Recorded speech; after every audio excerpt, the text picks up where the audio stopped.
Thank you all for joining us for our Postgraduate and Early Career Research Symposium, Imagining Britain. The catalyst for today's event was the establishment of the Manton Centre for British Art here at the Courtauld last year. The rich program of talks by leading academics and the palpable interest and investment in the field of British art, which the Centre brought, prompted us to look around at our peers and the work that we were doing, resulting in the formation of our graduate workshop in British and Irish art. And ultimately, this led to the idea to put together a symposium in order to collaborate with our colleagues beyond the Courtauld. The theme of our call for papers, which was to consider the role of visual and material culture in constructing and challenging concepts of Britain and Britishness, reflects a significant aspect of the field of British art studies, which increasingly involves consideration of the nature and boundaries of the very field itself. This idea happened to coincide with the 10-year anniversary of British Art Studies Volume 1, which opened with an invitation for art historians to respond to the statement, "There's no such thing as British art." The subsequent decade has seen an expansion of the field's geographic and intellectual boundaries, opening new avenues for research. Scholars have recognized the possibilities afforded to the study of British art when it is brought into dialogue with the arts of regions which have been marginalized in its discussions, including Ireland and former colonial territories. The renewed force of introspection has resulted in a wider consideration of the peoples on land, both on and off the British Isles, and even to the very geography and treatment of that land itself. Scholarship, collections, and the public they serve have benefited from these fresh perspectives on canonical works of art and the emergence of lesser-known artists from histories and storerooms. Lesser-known artists and histories from storerooms and archives. So inspired by this broadening of the field, we invited speakers to explore the definition, scope, and even relevance of the concept of British art. So looking ahead to today's symposium, we have a breadth of approaches and analyses examining ways in which the notion of British has been reinforced, complicated, and subverted by visual and material culture. We hope that this symposium provides us with an opportunity to explore together new ways of thinking about British art as a category of analysis. The first panel, Cultivating Taste, interrogates the development of national aesthetic sensibilities by museums and archives, examining the capacity of individuals both within and beyond these institutions to shape and challenge this. In the second session, we will hear about constructions of space through maps, landscapes, and glasshouses as sites upon which the outer boundaries of Britain could be negotiated and the periphery made legible. The third session, Conceptualizing Empire, will interrogate ways in which allegorical, figurative, and heraldic images and architectures from Windsor Castle to the West African coast challenged and naturalized notions of empire. And the final panel, Creating Identities, will explore subversive and historical sources which informed often unstable and contingent British identities, examining ways in which surrealist journals, British pop art, and textiles emerge as sites of imagination, negotiation, and resistance. So before we begin, just a few brief thank yous. Firstly, we'd like to thank the Chase Cohort Development Fund and the Manton Centre for British Art for supporting this symposium. We would also like to thank the Research Forum team for their support, Clemmy, the digital assistant, the events assistants, Grace Williams, digital manager, and a huge thank you to Alice Rafter, the Manton events producer, who has been such an enormous help in putting together this event. And finally, a thank you to the community of graduate historians of British and Irish art here at the Courtauld, as well as our supervisors, Esther Chadwick, Kyle Layden, and Tom Young, and the Manton Professor of British Art, Steve Edwards. So without further ado, I think we can hand over to the first panel. Thank you.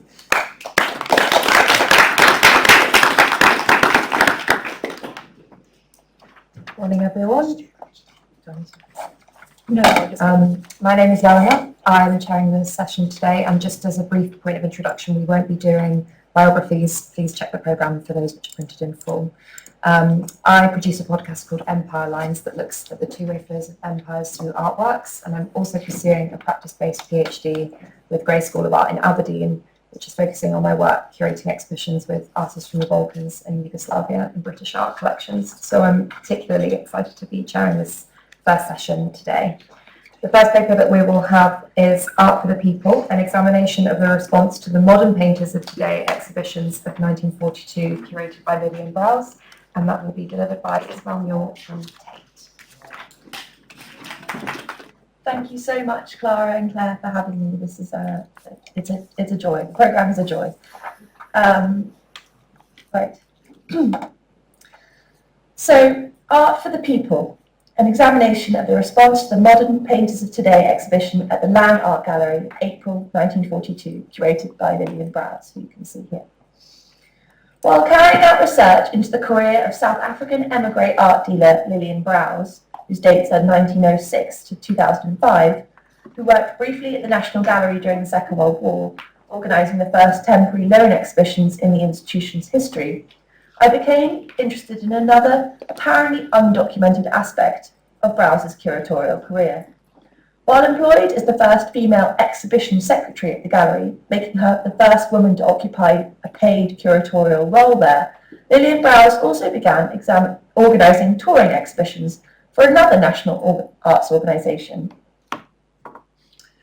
CIMA, which stood for the Council for the Encouragement of Music and the Arts, was founded in January 1940. As its former Director of Music, Dr. Reginald Jacks, extolled, CIMA was born of necessity in the black days of January. The circumstances of its nativity are worth recording, for they have the colour and appeal of romance. A small group of exceedingly busy people, it is invariably the busiest who find time for deep thinking, felt that it was urgently necessary to keep alive the arts in wartime, so they took immediate action.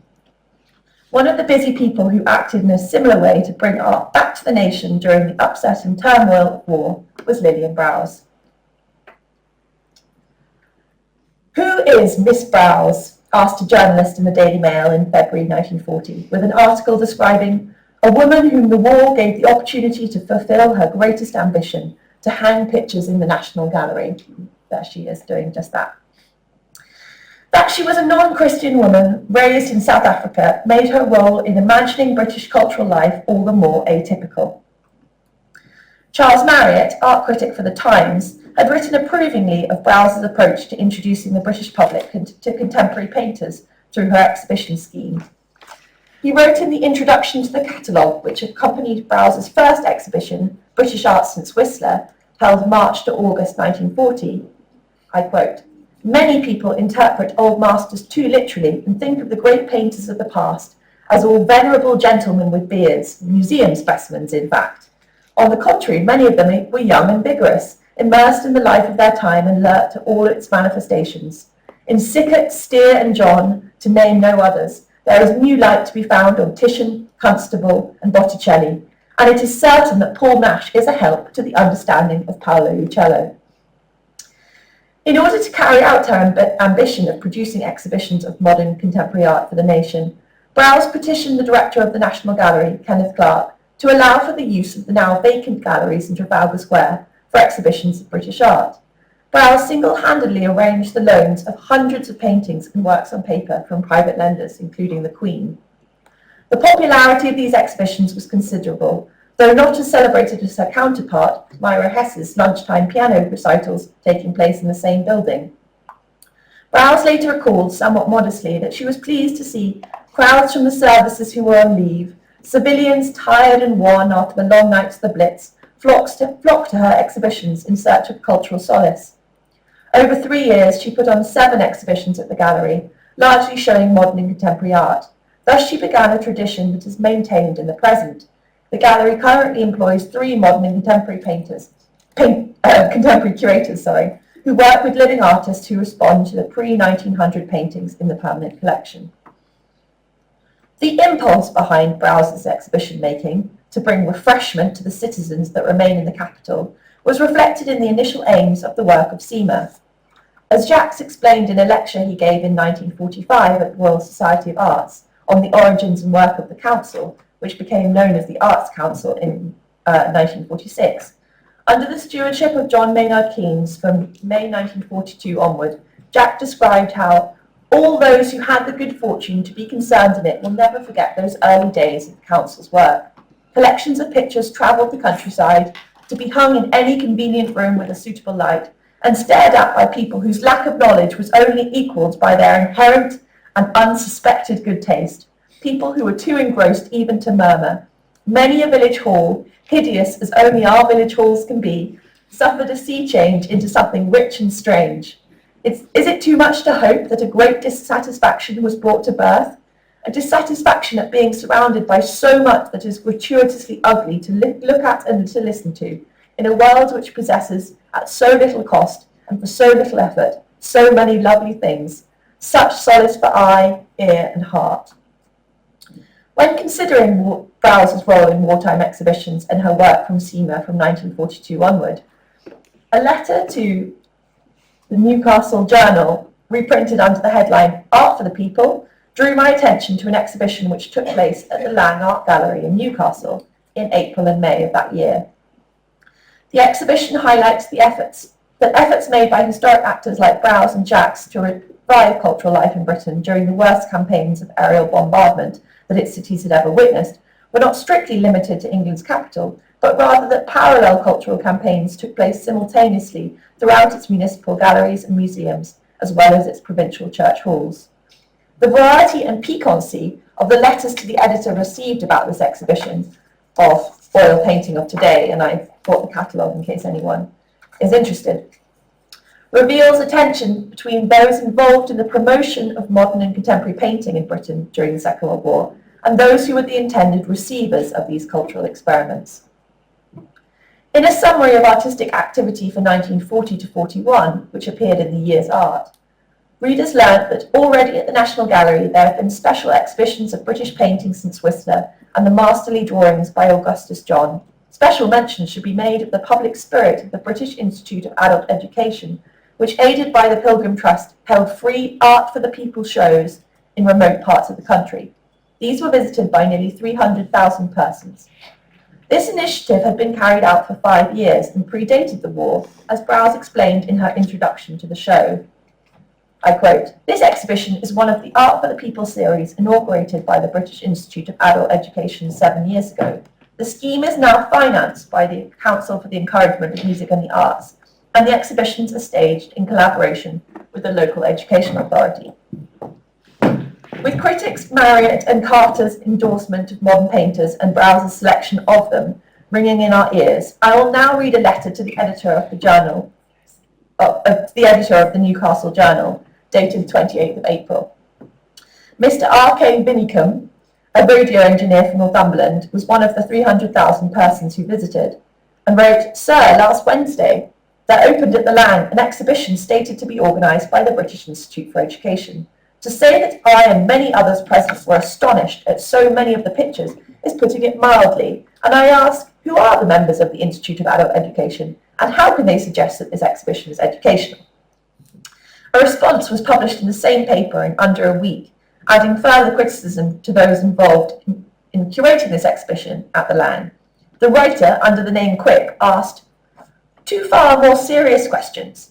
The body with the high-sounding title of the British Institute of Adult Education, which has organised the exhibition, is financed by the Council for the Encouragement of Music and the Arts, whose address is the Board of Education, London. From this it would appear that part of our heavy taxes go to pay for it, taxes which might more profitably be spent in wartime. Further, it stated that the exhibition is arranged in collaboration with the local educational authority.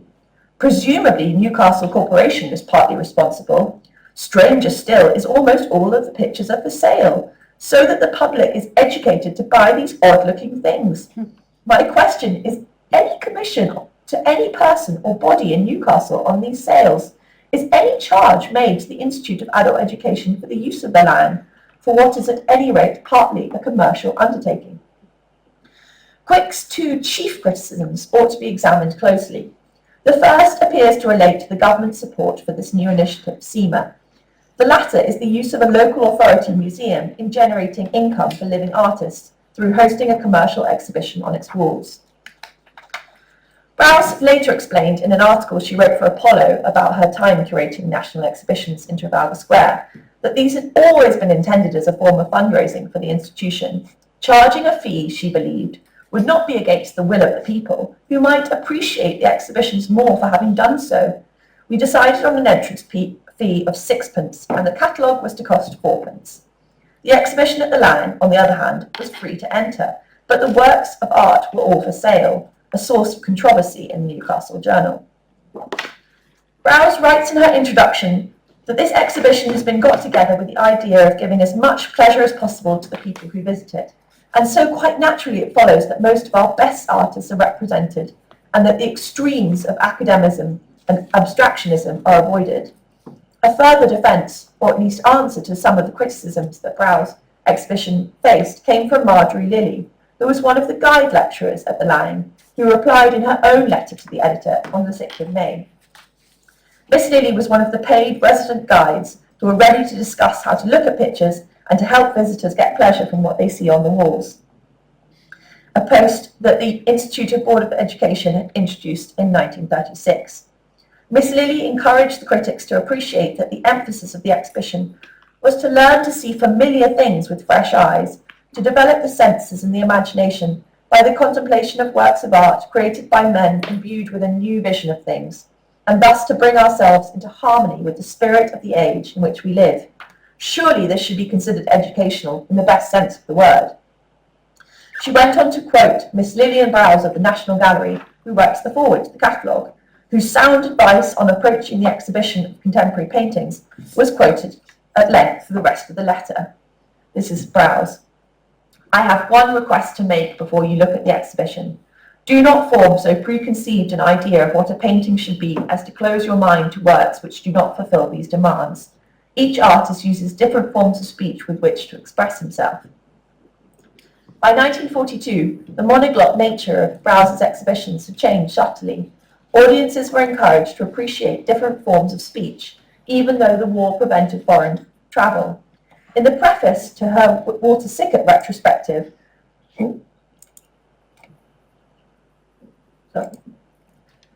that she curated in August 1941, shortly before she joined SEMA at the invitation of Jasper Ridley, the chairman of the Tate, the author, who was not Browse, emphasised the dual heritage of the Danish-English painter.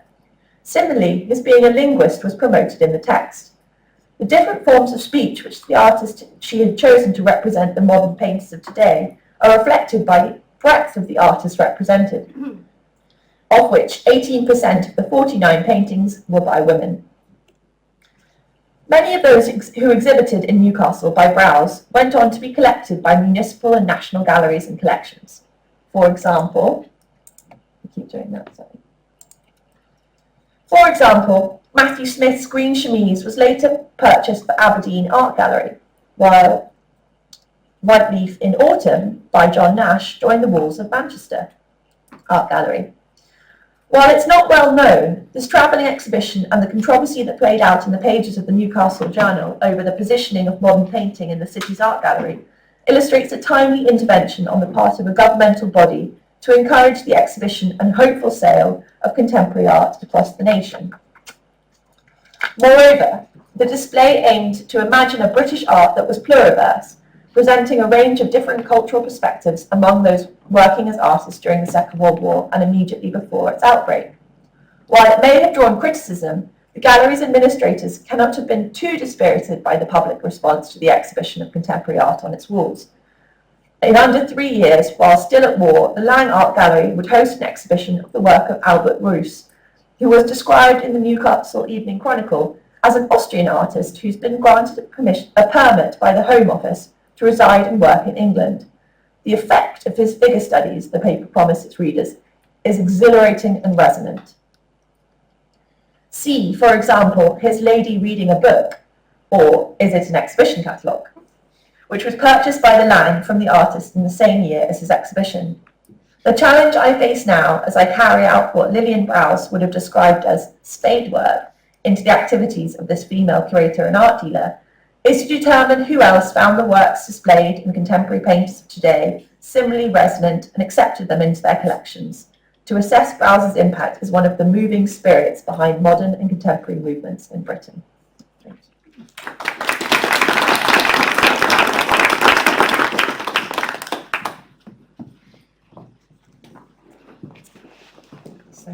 art fascinating. Next, we have Nanda from the University of Loughborough, who will be presenting the paper Who's Britain? Diasporic Moving Image, Archives and Contemporary Histories. Hi everyone. Hi, I'm the second year doctoral researcher at Loughborough University, and I'd like to thank Clara and Claire first for this organising this event today. I'm really glad to be on the panel as well. So, when you look at the way British national identity is constructed, we're immediately confronted with what Stuart Hall famously termed, the heritage. Now, what did Hall mean by the capital H, heritage? He wasn't just talking about history buildings and museum collections in a passive sense. For him, the heritage is an active, highly selective machinery. It is a curated national narrative that takes the messy, violent, and deeply global history of the British Empire and distills it into a sanitized and domestic story of imperial triumph. This machinery doesn't just display the past, it actively decides who belongs in the present, and crucially, it does not. It renders colonial and post-colonial subjectivities either completely invisible or locks them into the margins as late arrivals, perpetual outsiders, or mere footnotes. So my paper today examines how contemporary moving image practices by diasporic artists in Britain refuse this marginalization. They don't just ask for a seat at the table, they seek to dismantle and reconfigure the very archival foundations upon which that canon is built. Drawing on Erica Tan's seminal work on archival gaps, I'll focus on two case studies, where stores here is the imagination of the Black Radical in 2020 and Reham Zaman's Shala Shabana Sojourner Selena in 2016. So to unpack this further, we have to look at the psychological undercurrents of contemporary British culture. Here, Giroix's concept of post-colonial melancholia is instructive. Giroix argues that modern Britain suffers from a profound collective inability to mourn the loss of its empire. Instead of confronting the colonial violence and the dissolution of global dominance, the national psyche retreats into a highly romanticized nostalgia fantasy. It's a fantasy of a homogeneous, harmonious island nation that somehow existed before the disruption of post-war migration. In this cultural landscape, state institutions, museums, and public archives don't just preserve history. They codify this melancholia. But how do we fight back against a history that has been systematically unwritten? This is where the moving image becomes a radical tool. Because film operates across time, sound, and visual montage, it is uniquely suited to visualize what Lisa Lowe calls the past that have never been present. We're talking about those histories, struggles, and lives that were structurally impossible to record within the colonizers' archive because they were deemed subhuman or completely unimportant. So the two artists I'm discussing today do not treat the camera as a counter-archive. They suggest that to imagine a different Britain, we must first interrupt the visual and textual records that prop up the current one. This isn't just about filling in the blanks of history, it is about questioning the very logic of how history is written in the first place. So to ground this methodologically, I bring in Erica Tan's concept of archival intervention in her 2017 work, Apajika, The Misplaced Comma. So Tan's project revolves around the historical figure who was almost entirely erased by the British Empire, Halima binti Abdullah. In 1924, Halima was brought from British Malaya to London to participate in the British Empire exhibition at Wembley. The job was to sit in a reconstructed Malay village and weave traditional textiles, performing as an exotic exhibition object for the amusement of the public. So while in London, Halima contracted pneumonia, died, and was buried in an unmarked grave in Woking. The official records of the exhibition are reduced to a couple of brief, tragic footnotes. She exists only as an object of colonial administration. And how do you make a film about someone whom the archive has reduced to a footnote? So Tan does this by navigating the former colonial law courts in Singapore, now telling me the National Gallery Singapore, to interrogate this spatial and historical void. She uses a beautiful metaphor, the misplaced comma. It is a tiny grammatical error, unexpected pause, or a minor displacement in a sentence. And for Tan, the artist's job is to insert these misplaced commas into the smooth, polished narratives of dominant institutions, forcing them to stutter, to pause, and to reveal their own structural violence. So to do this, Tan adopts what Hartman calls speculative fabulation or critical fabulation. Hartman developed this method to write about the lives of enslaved women whose interior lives were never recorded. Tan uses the camera to weave Halima back into existence, not as a victim, but as an active subject of modern art history.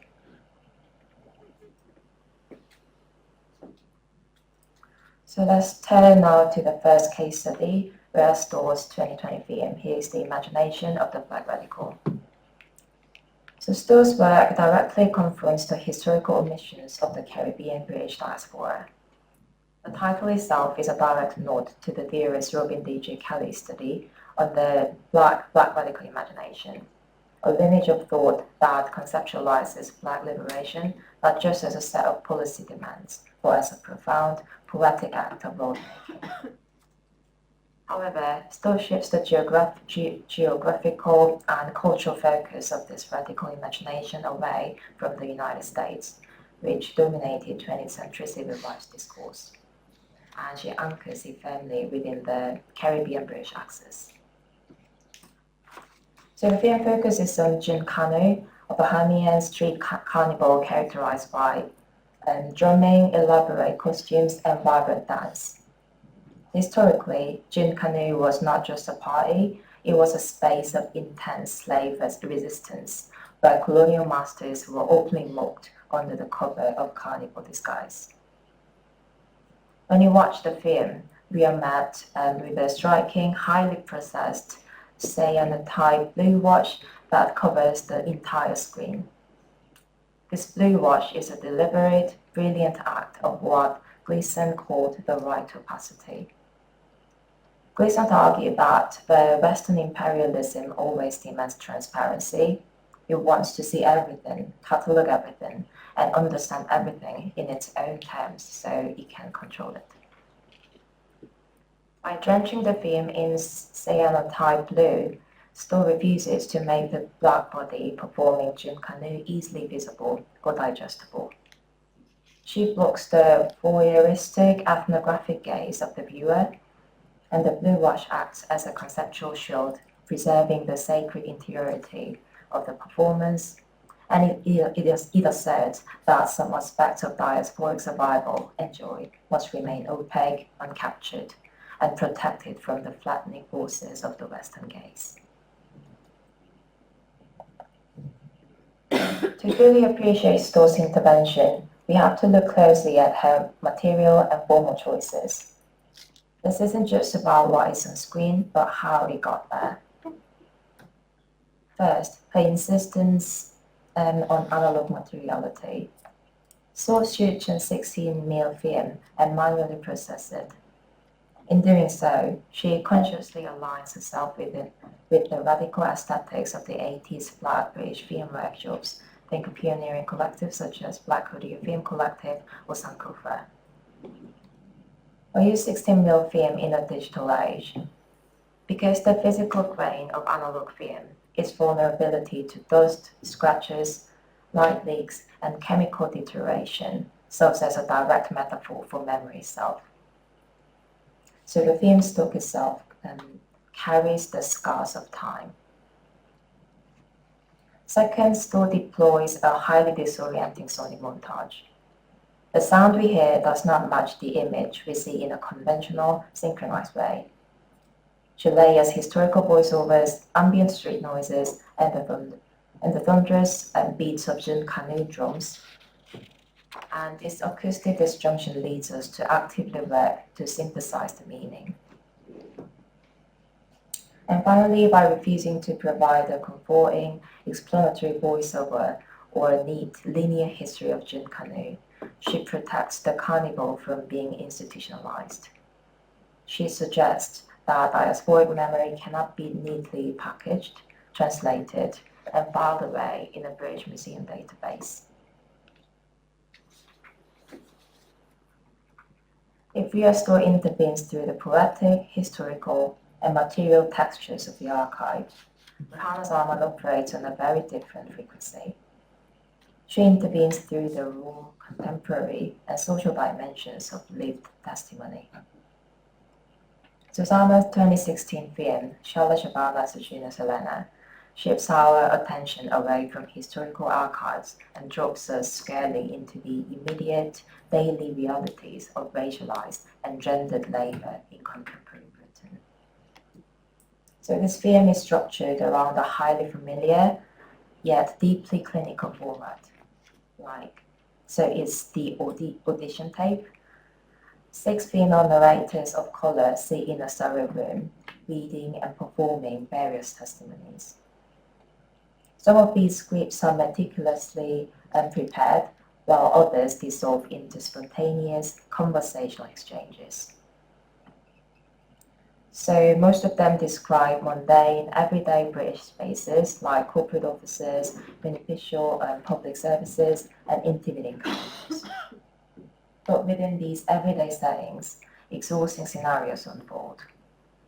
We hear accounts of systemic racism, gaslighting in corporate HR departments, and the subtle, insidious ways gender and class dynamics inflected their daily survival.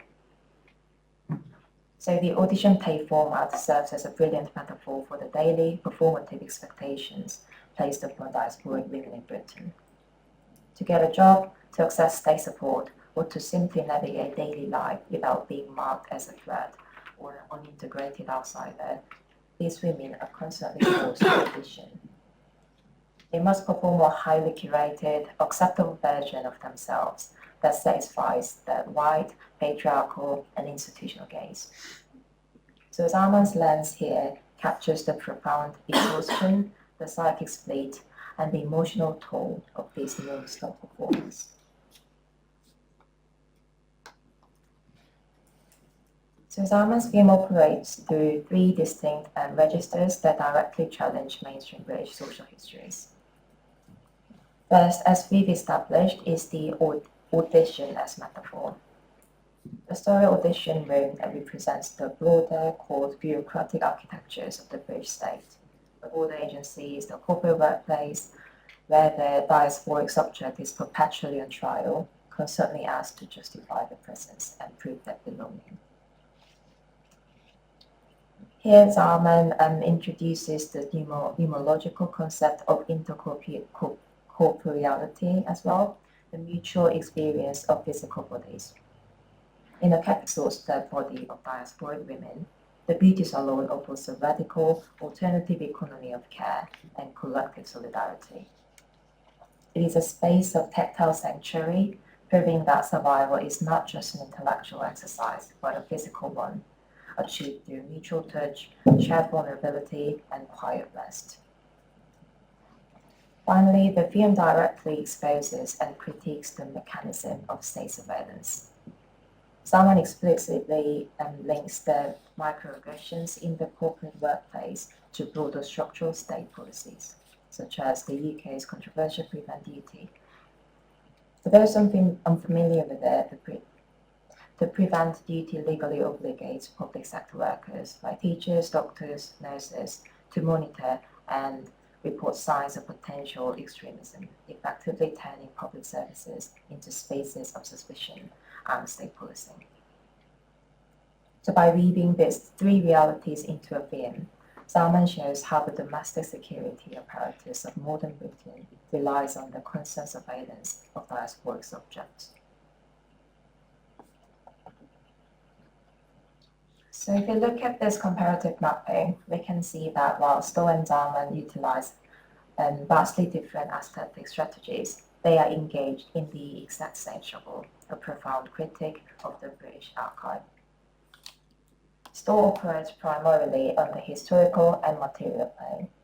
The medium is analog 16mm film, processed through chemical interventions like the cyanotype wash. Her primary focus is the historic gaps and omissions of Caribbean British memory, and her narrative strategy is one of the abstraction and Glissantian refusal. She looks backwards at the archives of empire and uses the ritual of Jin Canoe to construct a speculative, liberated present. And Zaman, conversely, operates on the contemporary and social plane. The medium is high-definition video, utilizing the familiar social dramas of the audition tape and the documentary interview. The focus is the present-day, precarious realities of racialized and gendered British labour. Her strategy is radical, subjective, and performative testimony, using the collective, touch-based sanctuary of the beauty salon to assert survival and mutual care in the face of state surveillance. So together, they show us that the imagined Britain of the diaspora is neither a singular, monolithic historical memory, nor a single contemporary struggle. It is a complex, multi-layered tapestry that requires both the creative reconstruction of the past and the documentation of the precarities of the present. When we showcase works like Stowe's and Zaman's, we cannot simply treat them as diverse additions to a syllabus or a mere representational tracks on an institutional list. If we do that, we perform the same flattening and administrative violence as a traditional archive.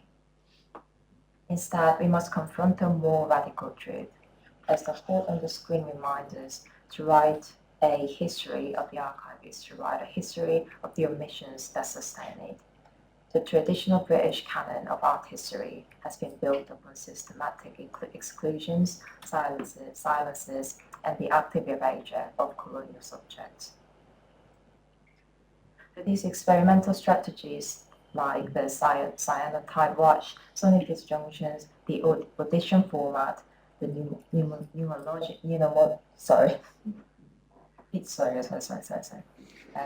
performative testimony, are very active historiographical interventions.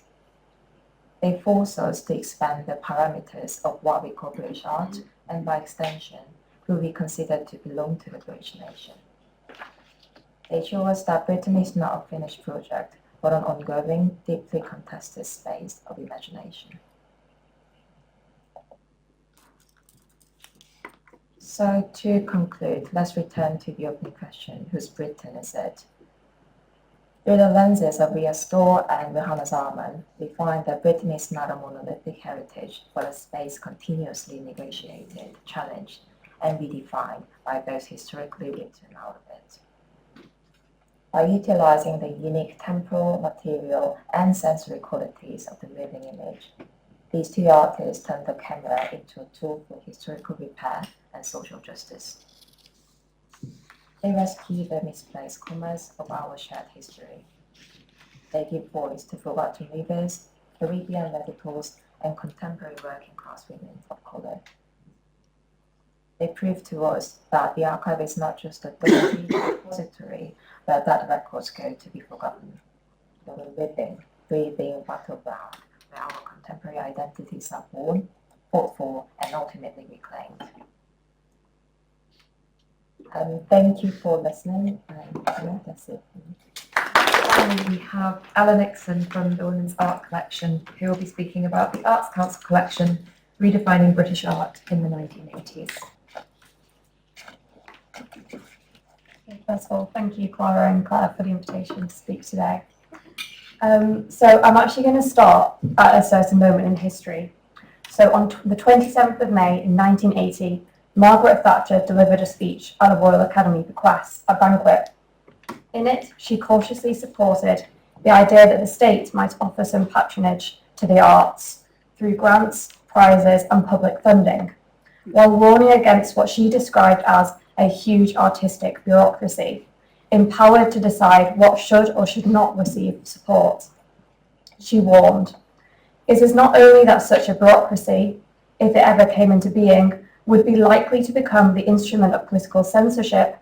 Even before that happened, it would almost certainly become the preserve of a clique, which would tend to impose its often eccentric standards." At the same time, however, Thatcher insisted that state patronage should support only valuable art.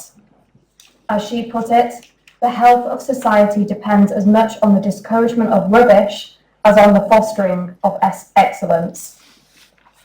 For Thatcher then, society, the health of the nation itself, was nourished by good art. The only way she should justify the risks of public funding was by imagining a division of labour. Experimentation could be left to private patronage, while state funding supported more conservative and culturally stabilising forms. This speech was delivered in 1980. In the same year, the Arts Council collection, publicly funded through the Arts Council, though administered independently, acquired this work. Possession by Victor Bergen. Much can be said about this lithograph, and I suspect much that Thatcher herself would have had to say about it, given its flagrant critique of capitalism, which he makes clear through this use of text and image in, I think, a really effective way. Bergen's work belongs to a wider body of politically engaged art that emerged in the 1980s Britain.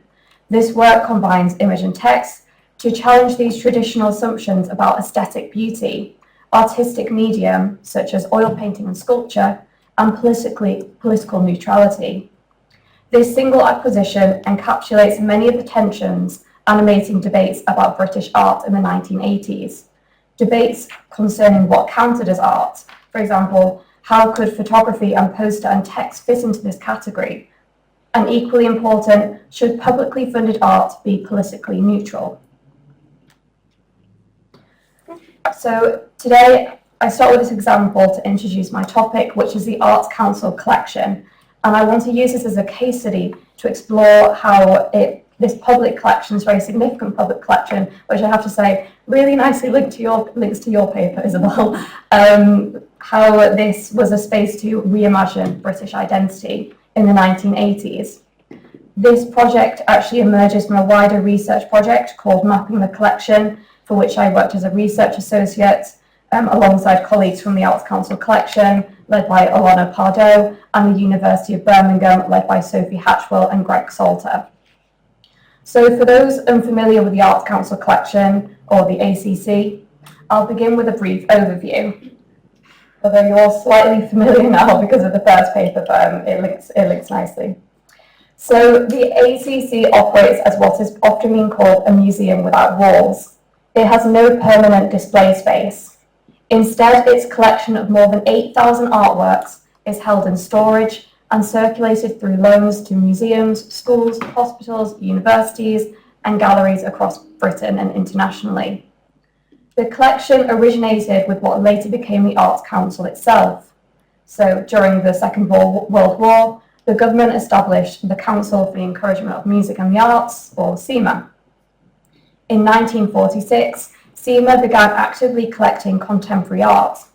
From the outset, the collection had a dual purpose: to support living artists financially through acquisition, and to cultivate public engagement with contemporary art through touring exhibitions. By the 1980s, those aims remained broadly unchanged. The collection still sought to support artists and introduce contemporary art to a broad public. But embedded within those aims was a more difficult question, because to collect contemporary art is also to decide what matters in the present, which artists are shaping culture and which are not. And because the ACC specifically collected British contemporary art, it also participated in defining what counted as Britishness itself. So I'm going to begin with the 1950s context so you can see how the 1980s developed. So what did British art mean in the 1950s, this foundational decade to the ACC, as it developed its collection. British identity had been central to the collection since its establishment in 1946. This became especially visible through the Festival of Britain in 1951, an event in which the ACC was directly implicated through loans, commissions and acquisitions. The festival presented a carefully constructed image of post-war Britain, with the official guide describing it as an exhibition of, quote, British contributions to world civilization in the arts of peace. Public sculpture played an especially important role in projecting this national image. As we can see on the board, Mitzi Solomon Cunliffe's group symbolises a theme of the festival called The Origins of the Land. And this theme explored how the British people bear characteristics born from the geography of Britain itself, which might raise a few alarm bells. But that really reflects the debates at the time about constructing Britishness. Underlying these works was the assumption that Britain possessed a coherent national character that could be visualised aesthetically. This logic shaped the Arts Council's exhibitions as the 1950s progressed. In 1958, Andrew Forge organised the Arts Council collection of paintings and drawings since the war. The exhibition was divided into 4 parts, intended to map, quote, trends in British painting since the war. So just to give you an overview of how British art was conceived at this time, we can really look at this 4-part exhibition. So part 1 focused on English Impressionism and Post-Impressionism, seen in these works by Walter Sickert and Patrick George. Part 2 explored reactions against Impressionism, such as the modernist still life by William Gillies and fantastical landscape by Julian Trevelyan. Part 3 grouped artists associated with a supposedly romantic English temperament, so the St Ives abstract landscape painter Peter Lanyon and the wild Welsh topography of John Piper. Part 4 functioned largely as a residual category for figurative painters who did not fit elsewhere but were deemed significant enough to be collected. So a quick glance through these slides reveals how the selected works were intended to represent the diversity of British art. Crucially for my argument, however, diversity at this time referred to artistic styles rather than social identities. The collection aimed to include a range of artistic approaches as a core feature of the British art canon. As the annual report of 1952-53 noted, its arts panel was, quote, exceptionally large in number and diverse in its preferences and addictions. Different members of the advisory panel selected works each year with a view to ensuring that a variety of choice was being represented. And this also links back to Margaret Thatcher and how she warned against this kind of state-imposed art. This was one of the protections put in place against this diversity of style. This commitment to aesthetic pluralism helped the collection respond to contemporary concerns about the state influence, the idea that there was no imposed dominant style. So whereas diversity was treated as a matter of style in the 1950s, by the 1980s it had increasingly become a social concern. Questions of ethnicity, gender, region and class increasingly entered debates about British culture and therefore about public collecting. This took place against the backdrop of race riots, feminist activism, deindustrialisation, and widening economic inequality under Thatcher. Thus, the question shifted from what kind of art represented Britain to whose Britain was being represented in so-called public collections. These debates intensified following the publication of Nassim Khan's The Art Britain Ignores report in 1976. In this report, Khan argued that Black and Asian artists were systematically excluded from Britain's cultural institutions and public collections. At the same time, the Arts Council itself was undergoing organisational change. The collection's earlier purchasing procedures had been relatively informal and often dependent upon personal networks between dealers, critics, and Arts Council staff in London. But during the 1980s, amid increased scrutiny of public spending, this informality became harder to justify. So a significant restructuring took place in the mid-1980s when a formal acquisitions committee was established comprising 3 internal and 3 external advisors. The external members were artists, critics and curators, and they were appointed specifically to broaden the collection's perspective. By the late 1980s, moreover, diversity had become an explicit institutional concern. In January 1986, the Arts Council launched a 5-point action plan on what it called ethnic minority arts, pledging that at least 4% of its expenditure would support the development of Afro-Caribbean and Asian arts within 2 years. So I'm now going to look at the purchasing habits during the 1980s to show how this actually manifested in the acquisitions themselves. So one of the clearest shifts in the collection during the 1980s was a growing effort to challenge the dominance of London in definitions of British art. This shift was reinforced institutionally through policy. So in 1984, the Arts Council published The Glory of the Garden, a document that openly admitted, quote, "The Arts Council has failed to decentralise and disperse the dramatic and musical and artistic life of the country."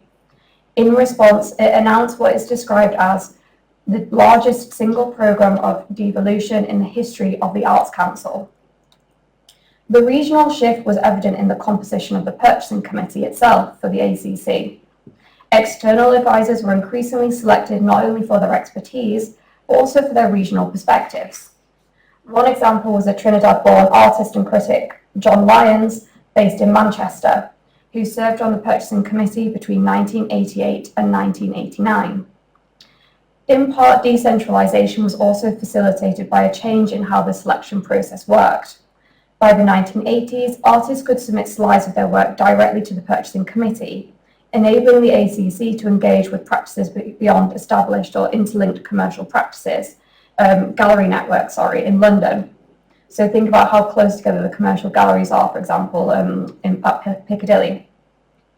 Moreover, trips undertaken by committee members sought out artists working around the country.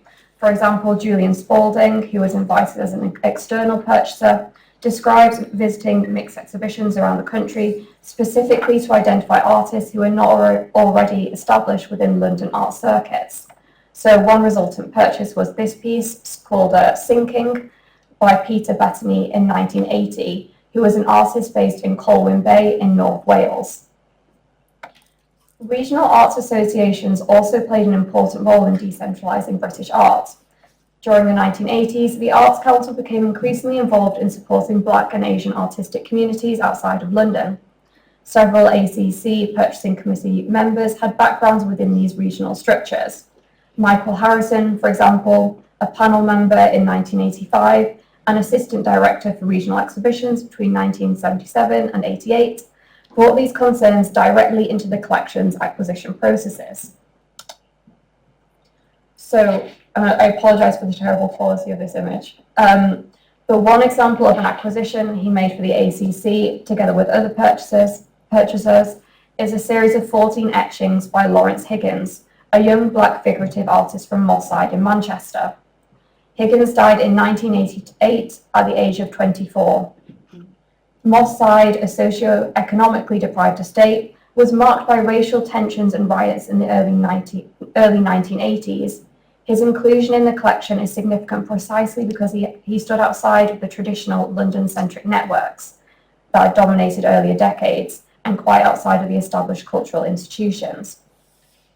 And this leads me to a second important development in the 1980s, which was the increasing representation of Black British artists within the ACC. This marked a significant difference in acquisition patterns of the 1950s, when Black artists were almost entirely absent from official definitions of British art. Their appearance in the collection reflected broader institutional attempts to address long-standing exclusions and to recognise the cultural diversity of contemporary Britain. So many of the works acquired, challenged and reimagined dominant narratives of British identity, rather than just seeking inclusion within them. In 1984, Roger Malbert acquired Keith Piper's You Are Now Entering Mau Mau Country. As a member of the Black Art Group, Piper was closely associated with a generation of artists who used their work to interrogate Britain's colonial past and the persistence of racial inequality in the present. Similarly, the acquisition in 1989 of Sonia Boyce's Lay Back, Keep Quiet and Think What Made Britain So Great brought into the collection a work that critically examined gender, race and national identity.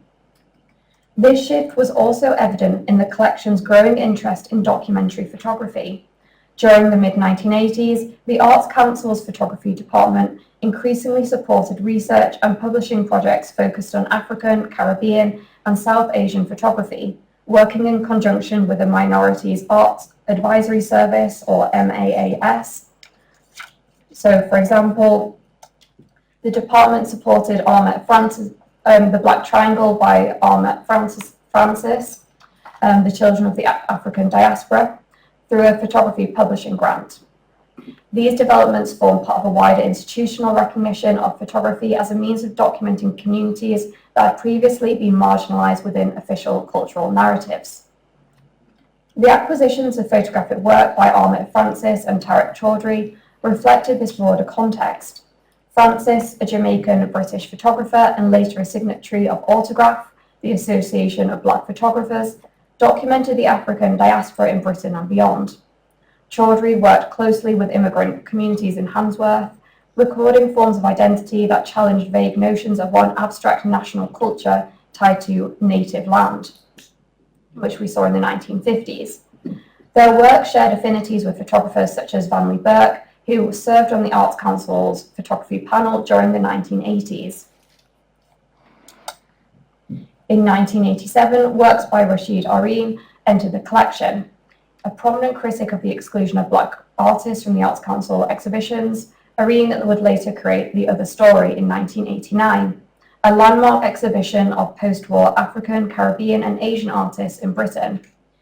His green painting, which we can see in the board now, was acquired by 3 purchasers, while a group of drawings was purchased by Sonia Boyce, reflecting growing efforts by the committee to broaden definitions of British art to encompass questions of race, migration and post-colonial identity.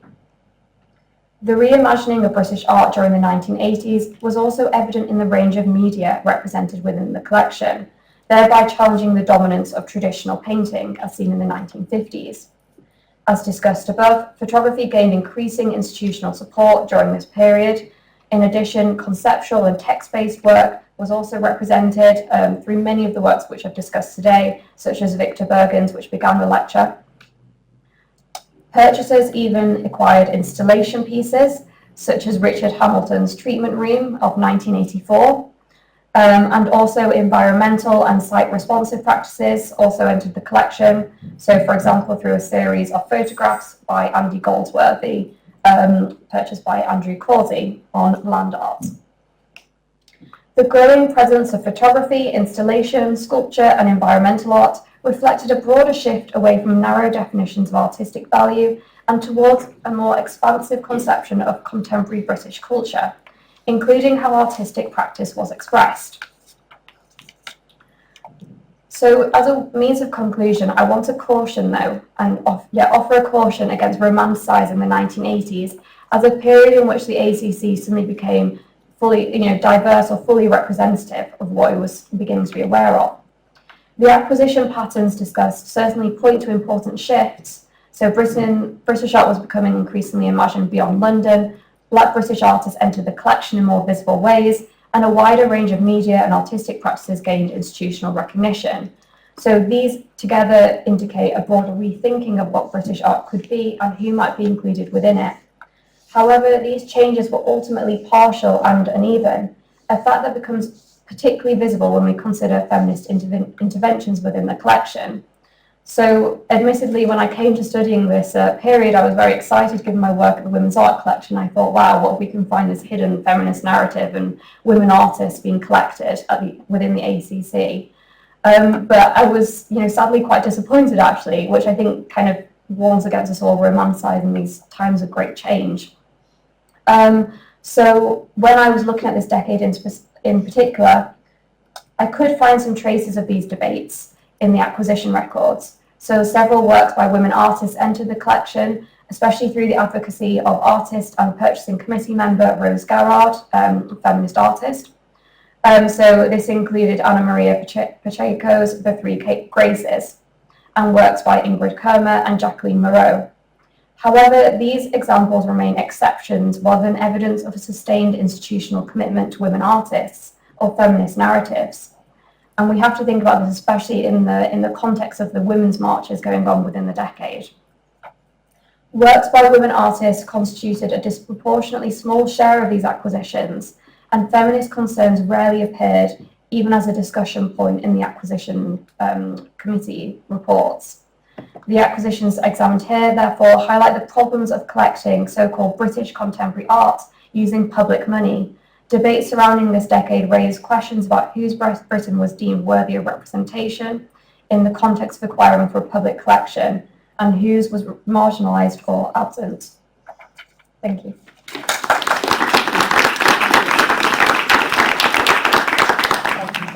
Three very interesting, and of course there are some very obvious overlaps between your papers that I'm sure we'll also touch on as we broaden up to questions.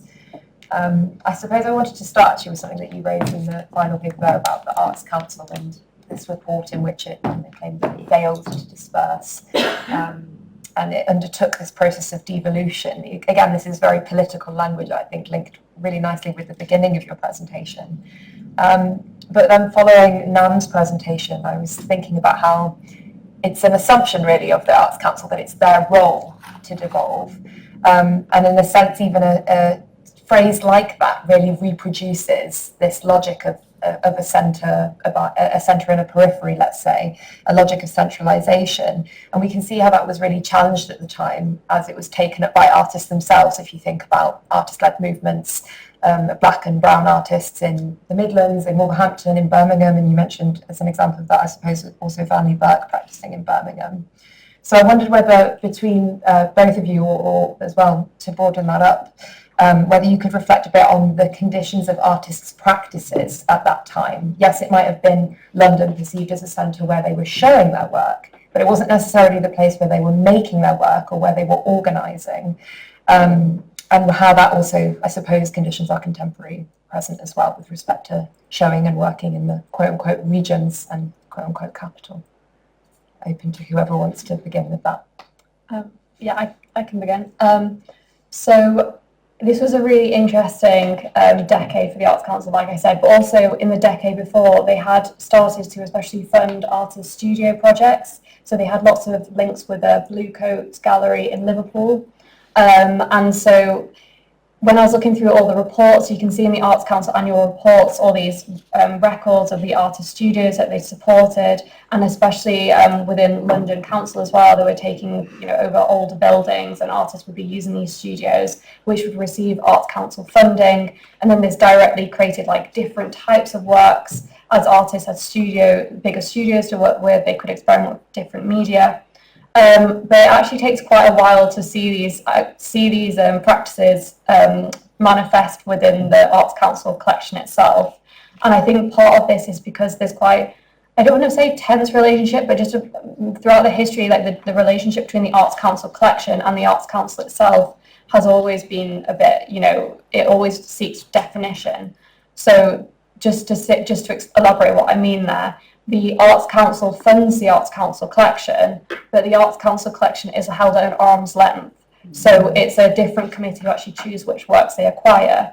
And so even though the Arts Council was supporting these artist studios, sometimes they didn't speak in tandem. So those are the main ways I'd say that artistic practice are kind of like spread across the two.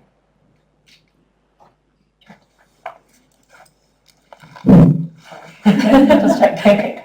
I think I could answer for the regional engagements of the practices of those two artists. Mm-hmm. So even though their works are they are massively shown in London, mainly in London, they are gradually having more commissions or relationships with regional councils or museums or galleries or archives as well. I think the main reason is that so they started their career or studying career in London, and then they got to find more gaps between represented contexts of marginalised or diasporic people and identities in London, so that they tend to go to somewhere like Midlands or North mainly, so that they get to find more opportunities to get engaged with like regional communities there, so that they can find some other kind of like hidden or like embedded kind of like stories or histories of theirs. Yeah, so like their recent works are like based in like Scotland or where was it, Wolverhampton. So they are kind of like like expanding their like eyes to other regions. It's an interesting relation though, that especially if you're an artist who's based in London, that you are then travelling elsewhere. They travel all the time. Yeah. And to give a good example of this, I know that one of Rohanna's works, Plantation, is currently on view up in Glasgow, but it will be coming shortly to the Whitechapel Gallery. This is Plantation. So it's also interesting to see the different reception, I suppose, in different places. And that links as well something I wanted to ask maybe before we open up to questions, was to return to this notion of spade work in your research. It's something that I also really share, in that a lot of the exhibitions, historic exhibitions of artists from Yugoslavia, would be these group shows that would tour all across the UK, and they would normally be selling exhibitions as well. So it becomes a sort of additional work of detective, an additional side of detective work of thinking what might have actually been shown where, as well as where it was acquired. And it becomes incredibly difficult to trace. And so I wondered how important it was for you looking at things like newspaper reports, letters, in terms of producing a fuller history, I suppose, of an exhibition that is touring, and therefore its own history, its own archive is necessarily fragmented and displaced. A really useful source of information about Browser's exhibitions, which are largely undocumented, and for background, I did my CDA at the National Gallery, and I was working in the archive there, and Browse is a basically almost invisible figure in the archive, despite it being what we recognise now as its first female curator. So I was forced to go to alternative sources when the institutional archive fell silent, as you so beautifully explained. It so often does when you're working with people who don't fall outside of the bounds of white, pale, male, stale.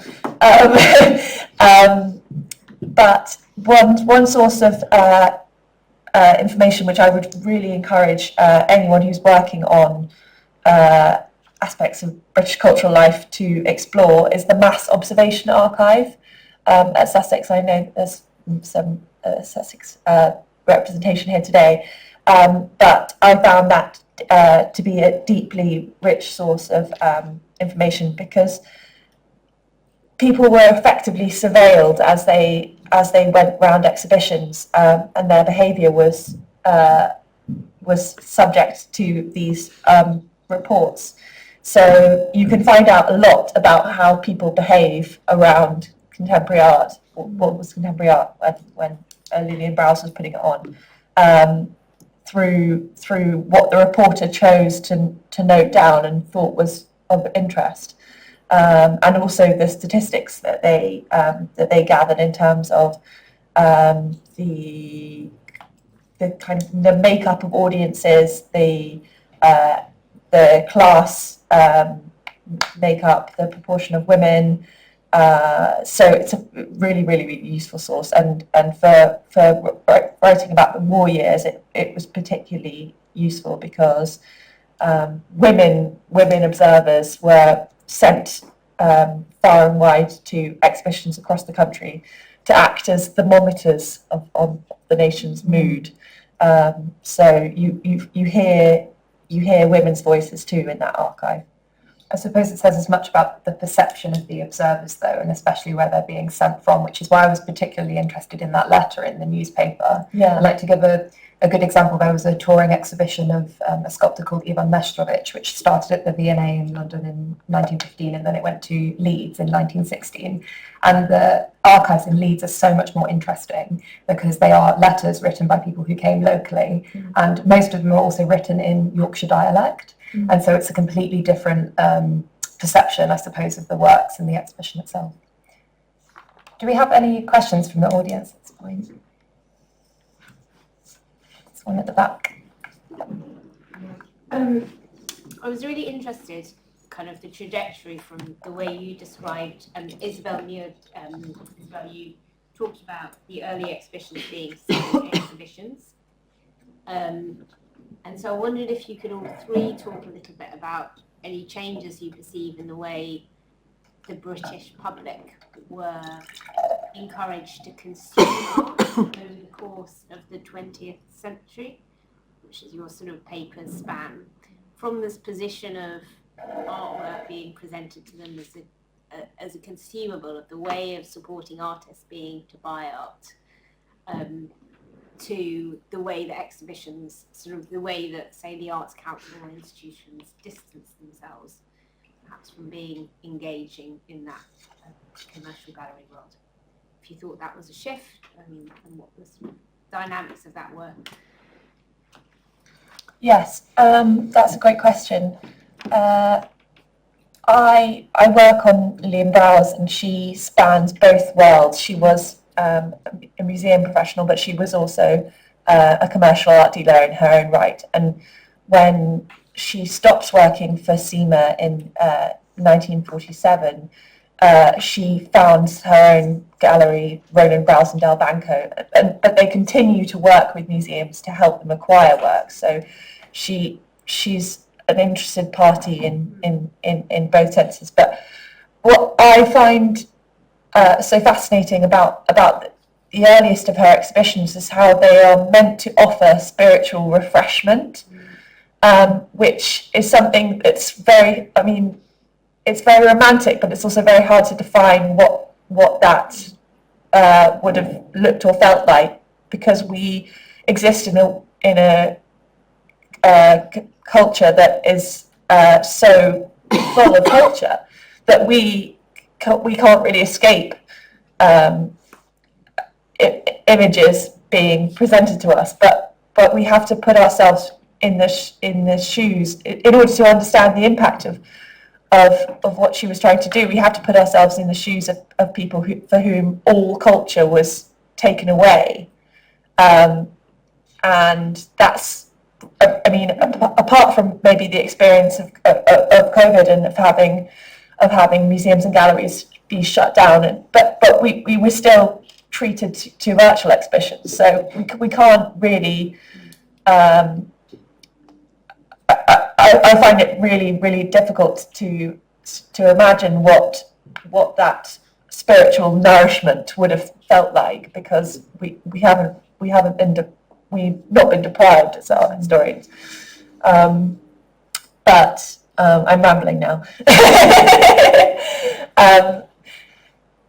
I think the point about paying for the privilege of seeing art is an important one, that somehow the experience was thought to be more valuable and more enriching when you had contributed something yourself to, you'd bought in essentially to, whether it be buying a catalogue, paying the sixpence entrance fee, or even going away with a piece of artwork yourself, which, as I explained, I'm now trying to determine who were those lucky people who came away with works of art.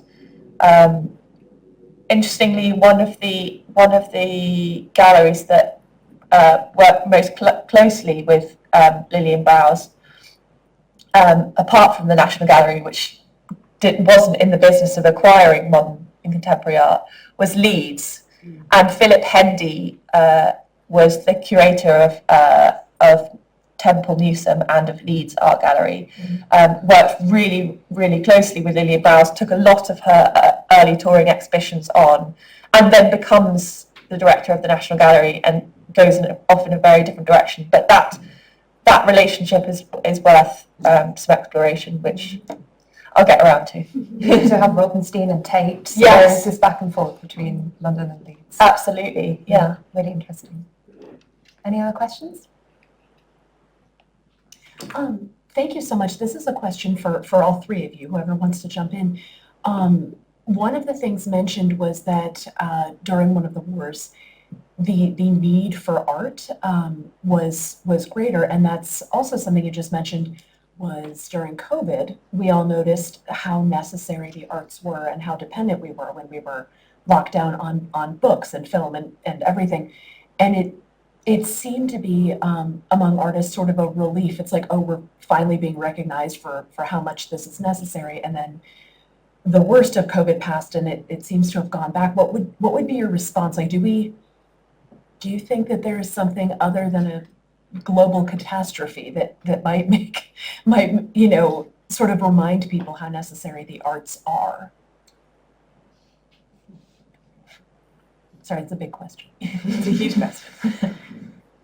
I think one of my main responses when you were saying that was that during COVID, I guess what's really significant is like when people felt they were locked out of the art galleries themselves, because I feel like we still had a lot of culture, but we just didn't have like the physical spaces to enjoy those cultural moments. And I think that's what kind of highlighted one value of art, which I think at the time at the Festival of Britain, you were mentioning about like the language they were using for the Festival of Britain. They said that the exhibition was a tonic for the nation. So it's almost like a health cure. But I think also at that time, art was seen more as like an escape. But now art is seen more as a way to kind of highlight problems within society. So I think our sense of art has fractured into ways which is great because it has so much more potential. But I think that's where the main ebbs and flows come, is like when we're locked out of art galleries, and maybe that comes when we don't have access to them, which doesn't necessarily need to come through times of major catastrophe. But even now, there might, I was reading the other day about how the National Gallery is thinking about introducing like entrance charges to overseas visitors. It's within debates like this that people actually question and think, what if I can't access those physical spaces as easily? There's also great financial barriers to exhibitions. What Lillian Browse was trying to do was produce exhibitions on a really, really small budget, and she was reliant on the generosity of lenders, of private lenders rather than largely of institutional lenders, to keep those costs down. But now we're in a world where an exhibition ticket costs £29.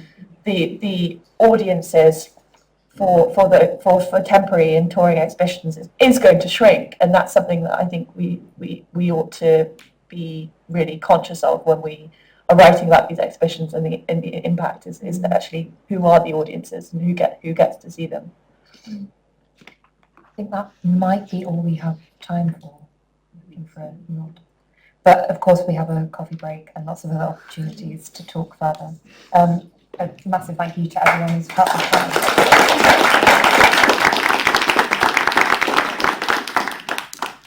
Okay, good morning, everyone. My name is Jack Inglehart. I'm not an art historian, but I am a cultural and environmental historian at the London School of Economics, PhD student. So I'm very excited to learn, as you all are, about this panel, which is session 2, Constructing Spaces. And I am not going to say anything else because I want our talented speakers to take all the glory for themselves. So first up, can we please have Grace Fannin, who will be presenting on Performing Britain in John Speed's The Theatre of the Empire of Great Britain. Thank you very much. So, first just to say thank you so much to Claire and Clara for organising today and for having me. So, John Speed's atlas, The Theatre of the Empire of Great Britain, was published first in 1611, and it's a series of maps of England, Ireland, Scotland and Wales, accompanied by textual descriptions of locations, with information about their geography, history and people. And what I want to talk about today is how the atlas imagines and visualises the idea of Great Britain as a nascent political and imperial entity in the early 17th century. It does this in a geographical sense by grouping these places together, but also through visual rhetoric that legitimises this contemporary Great Britain as a return to historical origins. I'll then turn more specifically to how Speed includes and excludes Ireland within this imagined integrated imperial community. And I should say there really is a lot to talk about it when it comes to Speed's atlas. So what follows is a relatively selective kind of highlights tour. So Speed's Theatre of the Empire of Great Britain follows the traditions of 17th century cartography. the Flemish and the Dutch emerged as the master cartographers of the period. And in its conception and visual formulae, Speed borrows from Abraham Ortelius's very successful Theatrum Orbis Terrarum, published first in Antwerp in 1570, and often considered the world's first modern atlas. Like Ortelius, Speed invokes the idea of the atlas as theatre or performance, something which recalls the early modern metaphor of Theatrum Mundi, or the world as a stage, but also I think insinuates a certain degree of simulation or contrivance. In a more local context, Speed borrowed heavily from Christopher Saxton's County Atlas of England, published in 1579. So Speed's atlas adopts the early modern European cartographic conventions set down by its predecessors. Decorative borders and marginalia make his maps visually appealing, but also guide the viewer's interpretation of the places depicted and indeed created throughout the atlas. As such, these artistic inclusions are not auxiliary or surplus. Rather, as the critical cartographer John Bryan Harley argued, quote, both decorative and geographical images on a map are unified parts of a total image.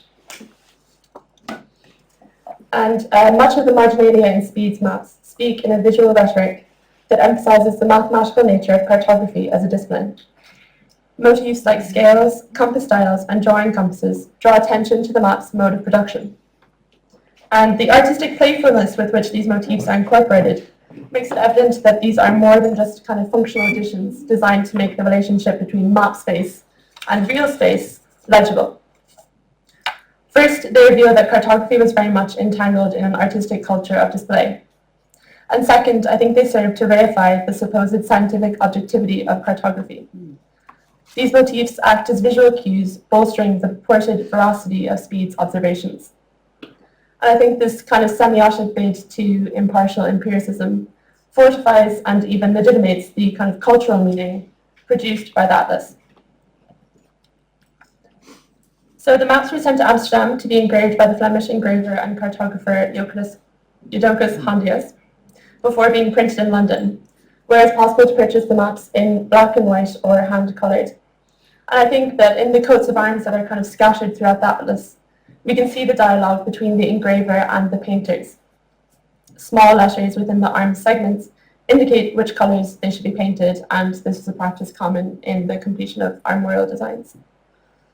But what makes Speed's atlas historically significant is that it was the first comprehensive atlas to collate a vast collection of county, town, and province maps of England, Scotland, Ireland, and Wales together, unified under this new political and imperial umbrella of Great Britain.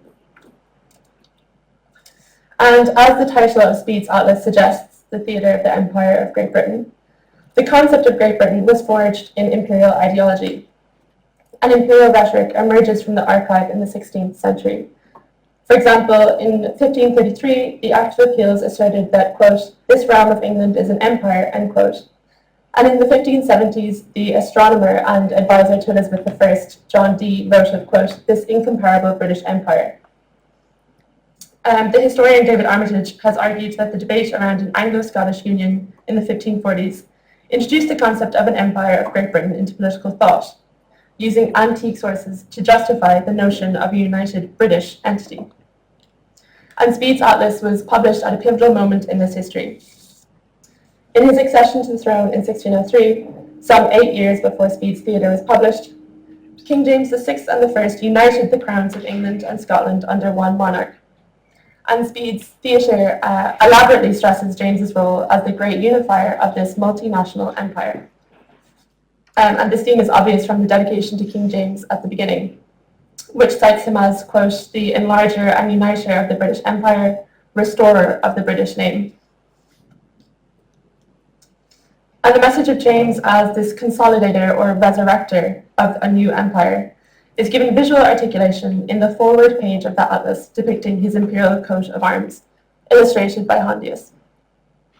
Once again, playing on the imagery and rhetoric of theatrical performance, two puties draw back curtains to reveal the large imperial crest and a cartouche, in which an inscription refers to the, quote, several kings that have anciently reigned within his now dominions, end quote. Marching around the border are the arms of these historical kings and kingdoms, now accumulated under the banner of the Empire of Great Britain. and they trace together a sort of historical progression, from the Roman emperors at the top left corner to the kings of Ireland at the bottom right, thus crafting a teleological narrative of state building or conquest that begins with the Romans and ends with the absorption, conquest, or settlement of Ireland, a project that was ongoing with the large-scale settlement of Ulster in 1609. Throughout the Atlas, the 17th century idea of Great Britain, reinforced through James as unifying monarch, is conceived both as the natural culmination of this historical process of absorption and conquest, and as a return to origins. The past is resurrected to legitimize and bolster the imagined community of an imperial Great Britain. So the first map in the theatre is that entitled The Kingdom of Great Britain and Ireland, depicting both islands and indeed the corner of France, inset with smaller views of London and Edinburgh. Below these city views hang two medals, both mimicking ancient coins. So the coin at the right-hand side is inscribed with Cunobilin, and this refers to Cunobilin, a king in what is now Britain before the Roman imperial conquest, whose profile and name appears on excavated coins dating to around 10 AD to 40 AD. Cunobilin was also mythologized in Shakespeare's contemporary play, Cymbeline, likely written in the same year that the theatre was published, and like Speed's Atlas, very much concerned with the idea of Great Britain. By evoking this ancient king of the Britons, Speed implies historical precedence and legitimacy for this contemporary Great Britain and its political geography. The coin at the left imitates ancient Roman coins depicting Britannia, the allegorical figure of Britain. They were thought to have been first minted during the reign of Emperor Hadrian. The letters SC that you can see on the illustrated coin stands for Senatus Consulto, used on Roman coins to mean by decree of the Senate. The coin also includes the word imperat to mean commands, and thus the coin suggests that Britannia commands. In this way, the Roman imperial past is reshuffled and appropriated to visualize and model the idea of an early modern imperial Britain. So the idea of Britain and the idea of empire are thus visualized literally as two sides of the same coin. Bookending the map within these two histories serves as a visual rhetoric, validating James's multinational empire of Great Britain. However, despite the visual and textual celebration of Great Britain that Speed's map so emphatically performs, what this empire actually encompasses seems occasionally more ambiguous. In the text of his preface, Speed refers to the subject of the Atlas as, quote, this island, or the, quote, island of Great Britain, casting Ireland, another island kingdom within this empire, as somewhat of an afterthought, even though the Atlas concludes with 5 maps of Ireland, all of which are based on earlier surveys. So we have the map of the entire island, and then a map of each of the 4 provinces, which are inset with town plans. Indeed, Ireland's position within this imagined national imperial community at the turn of the 17th century was complicated and in flux. The 16th century saw the initiation of several English plantations in Ireland. These were large-scale settlement projects, which sought to replace Ireland's existing systems of land use and ownership, governance and Gaelic traditions, with the supposedly civilizing influence of contemporary English and Scottish settlers, English laws, agriculture, governance, and culture. And Speed's maps record and uphold some of the geographical effects of this imperial project in the landscape of Ireland. For example, in the shiring process, which divided Ireland into counties and baronies modelled after England, the building of English garrisons and fortifications, and the introduction of English place names and the names of new English landowners. And this early modern conquest and settlement of Ireland was often conceived by early modern English writers as analogous to the imperial conquest and so-called civilization of Britain by the ancient Romans, something that Speed alludes to in his atlas. So in his description of Ireland and its provinces, Speed refers several times to historic reports of the incivility and warlike nature of the Irish, first by ancient Roman writers and again by medieval ones. And Speed notes that Ireland was never, quote, subject to the Romans. And this rhetoric sets the stage for English conquest as a productive project of civilization. So the first map of Ireland in the atlas is that of the entire island, which is at the top left of the slide. As with the map of England, which is below it here, the map includes illustrations of the various types or classes of inhabitants. And this practice was common in early modern European cartography, one famous example being Willem Blau's world maps, which I provide.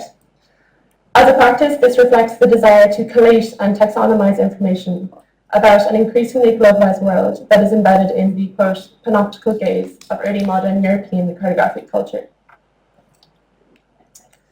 So set within an arched table at the left are paired male and female figures. So at the top are the gentlemen and gentlewomen of Ireland, then the civil Irish woman and the civil Irish man, then the wild Irish man and the wild Irish woman. So 5 out of 6 of these figures, interestingly, are draped in a long fringed cloak, known in English as a mantle, a garment described and often denigrated by early modern English writers as stereotypically Irish.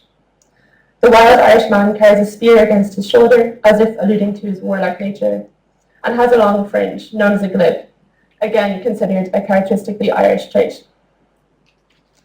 So I think that the inclusion of these 2 wild Irish figures and Speed's tales of historic Irish barbarity casts a shadow of alterity over Ireland that separates it from the other kingdoms Speed includes.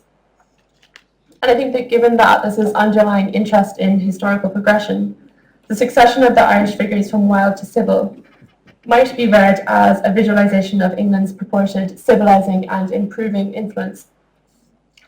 It's interesting to note also that the only baby depicted across the figures in the atlas is that in the arms of the civil Irish woman, as if to suggest that these are the improved people would be the ones to populate Ireland in its future as part of the Empire of Great Britain. Efforts to settle and, quote, civilize Ireland were met with resistance, and Ireland in the 16th and 17th century was racked by conflict. Most recently, in the context of Speed's atlas, was the 9 Years' War.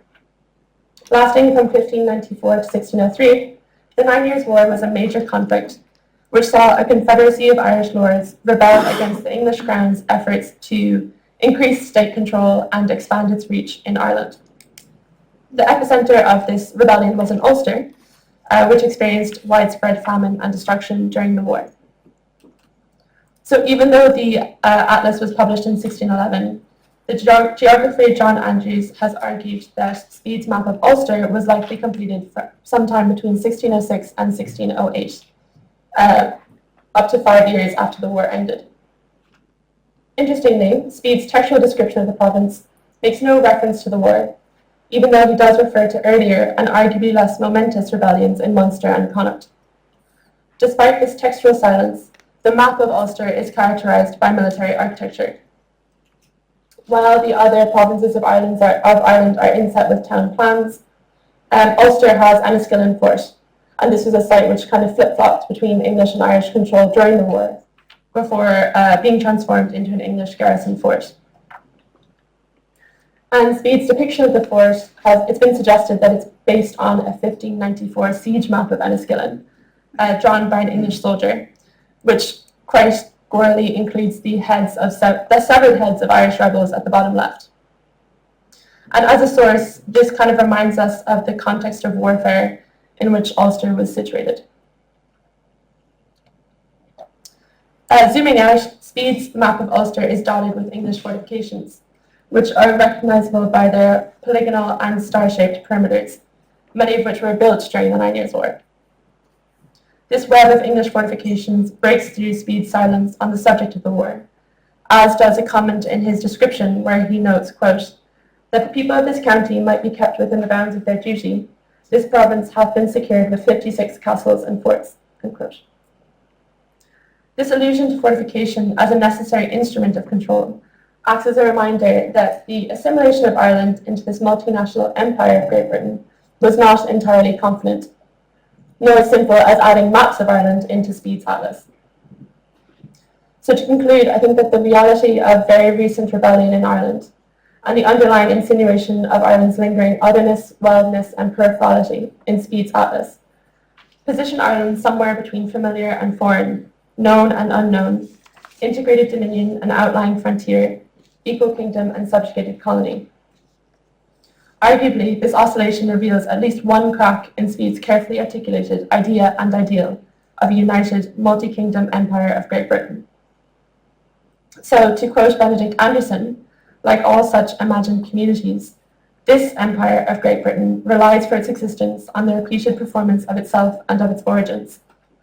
But as Ireland's somewhat ambiguous status in Speed's atlas suggests, such performances cannot entirely ignore or evade their points of instability or contradiction. Thank you.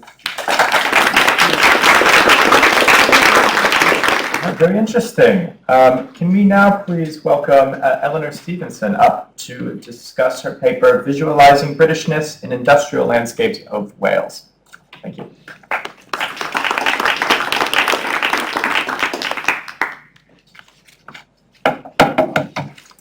Perfect paper to follow. I'm so pleased you curated it in that way. Thank you so much, Clara and Claire, for today. This is part of an ongoing project, so some of it might be familiar if you've heard this paper before. In the late 18th century, Swansea was transformed by coal-fueled industrialism. Cobbleworks and foundries, docks, rope walks, and planned settlements shaped the coastline, linking South Wales with the world. The Morris family, above all Sir John Morris and his sister Margaret, were central to this transformation. Their industrial profits built country houses, workers' towns, and an ambitious programme of commissioning, collecting, and displaying art. Margaret's industrial fortune, through her marriage to the art collector and dealer Noel Desenfants, and their patronage of Sir Francis Bourgeois, helped secure the collection that became the nucleus of Dulwich Picture Gallery, opened in 1817 as the world's first purpose-built public art gallery.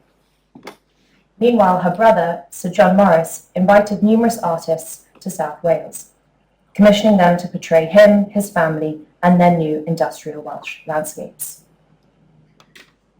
Views of industrial South Wales blend British picturesque conventions with distinctly Welsh topography. Commissioned by Welsh patrons and produced by London-based artists, these views of Wales embody a British hybridity that positioned the Morrises both within the metropolitan capital and the so-called Celtic periphery. This dynamic power balance was underpinned by varying forms of extraction, a type of Britishness shaped by global circuits of commerce in which all nations, directly or indirectly, participated. Far from a simple national label, Britishness here is a relational formation produced through capital, empire, and visual culture. It exists only as a category that spans multiple places and nations. Britishness, in this sense, comes into being through the very processes of unionism and colonization that bind these territories together. It's great that we already have the context of the 16th and 17th centuries, but I'll just briefly go through some of the earlier context for Wales.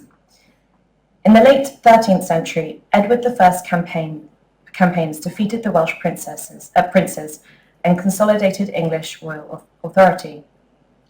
The Laws in Wales Acts of 1535 and 42, under King Henry VIII of England, legally annexed Wales to England and imposed English law and language on the Welsh population. Increasingly, from the early 18th century onwards, Welsh gentlemen participated in the British Empire as colonists and industrialists, contributing to and profiting from England's sprawling global empire. 20th and 21st century writers have debated whether Wales was indeed England's first internal colony, incorporating this longer history of Wales within the emergence of a nationalist critique.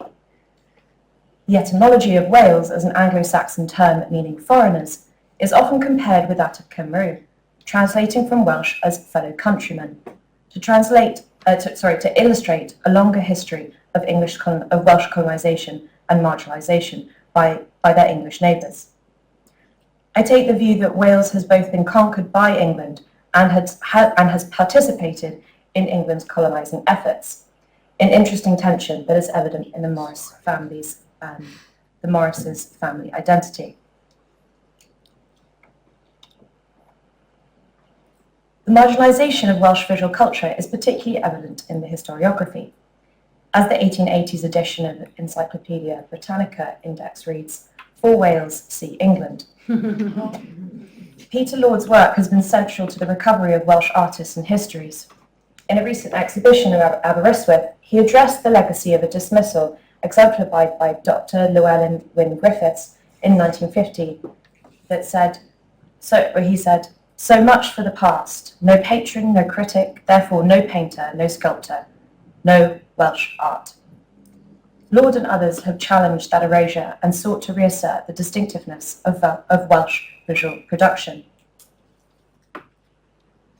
Although not as popular over the last century, the late 18th century saw a craze for Wales as part of the picturesque movement, spearheaded by Gilpin's writings on the Wye Valley and encouraged by continental conflicts that curtailed European travel. North and South Wales became spots of visual attention, producing a market for views that combined topography, antiquity, and increasingly industrial spectacle. It was a sort of renaissance for Wales in which the natural and wild landscapes, with their ruinous castles from past English invasions and Celtic traditions deemed exotic to the foreign traveller, took the metropolis by storm. This tourism was often extractive in its gaze. Itinerant artists frequently fetishized local people as picturesque peasants while treating the landscapes as material for metropolitan consumption. Yet the industrial picturesque, or the industrial sublime, differed, I would argue. It recorded rapid transformations, smoke, furnaces, docks, and planned towns, whose labour and investment was largely Welsh. Even when framed from an outsider's perspective, these images document a distinctly Welsh phenomena that underpinned the British Empire. The Morris family were among the earliest Welsh families to become exceedingly wealthy through copper industries that connected South Wales with the world. From the 1720s, Robert Morris expanded the copper foundries using copper ore from Wales and Cornwall and local coal at sites such as the Forest Works and Landor. Among his exports were copper manillas, sold to Bristol merchants and exchanged by them for enslaved African people within the transatlantic slave trade. Other copper goods furthered British imperial efforts in South and East Asia. For instance, between 1750 and 90, the Morris family sold copper goods to the East India Company in exchange for almost £500,000, equivalent to over £75 million today. This relationship coincided with the East India Company's peak imperial plunder, connecting South Swansea's industrial output with the early formations of British colonialism in South Asia. Like later Welsh industrial elites, the Morrises invested in art and architecture to position themselves socially within existing Welsh gentry circles and a developing colonial and industrial elite. Robert Morris began the family's collection, an appreciation for the art that his children deepened, especially his daughter Margaret, seen on the left, and his son, John, seen on the right. Throughout their lives, Margaret and John invited artists to stay at their houses in Wales and London, commissioned paintings, and purchased paintings and sold them in the capital. Their collection and patronage practices connected Swansea to metropolitan cultural circuits and to dealers and connoisseurs across Europe. I'll briefly introduce you to both their artistic worlds. In 1772, Margaret moved to Mortimer Street in London to help care for her late sister's 4 children, as her widowed husband, Thomas Lockwood, was struggling to manage their household and their shared business, Lockwood Morris & Co. After Bridget Morris's death in 1769, Lockwood had hired the French tutor, Noel Desenfant, to look after their children. Before long, in 1776, Margaret married Noel Desenfant, despite being 13 years her junior. During that same period, Desenfant had begun to trade lace and move in artistic circles. He met the teenage Francis Bourgeois, seen on the right, who had been left by his Swiss watchmaker father and quickly became his guardian. Sorry, seen on the left, in fact. After his marriage to Margaret Morris, and with her dowry of £5,000 and other industrial inheritances, Desenfant and Bourgeois began collecting and dealing in European paintings. In 1790, des enfants bourgeois were commissioned to create a collection for the King of Poland, and shortly after the King's abdication in 1795, they sought a public venue for this vast collection. Upon des enfants' death, Bourgeois inherited the collection, and after his death, it was left to Margaret, who ensured the opening of Dulwich Picture Gallery. Among her personal contributions was a £4,000 gift to pay the architects of John Soane to complete the gallery's construction, which then opened in 1817. Her brother, John, meanwhile, turned his attention to transforming the Swansea landscape. In the 1770s, shortly after his father's death, John Morris commissioned John Johnson of Leicester to design his new Palladian country house, Clasmont. Its lawns and terraces were deliberately arranged to look down on the Morrises' industrial production and workers' houses. Dominating this view was Morris Castle, a Gothic folly that Morris commissioned to house 40 families in a complex of 3 blocks linked by towers around a central courtyard. This was highly unusual, as other follies commissioned by industrialists were purely recreational, aesthetic pieces of architecture, not buildings that doubled up as industrial housing. John Morris also built Morriston, a grid of homes built to house other labourers, which grew to house thousands of people by the early 19th century. Through such projects, the Morris family shaped the urban landscape of Swansea, literally transforming it to reflect their personal ambitions and, perhaps rather optimistically, their hopes for improving the working conditions of the Welsh working classes. John and Margaret moved and shared networks of collectors and dealers. Around 1782, just a few years after finishing the construction of Clasmont, Morris commissioned Bourgeois, the artist and dealer then living with his sister in London, to paint his country house with himself in the foreground. Other paintings in their collection by Romney and Hoppner, seen here. Together with his sister, Morris attended London auctions and invited artists to stay, positioning themselves within the London-based art world. And one of the interesting legacies, I suppose, of the Morris family is that Cedric Lockwood Morris is directly descended from them and grew up at Sketty Park, which was shortly after, about 20 years after finishing this building, they realised that they needed to relocate it because of the smoke from the furnaces. The view was actually quite an inconvenient position, so they took it down brick by brick and moved it about 2 miles to the east to a place called Sketty Park. The park still exists, there's still a folly, but the house doesn't. Anyhow, that's where the 20th century British modern painter Cedric Lockwood Morris was born, and the name Lockwood comes from the man Thomas Lockwood that I just mentioned, who was sort of involved in their family business, but specifically involved in the slave trade from Bristol.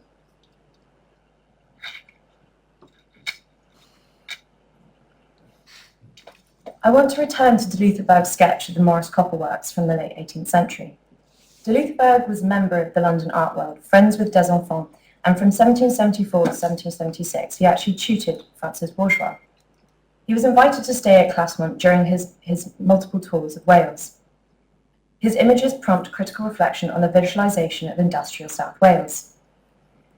The sketches are completely devoid of workers or explicit hard labour.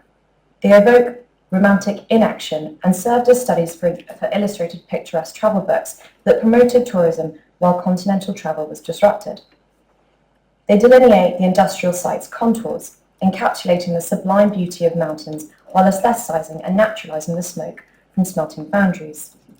Through these works, the artist serves the industrialist owner, incorporating resource extraction and its labour implications into a romanticised, rugged, Gothic view of Wales. Views of industrial South Wales combine English landscape conventions with a picturesque movement driven by the Welsh landscape. Industrial views of places like Swansea were almost entirely unique in this period. South Wales was among the first and largest industrial regions in the British Isles, and because of its transformation, because this transformation coincided with the Grand Tours of Wales, it is unusually well documented. When we consider the social and economic systems at play, the industry fueling the British Empire, a Welsh patron with a London presence, and a European-trained artist producing the view. We are looking at an object that embodies global hybridity that might be considered an example of British art. There is, however, a darker history to this form of Britishness. British, as opposed to English, Scottish, Welsh, or Irish, emerged from domestic and colonial imperialism. Does this Britishness exist outside of the context of forced unionism or colonialism? These industrial, picturesque images aestheticize extraction and obscure labour, dispossession, and the imperial violence that underpin the Morris's global empire. In the same way, does Britishness encompass or describe a history of human and natural extraction? These questions will not be answered here, but in the case of the Morris family, and especially in these sketches by de Lutherberg, I believe we have an example of Welsh industrialists using art and architecture to convey and celebrate a form of Britishness that was both Welsh and English, and crucially underpinned by a global circuit of human and natural resource extraction. Thank you.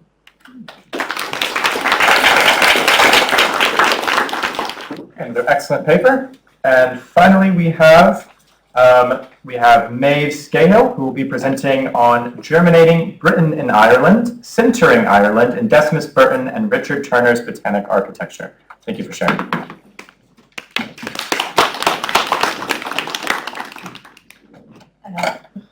Hi everyone, absolutely delighted to be here. I will preface this all with a slight apology in that I was very ambitious in putting forward this paper, and I'm delighted to be in this panel, particularly with you both.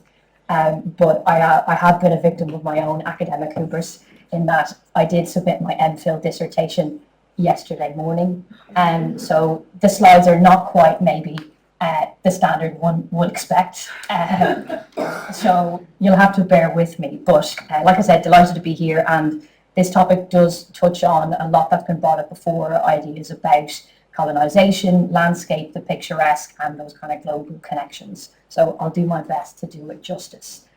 And again, thinking about this panel that we're in, about constructing spaces, the spaces that will be discussed today are, of course, botanic architecture, palm houses in Kew, and various others across Britain and Ireland, but it'll also touch on parklands and zoological gardens. So a tour, if you will. Now, to start, like I said, this is coming at a very strange juncture in my academic career in that I technically have started my PhD because of funding reasons in March, which will be in Trinity College Dublin, looking at the cultural heritage of the site in the Docklands in Dublin. But I have also been finishing my MPhil at Cambridge, which has been looking at Dublin Zoo in the 19th century. So this paper is really picking up threads that I've come across in my MPhil dissertation, but haven't had time to really explore in depth, that I'm hoping to then explore in the research for my PhD. So it's a very preliminary presentation, but what I'll do is kind of take you guys through the context and why I think this is a really interesting subject. So to start, I'll start with, as it always seemingly starts with, the Crystal Palace. It was a running gag in my undergraduate in art history that all roads led back to the Crystal Palace. In fact, in my second year, someone donated a 2-metre long model of the Crystal Palace to the department, which the department didn't realise was 2 metres long, and me and my friends had to carry up 5 flights of stairs. But so I have a complicated relationship with this building. But it is kind of the symbol of British architecture. I came across a great quote from a book from 1979 by Lucille Brockway, which was all about science, colonial expansion, and Kew Gardens. And she wrote that, it would be a solecism to call the Crystal Palace the concrete building of Victorian architecture, seeing as it's made of iron and glass. But it is a building that speaks to the spirit of the Victorian age and that period of high British imperialism. Its technological advancements, it's kind of making the world small in a single location, and it speaks to British hegemonic influence across the world. But there is perhaps an alternate history. Obviously, it's Joseph Paxton's famous design that we all know and maybe love. But in another world, it was the design of an Irish engineer and iron worker, Richard Turner, that maybe would have been built. Turner's design was actually preferred by the judging panel, but was deemed too costly to build, so they ended up going with Paxton's instead.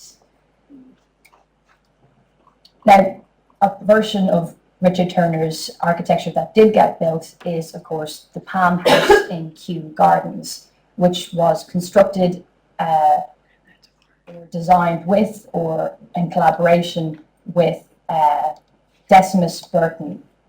So this photo is taken during the construction of Kew Palm House. It was built between 1844 and 48. And in the centre, we've got two gentlemen, which are believed to be Richard Turner and the English architect Decimus Burton. Now, Richard Turner and Decimus Burton, they can be seen as contemporaries. They're both born roughly at the start of the 19th century, and they both die roughly around 1880. Their collaboration has been a subject of a lot of interest in the history of the Palm House in Kew. In their lifetime, it was credited entirely to Decimus Burton. But since the 1970s, and particularly the 1980s, there has been a shift in scholarship, which has moved to emphasise the role of Richard Turner, an Irish engineer, in the production of this great building of British scientific and imperial expansion. Now, to start, I'll just briefly give you an idea. Decimus Burton is the son of a architect and developer in London, whose name is, I'm kind of like James Burton, Now, James Burton, again, he's a developer, so he is maybe not quite a gentleman, if that makes sense, but he is very successful in building all these great villas and developments in London, and that means that his son, Decimus, then moves in slightly higher spheres. And Paul Rabbitt's book on Decimus Burton, which came out in 2021, was entitled Decimus Burton, Gentleman Architect. So Burton is moving in these spheres. He, builds the Athenaeum Club. He's very clubbable, and he's known in all these circles, and he gets commissions through his connections in London. Richard Turner, of course, is the son of a tradesman. He grows up working in his uncle's iron foundry in Dublin. He is completely self-taught, obviously not unusual in the period, but he is a practical engineer and tradesman, and he comes to London in 1844 and presents his vision for a new Palm House to the Office of Woods and Forests, the Commissioners of Woods and Forests. And this is always treated as the genesis of this collaboration. Turner presents his plan to Woods and Forests. They like it, but they don't quite trust Turner. He has no architectural training, so they ask their kind of favourite architect, Decimus Burton, to come in to oversee the project. But in the course of my research for my MPhil, I looked at the Phoenix Park in Dublin and realised that it was much more likely that Burton and Turner had met at an earlier stage, around probably 1838-37. Sorry now. Completely forgotten where these slides have gone, but now, like I said, this is re-examining the relationship between Burton and Turner, but it's also about re-examining the relationship between Britain and Ireland in this period. And it's great, Grace, that you gave such a comprehensive overview of the relationship between the two islands in the 16th, 17th centuries. This story kind of takes back up after the Act of Union in 1801, which sees Ireland integrated into Britain, at least in theory or in name. This period in Irish history is the Union is mostly about consolidating Britain and protecting it from French interests. In 1798, there's a rebellion of the United Irishmen in Ireland, which again is a threat to British security, and the Union is a solution which negates that internal threat. But it's also a period of a lot of optimism. Ireland, of course, is very impoverished. It hasn't been industrialised in the same way, and there's a lot of hope that the Union will be the way in which Ireland is improved or the civilising mission is finished. there's not a lot of progress in the first 30 years, but around 1830 there's a shift, a period of optimism emerges, and that is specifically linked to political developments and the enacting of Catholic emancipation in 1829, which gave Roman Catholic populations the right to sit in Parliament and to take up other municipal roles. So even though, the right to vote was still largely kept to the wealthier sections of the society, this was still a period of a lot of hope and optimism. And this is where Turner and Burton first meet. So, like I said, 1830s, 1840s, it's this period of hope and improvement. You have these programs of scientific and associational foundings. You're going to have to bear with me here again. I'm going all over the place. These are two graphs which come from quantitative data done by historian Ruth Bales in Belfast in 2009. She looked at the foundations of scientific societies in Ireland versus Scotland and England. And she found that there was a distinct clustering of foundations that was earlier in Ireland than it was in Scotland and England. So you can see here on the left, around 1830 to 1840 is the highest period of scientific foundations, and in England and Scotland, it's more around 1870. Again, this can be directly linked to that period of optimism after Catholic emancipation. This is just a way to kind of illustrate the spirit of the age, as it were. Decimus Burton comes to Ireland in this period. In 1832, he's commissioned by the newly established Dublin Zoological Society to design Dublin Zoo. Decimus Burton is the architect of London Zoo, so the connection makes sense.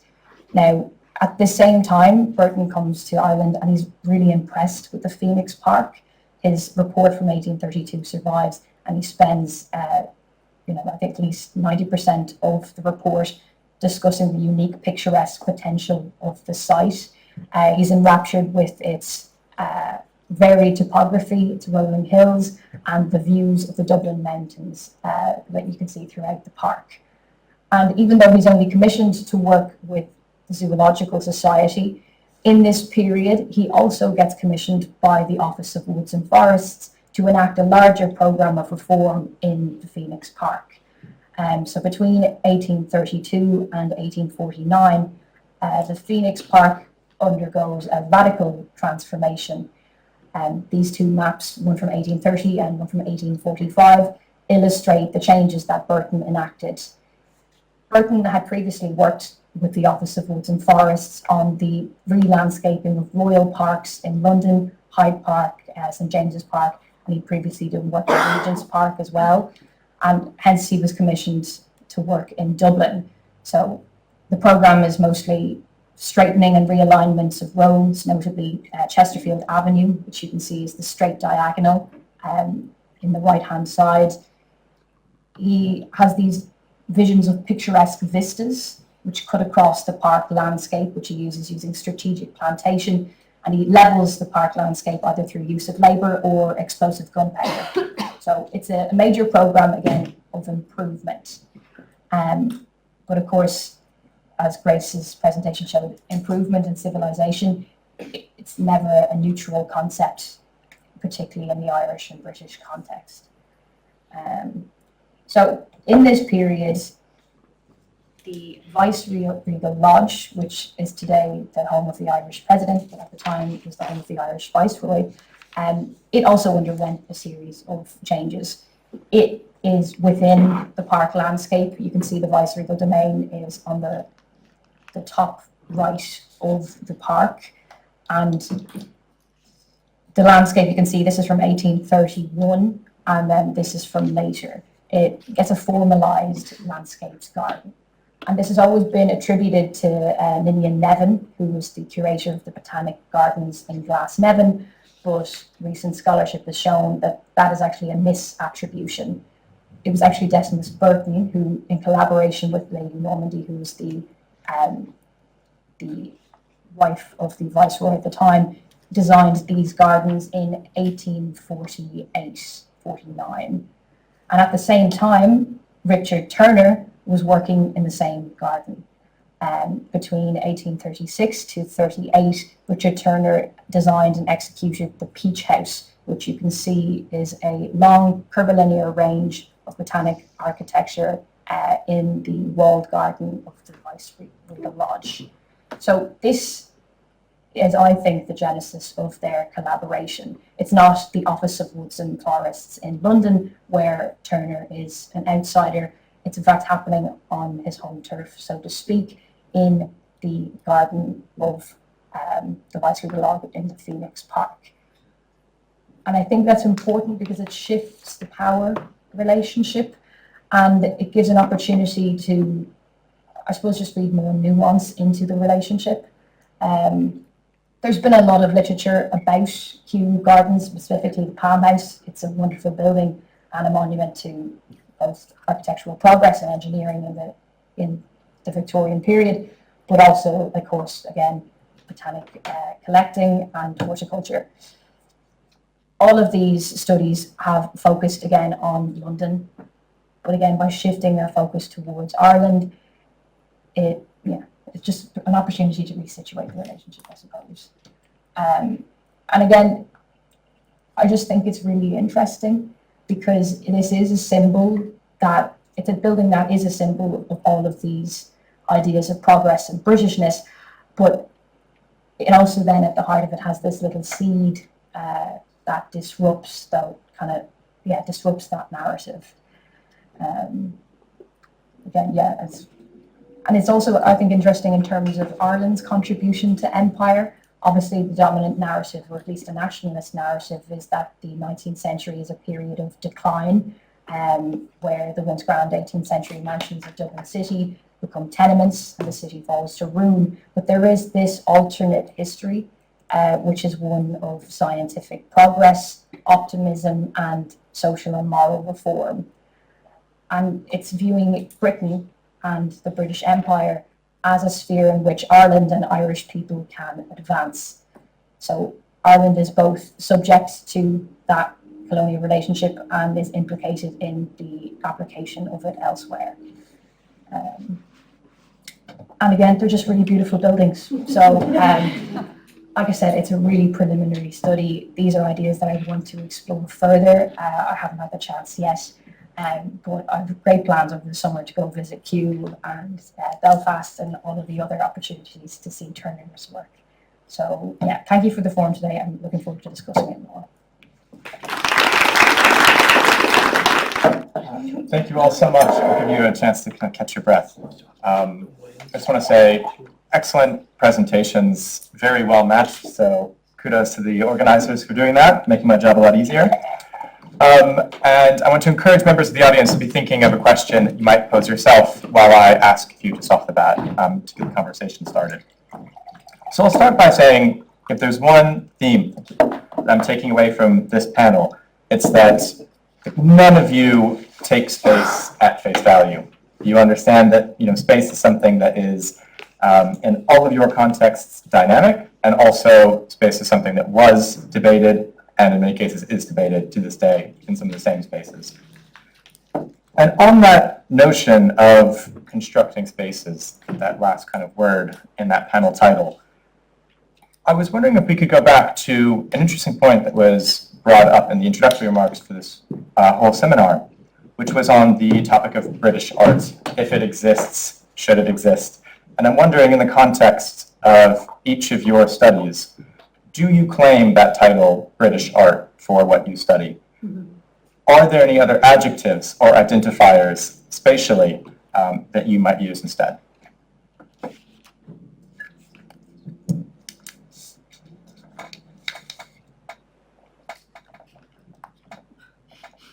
I suppose, for me at least, I am actively using the British spaces, but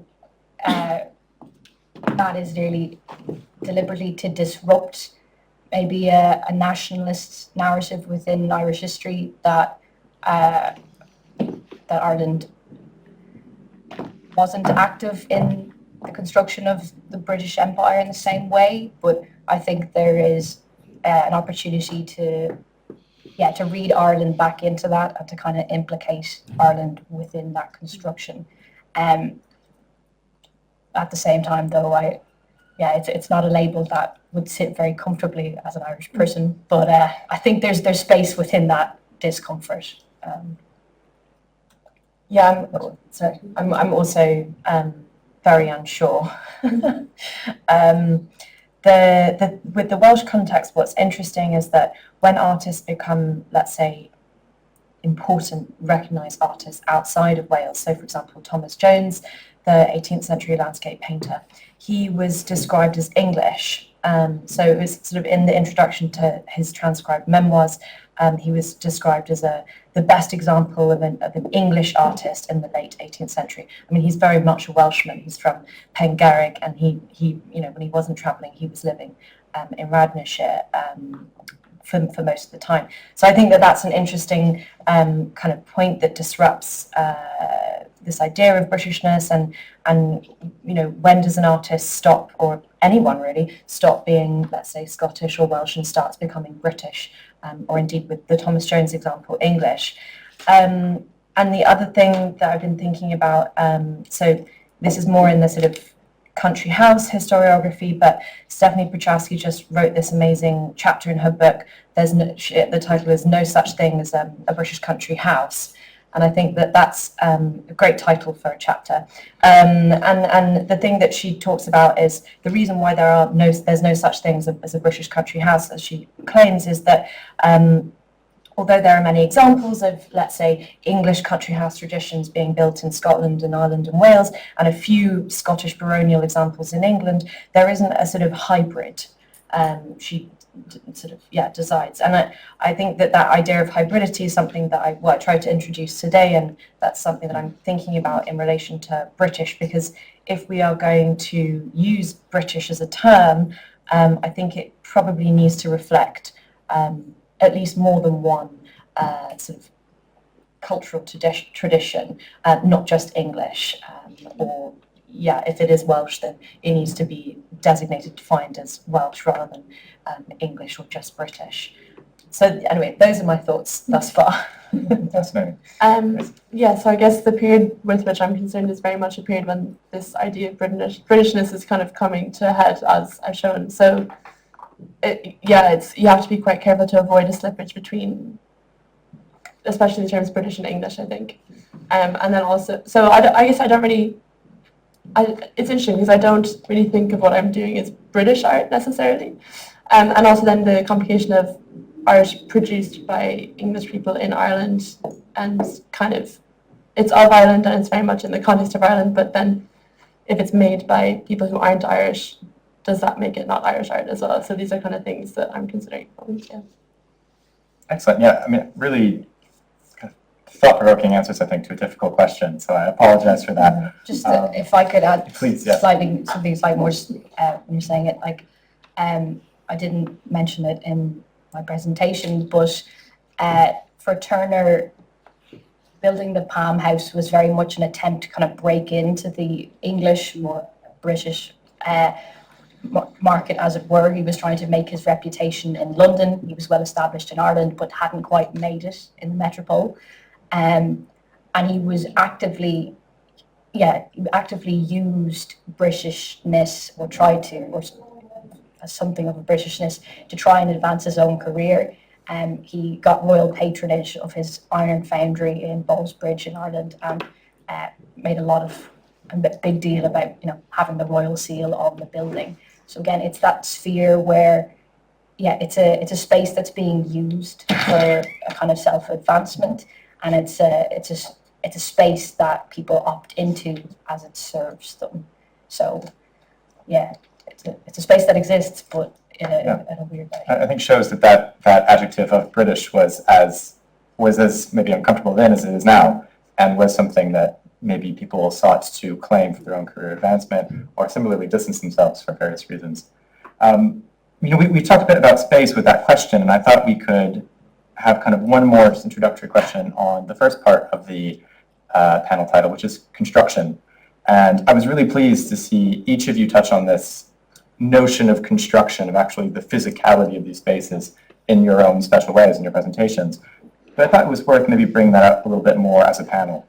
And I'm wondering if by focusing on that construction aspect, we can move beyond what on the surface are these kind of canonical individuals, when we're talking about John Speed, the Morris family, Burton, and looking at kind of the individual laborers who are constructing these buildings, these landscapes, perhaps people involved in that making process, or the end consumer who is always in front of mind, I imagine, in the design and the construction of these spaces. And I'm wondering if you each have something to say about what can we as historians gain from maybe looking a bit more at the active construction side as opposed to the finished space. I guess in terms of what I was presenting on it, speaking about kind of the reception of the maps, and in terms of kind of Ireland's position within this imagined empire of Great Britain. So the atlas was republished several times, quite successful. And while the other maps were corrected and kind of updated, the maps of Ireland were never altered, even though there were, typos and incorrect elements to them. Really interesting. So kind of that, and even they were kind of republished as maps of Ireland by other people, even after more accurate surveys of Ireland were available. So again, it kind of reflects on the somewhat nature of Ireland as something of an afterthought, or at least kind of an incuriosity among, I suppose, consumers, which mainly would have been in England, perhaps, around Ireland. So that kind of, in terms of that, the kind of construction, I suppose, is ongoing in its reproduction and without any edits, yeah.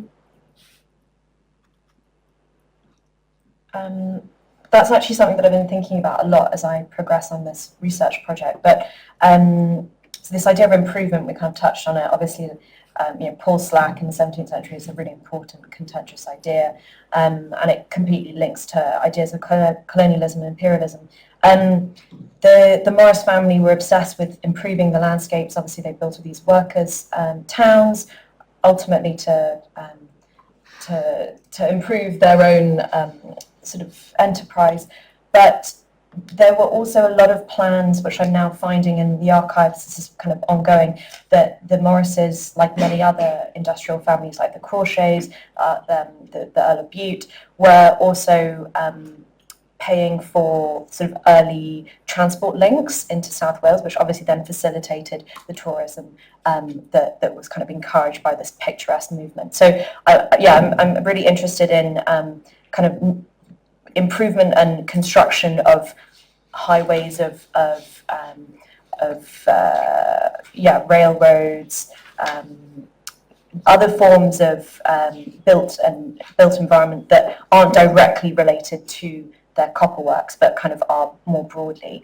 And then the other thing that the kind of what if, the kind of unfinished thing I've been thinking about. So for me, the Morrises are a bit like the Davies sisters. I don't know if people have heard of the Davies sisters. Very similar, but in the 19th century, early 20th century, industrialists from South Wales built an incredible collection, which really kind of formed the collection that is now National Museum Wales in Cardiff. And they were definitely thinking about building a national collection. What if the Morrises had actually not, what if Dulwich Picture Gallery hadn't opened in Dulwich, but had opened in Swansea?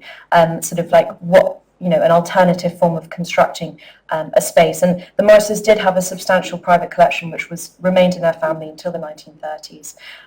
So I imagine that there was a sort of collection to be visited within their house, Sketty Park, in Swansea. But yeah, just kind of the alternative narratives, particularly surrounding kind of nationals and the building of a national collection in Wales, is something that I'm really interested in as well. So great question. Yeah. I mean, the construction thing I think is interesting in the case I'm looking at, because obviously the construction element is what Turner was contributing to the Palm House in Kew. And in a way, that knowledge is coming from what you call the Celtic fringes. Turner, he had a system, it was like wrought wrought iron instead of cast iron beams, which were linked by kind of cast iron studs or links. But that was actually an adaptation of a system that had been earlier devised by a Scotsman, a Scottish horticulturist, Loudon, I believe his name was J.C. Loudon. So again, there's this movement of knowledge along the fringes, Scotland, Ireland, that then makes its way back into the metropole. So it's that construction, rather than moving inwards and outwards to the fringes, it's looking at that opposite direction. And then there's also the construction part where I'm trying to think about the beginning of Burton and Turner's collaboration and locating that in Ireland rather than in London. Like Burton's active construction work, which is importing an English picturesque landscape tradition onto Ireland. So again, there's that movement again. So there's a lot of construction happening, but moving in lots of directions. And playing with that idea of space, I think, and how we organize it. I am conscious of time, so I want to open up questions to the audience if anyone has something they'd like to ask.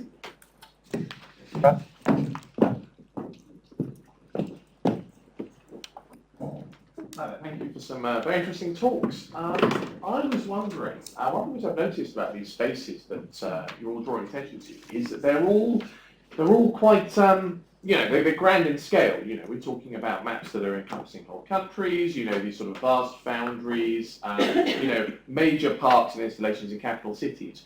The question for all of you, I suppose, is do you think there's a relationship between the British dimension of spaces, or indeed British art, and the scale that it aspires to, scale that it encompasses? Is there a relationship between Britishness and scale? I would say yes. Definitely. And I think that the thing that I was trying to point to is that I think that there is no Britishness if not multiple entities, multiple colonies, if you will.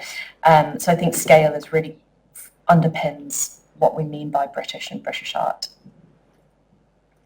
Definitely. I think in this book, mostly, and in my research on Dublin Zoo, it's thinking about the global and global connections, and like the global in this period is conceptualized through Britishness. It's like a British globalness. It certainly exists at scale. Maybe at a local it's something you can opt into, but it's large scale. Yeah, I mean, of course, scale is interesting in maps because you kind of have, the condensing of space. And I think there's something about the idea of a theatre that's very grand, but in reality we're talking about the theatre of an empire of Great Britain. It's not really a vast space in the way that, say, other domestic or contemporary empires were. So it's kind of an interestingly grandiose way to talk about what is in reality quite a small space globally as well. We have time for possibly another question. Let's have maybe, they're in the back. Probably a question more for you, Grace, but I was become aware of the later editions of Speed and Maps of Bermuda, and how that space is divided up according to the Protestant English Church of England parish. And I was just interested in this theatre of empire, which is a Protestant empire, and how is that spiritual or ecclesiastical topography negotiated in the Irish depictions, if at all? Yeah, it's interesting because obviously you have, one of the complicated things about Ireland at this time period is that it is predominantly Catholic, and that is also what makes it something of a threat within this empire of Great Britain. Partially because Ireland, might, have sympathies with other Catholic nations in Europe. And indeed, during the 9 Years' War, Spanish forces landed to help the Irish rebels. So this kind of, sectarian difference is obviously very much part of the complication of the period. Interestingly, I don't really think that Speed's theatre I don't know if that's particularly visible, particularly the kind of the religious element. I think, if anything, it's more kind of, you see a lot of, you see some mentions of kind of Gaelic landowners and Gaelic place names, but it's less, I think, focused on the kind of religious aspect of it. So, we are on the precipice of lunchtime, which is always a dangerous place to be as a teacher. However, I did see a couple of hands which I didn't get to, so I do apologize to those people, and I encourage the conversation to advance over lunch and over coffee. Thank you again to all of our very talented presenters.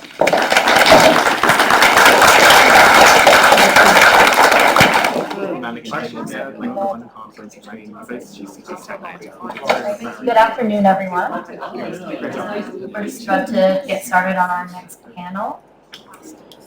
So my name is Alicia. I'll be chairing this next panel. I'm a PhD candidate in international history at LSE, and I work on late 17th century visual and material culture of English Empire and the aesthetics of empire in this period and the imperial networks that supplied it. So I'm very excited for this next panel titled Conceptualizing Empire. We have 3 speakers today. Our second speaker, unfortunately, wasn't able to make it in person, so they have sent a video recording, and we will have the first and the third speaker here for Q&A, but if you have any questions for the second speaker, you're welcome to email them their information, institution, and their information should be on the program and on the slides. Right. Okay.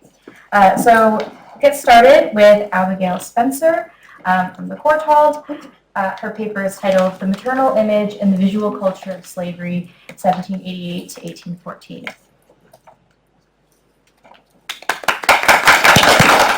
Just to reiterate, content warning that is printed with the abstract, but this paper includes discussion and depiction of both enslaved people and racist ideas and tropes.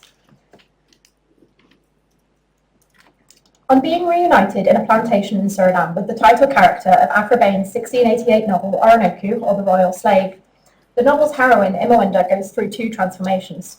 She is made fair, and she becomes a mother. Bain's novel tells the story of an African prince sold into slavery by his uncle, believing he is separated from his love forever. Neither the novel nor its author were anti-slavery, and it has commonly in fact been interpreted as an allegory of the danger posed by William of Orange to Bain's royal patron James II. However, the novel had a pronounced influence on understandings of racial identity and slavery in Britain. From its beginning, Imawinda is praised by the narrator and other characters for her modesty and unwavering loyalty to Orinoco. The reader is consistently reminded that despite facing frequent sexual advances, Imawinda, quote, refused to rob Orinoco of no part of her virgin honour, unquote. While Bain sets Orinoco apart from other Africans through his education and oratory, Imawinda's fidelity and modesty are what earn her the epithet fair slave and prominence in the plantation society. Concluding several pages of praise of Imawinda's modesty after her reunion with Orinoco is the announcement of her pregnancy, fulfilling a domestic ideal of European monogamous production. A European domestic ideal of monogamous production. Staged throughout the 18th century, Thomas Saban's 1796 theatrical adaptation of Orinoco literalized the whitening of Imawinda. As can be seen in a print of John Savigny here, the actor who played Orinoco would perform the theatrical practice of blackening their skin with makeup. Imawinda, however, was consistently cast and depicted as a white woman. Joyce Green MacDonald has suggested that Saban deliberately cast a white woman for European audiences to identify with, erasing black women's identity and simultaneously centering ideas of white women's remarkable morality in colonial spheres. The narrative makes for a poignant example of how whiteness was not a neutral construction in this period.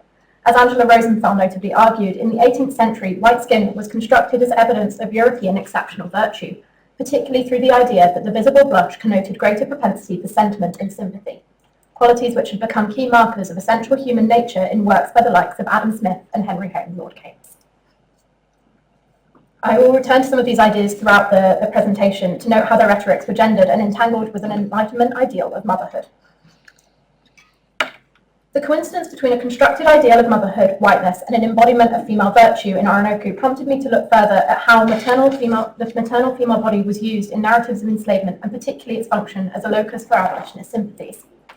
As I will show, however, this precondition of maternity nonetheless exposes some of the limits, latent anxieties, and contradictions within the abolitionist movement, the visual codes of which David Bindman famously argued were rarely unequivocal. Previous studies of abolitionist provocations of sympathy have tended to focus on the dramatic pathos of heroic classicized black male slaves or eroticized quasi-pornographic depiction of suffering.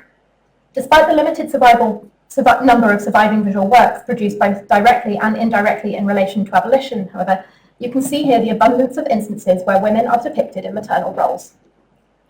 Black and enslaved women are shown carrying or nursing children across a wide range of mediums targeted at a full cross-section of society. From paintings, prints, to fashionable commercial items like the reticule in the lower right corner, domestic vignettes in book illustrations, even the cheapest, most accessible form of print media in this period, the broadside ballad, drew on the sympathetic potential of maternity, reprinting abolitionist verses alongside low-quality cut reliefs featuring the same motif of a woman and child. The remainder of this presentation, I will focus largely on just two images. George Morland's paintings Slave Trade and African Hospitality are some of the earliest fine art productions on an abolitionist theme. Prints were produced by John Raphael Smith, who purchased both paintings shortly after the latter's exhibition, and cleverly marketed prints across cities in Britain that were notable for their abolitionist support, including Chester and Bristol. Popularly known under their print titles, the first painting was originally displayed at the Royal Academy in 1788, under a more provocative title, Execrable Human Traffic or the Affectionate Slaves. The original is lost and known only as a photograph. However, a replica of similar dimensions gives a sense of the full colour composition. It depicts a tropical coastline with a bifocal, frieze-like composition centred on an African man forcibly separated from his wife and child by European slave traders. The painting's pendant, African Hospitality, or European Shipwreck on the Coast of Africa, as it was originally exhibited in 1790, provides a redemptive conclusion and a simultaneous warning. Scattered along a rocky cliffside, local Africans help groups of white survivors of a shipwreck to safety. The central figure or group depicts a reunited European family, bracketed by an African couple and their young children. The good-natured, sentimental, and obliging friendships of the African families contrast with the cruelty and immorality of the merchants, visually articulating the ideas of early abolitionist writers like John Wesley, who had presented African people as guileless inhabitants of pre-Luxurian paradise. Meredith Gamer has argued that these works played a key role in the developing language of abolition and that they revealed the ambivalent anxieties surrounding the, quote, figure of the enslaved African and the prospect of his emancipation. In particular, Gamer suggests that the more seditious accusations against the institution of slavery were narrowed to a critique of the slave trade alone. The moral logic and sensibility of Morland's works notably departs from earlier abolitionist images and concurrent, which have been argued to abstract the enslaved figure and render white slave owners invisible. Morland's works, on the other hand, invite empathetic positioning in relation to both the slave merchants and the captured African couple. Although in the prints, Smith made some alterations to the composition, including less caustic titles and the inclusion of poetic epigraphs from an unpublished poem by William Collins, the use of familial sentiment to articulate meaning remained central to the images. The paintings have generally been viewed as an anomaly in Morland's work. Although he is only known to have painted one other non-European figure expanded from a larger work, Morland's oeuvre was marked by moralising genre pieces of the poor and downtrodden, as well as shipwreck scenes of fishermen and smugglers. In the execrable human traffic, the only topographical markers that this is a non-European landscape, aside from the African people themselves, are a palm tree and perhaps the dusty pink sunset. The rugged cliffs of European shipwreck have an even more pronounced topographical similarity to the sentimental rural scenes set in Britain. Images depicting non-European places in a picturesque rural idiom, often with figures adopting the poses of classical antique sculpture, were abundant by the 1790s and were marked by just enough familiarity to appeal to the European armchair traveller. The familiarity of the scenery heightens the sympathetic provocation at work in the narrative of Morland's painting. That this familiarity would have productively aided sympathy, the sympathetic function of an image, is in line with Adam Smith's suggestion that sympathy was not a spontaneous transformation of ideas into feelings as had previously been believed, but was a process which required the spectator's imaginative projection into another's experience. It is difficult to attest how effective the paintings were at garnering sympathy, because apart from a few brief and quite biased accounts from Morland's biographers, there seem not to be any surviving contemporary critiques. However, I did find that the displayed position of the slave trade in the Royal Academy exhibition interestingly undermined much of the work that Morland's painting did to make abolition an appealing and effective subject for fine art. Gamer has suggested that Morland set his scene on an African coast, rather a plantation, to avoid the troublesome question of a post-abolition society, for example. Fears around what society would look like post-abolition were widely discussed and can be summed up by an anonymous MP's writing, who said, quote, who wrote of the, quote, great probability that upon abolition, thousands of slaves will surely become lazy, incorrigible, and rebellious. The dreadful consequences are surely to be considered as no trifling objections, unquote. It was especially provoking then that the painting which followed Morland's work was a now lost work by naval painter Lieutenant William Elliot, titled Representation of the Fire at Kingston in Jamaica on the night of February the 3rd, 1782. The fire seems not to have been arson. However, a letter from a plantation agent in the same year referring to the fire expresses the fears of violence in Caribbean colonies from foreign fleets and slave revolts alike. The potentially incendiary display of these two works side by side would have undone much of Morland's work to ameliorate anxieties around abolition. The morally charged theme of a shipwreck also points to some of the European anxieties, but here about both women's sexuality and the limits of abolitionist sympathy. Shipwrecks had currency in the 18th century as a symbol of divine providence and were often connected to ideas about commerce and the corruption of society through decadence. With growing anti-slavery sentiments, the shipwreck's warning increased in salience. European shipwreck, therefore, held a message of potential redemption that provided those complicit recognized the essential humanity of African people, signalled by their capacity for feeling, and ceased the trade. One of the primary justifications for slavery had been the supposed subhuman status of Africans, a theory that was commonly refuted by abolitionists such as Thomas Clarkson, who had drawn on works of natural morality by the likes of Smith and Lord Keynes to suggest that Africans' capacity for human sympathy asserted their right to natural liberty. It is worth noting too, however, that the theories of Smith and Keynes, which underpinned many abolitionist narratives, also came to be used to suggest that non-European populations were at a lower stage of societal development and therefore needed European intervention. This supposed relative lack of civility of non-European societies was often defined, in fact, through poor treatment of women, non-monogamy, and sexual depravity. This was the view that was held by Lord Keynes, who argued that circumstances of brutality and war could place limits on the social progress that essential morality would otherwise encourage in a society. Interestingly, he also suggested that the remedy for this was in the mixing of the sexes, on the grounds that women, commonly believed to have a greater capacity for sentiment, would soften the manners of the rougher sex. The central group of European shipwreck offers the most poignant example of the use of gender dynamics to garner abolitionist sympathy.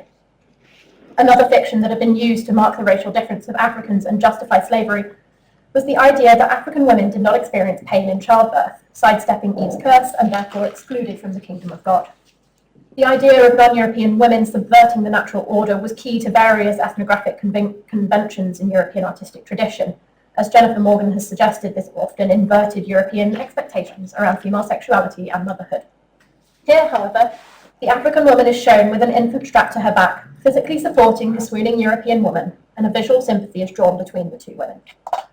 In an image expressing an overtly abolitionist message, it would have been absurd for Morland to literally alter the African woman's skin colour to signal her virtue, as happens to Imawinda in Orinoco.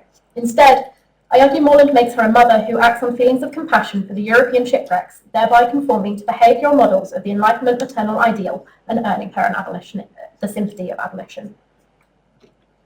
The identification of women with the maternal role is also seen in the companion painting, which is centred on a monogamous affection between the held gazes of the separated couple. Fears around miscegenation and excessive sexuality of black women had been lamented in pro-slavery rhetorics, including Edward Long's History of Jamaica, which had suggested that black women were prone to infidelities and that white English women's moralising influence was a necessary palliative. The idea of English women's exceptional morality being signalled by the highly visible blush of fair skin was itself linked to the prescription of a maternal role, which Ruth Perry suggested came to be imagined as counter to sexual feeling, opposing alike individual expression, desire, and agency in favour of a mother at the service of the family and the state. Often a symbol of coyness in the face of sexual advances, the blush could symbolise a woman's chastity, a quality which Lord Keynes thought to be the capital virtue of women and the chief support of conjugal fidelity. The connection between motherhood and its physical acts and the progress of a nation was commonly held by both Rousseau and British writers like Hannah More and Mary Wollstonecraft, who were informed by them. Therefore, I argued that by representing the monogamous attachment of the African couple in the slave trade and likening the chaste virtue of the blushing white woman in African hospitality with her black saviour, Morland counters the arguments of pro-slavery factions by reasserting essential humanity and right to liberty. Previous readings of the dogs in the foreground of the slave trade have surrounded the use of dogs by slave traders to prevent captives escaping, as was detailed in Alexander Falconbridge's account of the slave trade published in 1788. Considering the polysemy of genre painting and the second smaller dog in African hospitality, however, it is likely that the domesticated obedience of the animals would have been read by a European audience in the exhibition as also in terms of the symbolic association between dogs and the protection of marital fidelity. Supported by Morland's wider oeuvre, dogs are employed as a symbol of domesticity and heighten the central sentimental theme of monogamous affection and a maternal role that is counter to female sexuality. The final piece of evidence that I want to present on the importance of familial affection to the sympathetic appeal of the compositions can be found in an early proof print for the slave trade, which is notably absent from both the final print and source painting. In the proof print, which you can see on the left, the captured woman's pleasing gaze is locked with that of a slave merchant. Her arms are raised in defensive fear, reminding the viewer of the tacit threat of sexual violence which underscored the lives of enslaved women. The final print returned to the painting's composition. The gaze is locked between the separated couple, and the woman's protesting arm is lowered to hold her child protectively. These changes confirmed that the enslaved woman had the English viewer's full sympathy by removing the associations of sexuality to instead highlight marital affection and maternal character. Morland's images were reproduced widely. A female printmaker in France in 1794 produced stipple versions likely to commemorate the short-lived abolition of slavery in French colonies. The images were reprinted in 1814 after both Smith and Morland's death, perhaps as a belated commemoration of Britain's abolition of the trade in 1807, which had become a frequent triumphal kind of twisted proof of the nation's exceptionalism in anti-French rhetoric that sought to justify engaging in the Napoleonic Wars, which had become quite controversial. It is ironic that one biographer of Morland suggested that the images were unsuccessful for being, quote, for being a sign of a, quote, country who can boast of its refinement even in cruelty. What I've aimed to do demonstrate through this case study is how central the Enlightenment ideal of maternal identity was to abolitionist visual rhetorics and the theories of natural morality on which they drew. Casting women in maternal roles and highlighting monogamous structures of reproduction came to be a kind of visual shorthand for British ideas of civility, appropriated to the Enlightenment abolition movement. It signalled the refinement and moral virtue that had been associated with white English women. In addition to making the enslaved woman's eligibility for sympathy conditional on conforming to European gendered behavioural models, it also reveals the importance of ideas to gender about understanding the contradictions and limitations of the heart of abolitionist rhetoric. I want to end with perhaps the most iconic image produced in relation to abolition. In 2017, Alan Barnes and Stephen Leach published an article in British Art Journal which demonstrated the considerable feasibility that the anonymous design for the seal of the Society for Effecting the Abolition of the Slave Trade in 1787 and the subsequently mass-produced Wedgwood medallion could have been based on a painting by Joseph Wright of Derby. They suggested that the kneeling supplicant pose of the enslaved figure in the medallion connected to the common narrative of the grateful slave and pointed to the ambiguity of the origin of abolitionist rhetoric. The significance of gender transformation in these images, however, was largely left for later study. The central entanglement of gender in the visual culture of abolition is evident and deserves more study to unpack the ambiguous, entangled history of the British Empire and its constructions of identity from across disparate political spheres of society. Thank you. Okay, thank you, Abigail. Our next paper is Which Productions We So Justly Prize, Naturalizing Caterina de Braganza in the Ceiling Paintings at Windsor Castle, 1678 to 88, which will be presented via video recording by Sarah Hutchison from the University of Massachusetts. As I mentioned earlier, if you have any questions for Sarah, please send her an email. Their information is on the slides. Thank you very much. Thanks to Claire and Clara, not only for their organizing, but also for enabling me to take part virtually today. I will be talking about the naturalization of Queen Caterina de Braganza, Queen Consort of Charles II, in the ceiling paintings at Windsor Castle. Caterina de Braganza was born in 1638 to the King and Queen of Portugal and was married to Charles II in 1662, a mere 2 years after the restoration of the monarchy. Caterina's large dowry, which included a good deal of cash, an unprecedented amount of cash, in fact, as well as colonial possessions, the port of Tangiers, of Bombay, and free trading rights in Brazil and in Portuguese holdings in Asia, were crucial for the impoverished British crown, still very much in recovery mode after the Civil War and interregnum. The couple were married until Charles's death in 1685, though the marriage produced no surviving children. Due to her foreignness, her Catholicism, and her infertility, Caterina faced a serious image problem in Britain, though she brought with her objects and practices that would become very popular, including calico and tea drinking. The depictions that I'd like to explore today are from a series of ceiling paintings by the Italian painter Antonio Verrio at Windsor Castle. From 1675 to 1688, Verrio painted 24 new rooms within the castle. These interiors were the final steps in a major overhaul of the castle's state apartments, where the king and queen enacted ceremonies of state. Verrio's ceilings brought Windsor into line with European counterparts that Charles II and his loyal courtiers would have encountered during their exile in the 1650s, some of which were basically contemporaneous, like Charles Le Brun's decorations for Versailles. I want to consider these ceiling paintings not as standalone works of art, but as part of a larger set of visual and spatial messaging strategies on the part of the Restoration Crown at this site. So to briefly touch on the architecture, Charles II commissioned a remodeling of the state apartments, the official rooms of the king and queen, from 1674 to 1684, overseen by the architect Hugh May. This was largely because the castle was out of date and had become near uninhabitable during the interregnum, but it also functioned as a sort of PR campaign on the part of a monarchy that had recently faced regicide and revolution. One other aspect of method that I just want to briefly mention here is that most of this restoration era iteration of Windsor Castle here was lost to reconstruction in the 1820s and 1830s. But fortunately, watercolor studies of many of these spaces were completed by Charles Wilde as part of an 1817 publication on royal residencies by William Pine, who also included textual descriptions.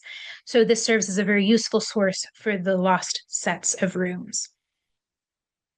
Anyways, there were two main strategies for re-establishing authority here at Windsor Castle. With the exterior, focus was on harmony with the retained medieval fabric, basically everything to the right of this right here. And this was achieved both stylistically and materially. Additionally, the symbolic associations of the site with the chivalric Order of the Garter, founded in 1348 and stressing feudal loyalty to the king and its code of conduct, were externalized, with a large silver gilt emblem, the Garter Star, just visible there, ornamenting the exterior of the new block of buildings that contained most of the new state apartments. In this way, the building attempted to erase the recent anti-monarchic past by stressing the continuity with the medieval period. Inside, decor by Antonio Verrio and Grinling Gibbons, amongst others, depicted monarchy as the embodiment of kingship in Britain in the person of Charles II. Formal reception spaces all contained elaborate iconographical messages concerning the status and the nature of the monarchy. Medieval and early modern political and theological theory held that the king had two bodies incorporated into one, a perfect abstract body politic and a physical body natural. Radical rhetoric from the past decades of the 1630s through 50s had argued that the body politic in fact included Parliament as well as the king, and the language of Charles I's trial further widened the gulf between the king as a person and the concept of the body politic, because Charles I was tried for treason as a man against the office of the king. So the decorative program of the interiors at Windsor Castle, whenever they depict Charles II, by making him recognizable on the walls and the ceilings as the personification of majesty, attempted to visually reunite the king's two bodies. The body politic is incarnate only with the king's body natural. And it also did indeed alter substantially the character of the building. While the reception rooms on the king's side clearly depicted Charles II as the monarch paying homage to his role in history as well as his status, those adorning the queen's side framed her as a virtuous figure and as the source of furthering Britain's empire. The enormous monetary advantage of Caterina's unusually large dowry, as well as the disadvantages of her religion and nationality, were ignored in favor of grandiose statements about her majesty and character. I want to take us through the Queen's suite of apartments. So to orient us, here is a plan of the 17th century state apartments. Baroque state apartments had a carefully controlled sequence.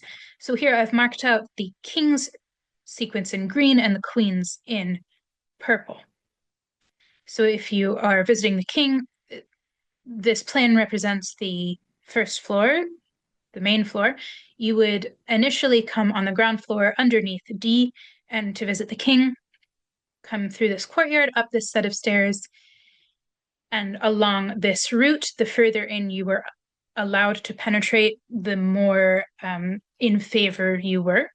And similarly, on the queen's side, you would double back on yourself up this set of stairs and through this side.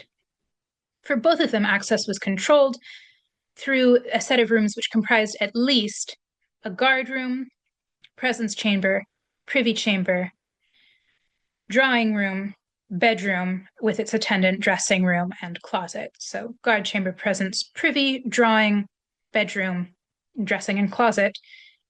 For the queen, there was also a ballroom on her side, and she also had a private chapel for her Catholic devotions. And on the king's side, he had the addition of a dining room for the ceremony of dining in public. So I'm going to briefly show these three rooms because they don't actually depict Caterina herself in those ceilings. And then I'm going to focus in on these three, the guard chamber, presence chamber, and privy chamber, which in which the queen actually does appear, and two of which survive. So in the queen's bedchamber, the ceiling depicted Endymion and Diana, or the sleep of Endymion, very suitable for a bedchamber. The further back ceiling is a Georgian expansion. Obviously, when I rely on the early 19th century engravings and watercolors, the furnishings, including the art on the walls, is totally different to what would have been there in the 1680s. So ignore that. In the Queen's drawing room, the ceiling by Verrio depicted a gathering of the Olympian gods. Caterina used her drawing room as a social gathering space. It was, in fact, an incredibly important social space for the court.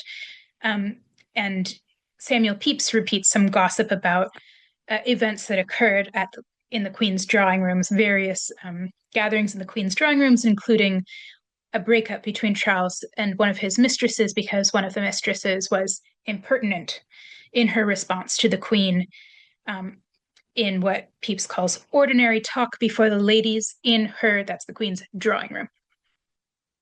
So the gathering of the gods echoes the gathering of the mortals down here below.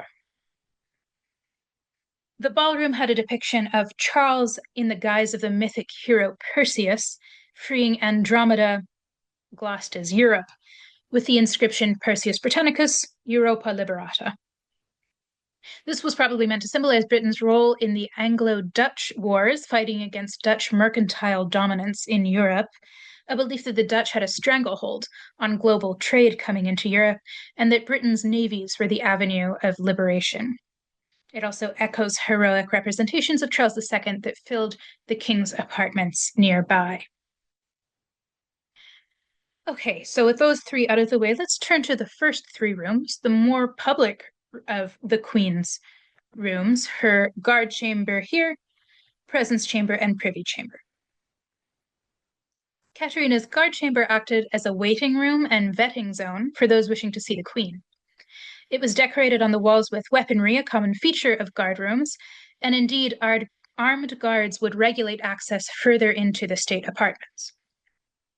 In the ceiling, the political marriage between Charles and Caterina was represented as advantageous in more ways than one, in what is perhaps the most politically innovative element in the decorative program for the Queen's sequence at Windsor Castle. The ceiling shows Caterina, usually read as Britannia, seated on a globe and receiving tributes from allegories of the four continents. A crucial component of Caterina's dowry were these footholds in the colonial world, especially the Americas and Asia. So this depiction accordingly acknowledged the importance of her presence in the English royal family and celebrated the union with the king for its imperial contributions to Britain. Caterina, as Britannia, dominates the globe. And on either side of the globe are the lion and the unicorn, supports of the royal arms, thus anglifying the world itself and Caterina, who sits atop it. And I want to push this a little bit further, this correspondence between Verrio's imagery here and Charles II's full heraldic achievement, pictured on the right there.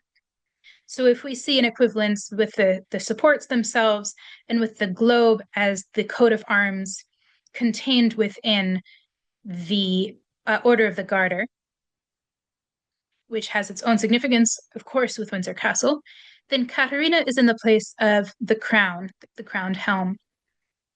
And I think that this is quite interesting because early modern British monarchs were very intent in their heraldic imagery on the crown being a closed crown that is an imperial crown.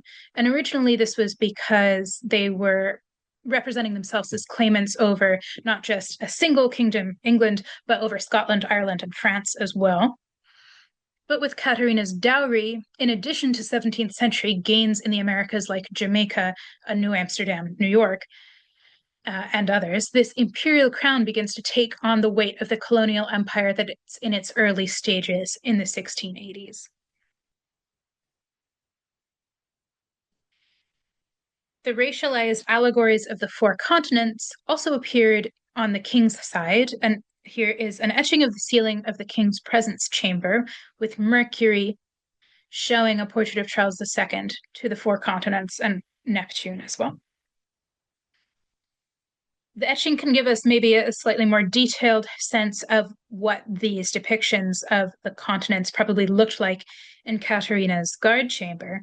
But it's also interesting to contrast the relationship in these two ceilings between the royal person and the allegorized continents.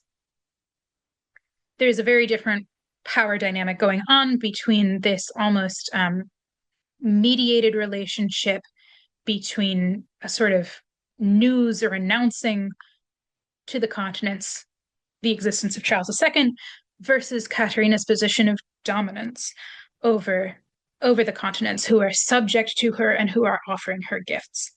It gives a sense of just how Caterina's imperial connections were being highlighted in this decorative program, and also how they needed to be forced into the shape of recognizable British heraldic and mythologic Britannia iconography.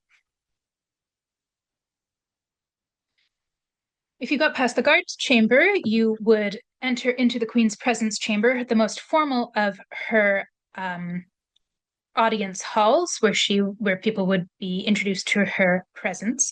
And this chamber survives mostly intact, including the ceiling here. The ceiling painting in here was later kind of called the Apotheosis of Catherine of Braganza, but it depicts her amongst various classical gods and personifications of various things. So directly underneath Caterina, here in pink, are the four cardinal virtues. They are supporting her. Above her, fame heralds her with a trumpet, and below her, justice banishes various evils with her sword. The justice was a common motif in general, but it was very useful for the Restoration monarchy because of the idea that the return of the monarchy banished sedition, rebellion, discord, etc., etc. At Caterina's upper right, or to our right of Caterina, Father Time, in his winged form, seems to be unveiling Caterina revealed in the center there. These are various Olympian gods on the outskirts. And I want to just focus on Father Time for a second, because Erwin Panofsky has pointed out the iconography of Father Time unveiling his daughter Truth, as in this mid-16th century Bronzino tapestry, with a similar theme. Justice here is liberating innocence with her sword, and Father Time is revealing his daughter Truth to the side. Fritz Saxel has argued that the notion of truth as a daughter of time gained religious and political importance during the English Reformation, as adherents of many different sects believed that true religion would triumph in time. Although the religious meaning would probably be a bit odd for a Catholic queen, and depicted by Verrio was himself Catholic as well, but it makes more sense if we think about it in terms of its political messaging. Monarchical governance. Time has revealed true government, monarchy, in Britain, and Caterina is a crucial part of this. Past her presence chamber was the slightly more intimate reception chamber, the privy chamber. And here the theme of queenly virtue was reiterated, showing Caterina in classical dress again, sometimes read as Britannia here as well, borne towards a classical temple in a chariot drawn by swans, while a figure possibly representing one of the graces crowns her, and two putti hover over her carrying the coat of arms of her husband Charles and of herself. Below her, the four seasons sit, and behind her, the four cardinal virtues are repeated, but this time with their three theological counterparts, faith, hope, and chastity, up there on the cloud above, slightly more heavenly. The round temple with its pediment has been read as a temple of virtue in light of the presence of the virtues here, but it has also been occasionally glossed as the temple of love, especially given the swan-driven chariot associated with Venus, and indeed what seems to be the goddess of love herself, dressed in blue, with her doves nearby. In her hand, Caterina holds aloft a flaming heart, an emblem also associated both with virtue, caritas, charity, as in this altarpiece, and with the goddess Venus, as in this print here, holding a flaming heart. This is something that Patricia Simons has shown, including the association with religious devotion. I believe that the duality of interpretation, virtue, and love may be intentional in the ceiling, especially given the reference to her marriage in the coats of arms there. Overall, Caterina's virtue as a faithful wife to a perpetually faithless husband characterized her image at Windsor Castle. So here we have an image of virtuous love. But this image of Caterina as a dutiful wife was in spite the fact that, as historian Edward Corp puts it, Caterina was the only queen consort of England between the 16th and the 19th centuries who failed in her primary function of providing an heir to the throne. And this couldn't have come for a worse time for the crown, recently restored and with an unpopular Catholic heir. Facing a succession crisis was the last thing they needed.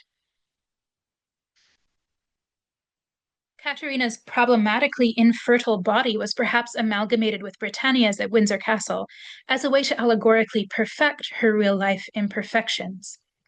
This hybrid personification also served as a naturalization process to eliminate her foreignness, which went hand in hand with her much maligned Catholicism. At the same time, it was this very foreignness that brought with it the lucrative trade deals of her dowry, and these too were being naturalized into an image of British imperialism in the state apartments. At Windsor Castle, then, Katharina was figured as Britannia to negate some key sources of her unpopularity. But in so doing, Britain's own identity as the major imperial player was being expanded and enhanced. Thank you very much. And our third speaker, Shaheen Ali Khan from the University of Virginia. Paper is titled Elephant and Castle, African Forts and Heraldry in the Shaping of British National Identity. Okay, so Abigail has already provided us with a bit of a trigger warning, and so, we'll give a similar one just topically. There are, not as many depictions, but the entire topic is difficult. If you need to leave, then you obviously should do so. Forts, castles, and factories are absolutely necessary for carrying on this trade. It's that trade which brings the most benefit to this nation. The trade to Guinea is not to be carried on without forts, castles, and settled factories. After leaving a European port, slave ships made for an area of the West African coast referred to generally as the slave coast. As early as the 15th century, European trading interests had established regular areas along the West African coast and proceeded to protect their financial interests with the construction of fortifications. To protect their financial interests with the construction of fortifications to facilitate their dominance over a particular area or kingdom's trade in various goods.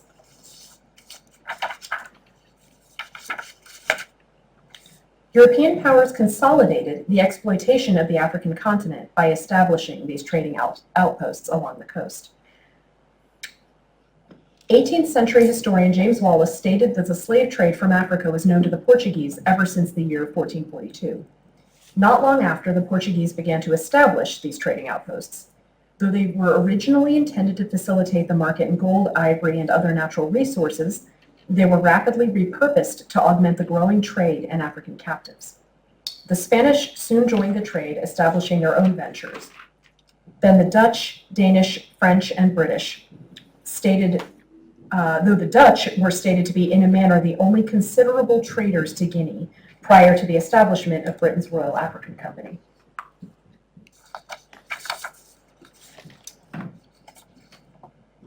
These forts, lodges, and factories acted as holding facilities to stock the ships waiting to take the enslaved to lives of forced labor in the Americas and West Indies. Various seafaring European nations, joined by the United States after 1776, laid claim to stretches of coastline for trade enforced by warships, which patrolled to protect that nation's slaving interests on the water. Control of the forts was sometimes hotly contested, relying upon the garrisons which were quartered there for defense. Several were controlled by different nations over the centuries as European-based powers wrested control from each other to secure their own trade and attempt to establish a monopoly. The British monarchy had not officially been involved in the transatlantic African slave trade until 1558, when it was sanctioned by Queen Elizabeth I with an exclusive charter and a company erected for carrying on the trade to certain parts of the west coast of Africa, specifically for goods, including humans. The first recorded British voyage specifically for the purpose of acquiring enslaved individuals from Africa was viewed by the English government as such a promising and profitable venture that the man leading it, one John Hawkins, was granted a coat of arms in 1565. It was viewed by Hawkins as so vital to the source of his wealth that he chose to depict not only a lion, a clear reference to Africa, but surmounted the whole with the image of a bound African man. This stated more clearly than words his affiliation. Sir John Hawkins later inducted his young nephew, Francis Drake, into the trade. Thus followed the gradual increase of English involvement on the coast of Africa and references. In 1667, a petition by private persons claimed that formerly there hath always been a freedom of trade for all his majesty's subjects, meaning to purchase enslaved peoples on the coast of Africa, and that King Charles' newly chartered Company of Royal Adventurers of England trading to Africa obstructed free trade. In 1694, it was determined that the company, in order to maintain their castles, forts, and factories, were spending almost £20,000 annually, which would, in today's economy, amount to approximately $5 million. Massive public protest, especially from merchants excluded from the trade, ensued. Heavily utilized throughout the early 19th century, European forts along the coast of Africa were a constant drain on their respective countries' coffers, engendering countless committee meetings to discuss the economic viability of continued support and balance profits against losses. In order to determine the extent of necessary repairs to the forts, surveys were ordered in the second quarter of the 18th century. A particularly gruesome accounting of the forts from the 1720s states that the savings by the death of white men in this unwholesome climate will defray all the expenses of maintaining the forts and fitting them out with sufficient armament for defense. This note highlights the prioritization of the upkeep and appearances of these structures, regardless of the cost in lives. Some individual accounts detail the failings of the British trade concerning the material aspects, specifically that the Dutch excel and outdo us in everything on the African coast. This became a weak point in the armor of national pride. These forts became inextricably linked with national identity. The facilities were seen as so vital to the economy of Great Britain that countless pamphlets were distributed to the public in an attempt to garner favor from the population, especially in the face of backlash against the vast amounts of capital spent to refurbish and maintain them. One pamphlet printed in 1708 claimed that Cabo Corso, which is Cape Coast Castle, worth all the rest of the forts on the coast of Guinea, became the nation's property, and the company had no more right to dispose of it than of the Tower of London. And thus, the Tower of London, an absolute icon of the UK, was equated with a building that was not only constructed not by the British, but also nowhere near British soil. In addition to forts built by other European powers and older fortifications which were repurposed, Britain began constructing purpose-built holding facilities on the African coast. One survey noted that Tantamquery, Dix Cove, and Winneba forts were all built after the same manner. This showed a concerted attempt to homogenize and standardize what constituted British slaving forts and bring them up to an admirable standard. Perhaps the most notorious fort was Cape Coast Castle. Monumental in both scale and productivity, it began as a Portuguese trading post and then became the metaphorical flagship for the British fortifications along the West African coast. The Royal African Company, starting from the early 17th century, was headquartered there. That company's logo depicted several iconic symbols emblematic of Africa. A castle carried by an elephant, flanked by two African men, immediately recognizable in England. Its motto further underscored England's dependence upon the African continent, unequivocally stating that England was reliant on the trade. Regio floret patrocinio commercium commercioque regnum translates, conceptually, to the trade flourishes due to royal patronage, and the monarchy flourishes due to the trade. Flanked by African men, the iconic elephant and castle was unmistakable. This proprietary pride in the trade extended to architecture at home. Structures such as the Liverpool Town Hall and the King's Circus in Bath. Liverpool Town Hall, King's Circus, depict emblems of Africa. Great houses such as Durham Park often held statuary showing enslaved African humans, flora or fauna, which would hint at the family's source of wealth. Altogether, symbols of our wealth are everywhere. Just as we often associate ourselves with our jobs, to the degree we assign our own or others' worth to what we or they do for income, 18th century peoples and institutions did the same by proudly referencing their source of wealth. The prevalence of African symbolism, pictorial references, and decor still present in 18th century architecture, art, and place names underscores the British association and national pride which was linked to the African slave trade.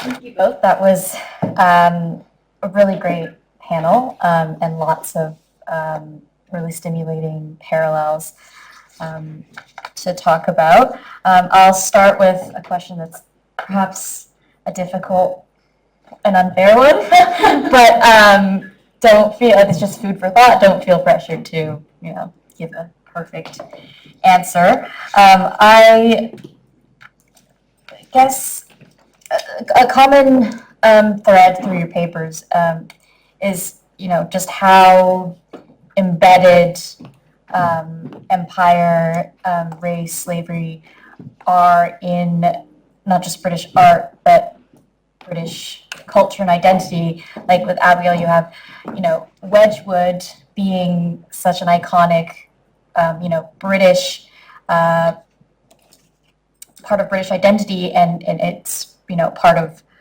the abolition movement. And Shaheen, you said that there was equating those African forts to the Tower of London, and talking about the explicit reliance on African trade, the reliance of the British Empire on slavery. So I guess all of that has, points me to this very kind of big question of to what extent Britishness, British art, architecture can be extricated from violence, empire, coloniality, race. Does our definition of British art, it feels like, a necessary part of that definition has to include this because of how deeply embedded it is. Is it possible to kind of have a definition of British art that doesn't reference these histories? Yeah, so one part of me thinks that it shouldn't actually be extricated because that is part of the narrative, and I think if anything, further contextualization would be the way to go, because you can't erase the history, so you don't want to erase the historiography, if that makes sense, because you do need to explain sort of what was happening and to whom, and that also it serves to explain why there are, and Britain clearly is not alone in this, a lot of nations, are guilty of the same thing, but serves to explain, materials that were used, types of things that were depicted, and I think that just engaging with the history would be more productive and more appropriate than trying to completely remove it, because otherwise you would just have a gap. I think a rather large gap, and you also have to take into account the question of the artisans and the people who are doing a lot of the actual work, because sometimes that was under duress, and sometimes those were people who were either enslaved or coerced in some manner, and so that's also removing them from the narrative in a way. Those are my thoughts on that. I mean, I agree. I don't think it's something that should be shied away from at all. I think it still kind of comes down to there's kind of, I don't know, people feel quite sentimental about the past and still having this kind of great men in the past being something you can celebrate, which I think has never really been my interest in history. And then there's no reason not to challenge that and look at how complicated it is, and also because, as you say, I mean, it continues to affect society. There would just be a huge gap if you didn't, and it doesn't. Yeah. I think one caveat, also coming from the U.S. and Virginia and Charlottesville in particular, if any of you have been sort of following the monument issue at all, is the danger of then retaining some things that are specifically only monuments or memorials to enslavers or colonizers. And I think, so I think it's kind of a case-by-case basis, but I think there's also I do think removing those is appropriate, because I don't know that those can be properly contextualized, especially if they are in very public spaces and very prominent, and there is nothing else around them. So they become the landscape, they become the thing. And I think in a museum where there's still the option to bring in additional sources or, that's more of a curated space, I do think that there is the option to contextualize further in a way that, public memorials, it is more difficult. I mean, they memorialize and they celebrate by nature. Exactly, exactly, I often feel very torn on this issue as well. I was recently at Chelsea Physic Garden, and there was a statue of Hans Sloane in the center, and then a plaque on the side being like, oh, by the way, he did some problematic things. And then I was kind of thinking, oh, what's the point of having this little plaque tucked in the corner when he's still standing? Then I was like, but if we get rid of it, that's also getting rid of the history that is there. And so, yeah, there's definitely more discussion to be had as we move forth with decolonization. But we'll open it up now to questions from the audience. Yep, down here.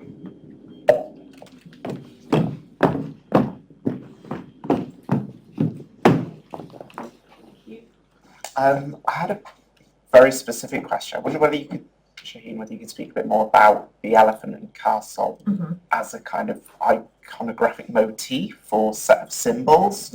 I mean, it comes up in my own research as a kind of Victorian board game that is then repeated in 20th century art in a kind of ironic pop way. Then there's obviously the annexation to a place in London, and then it's, the origins of the Royal African Company. And I just wondered whether in your own work you come across some more on the genesis of this set of symbols, but also on its kind of legacy and its transformations kind of over the kind of naclib and almost of the Absolutely. The elephant castle. Yeah, no, that's a fantastic question. So it did start in relation to the trade to Africa, but it started when you're talking, I can't even say natural resources because they also viewed humans as some of the natural resources, but the non-human resources. So the forts and castles, that were along the coast, that was that reference, literally the castle and then the elephant as the symbol of Africa.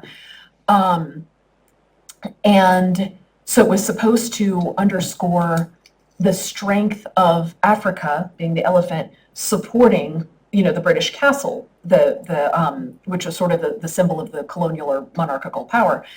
And so that did start prior to the slave trade, but then it was co-opted for the slave trade and became so linked that even at the time, most people weren't referencing it as anything other than just for the slave trade.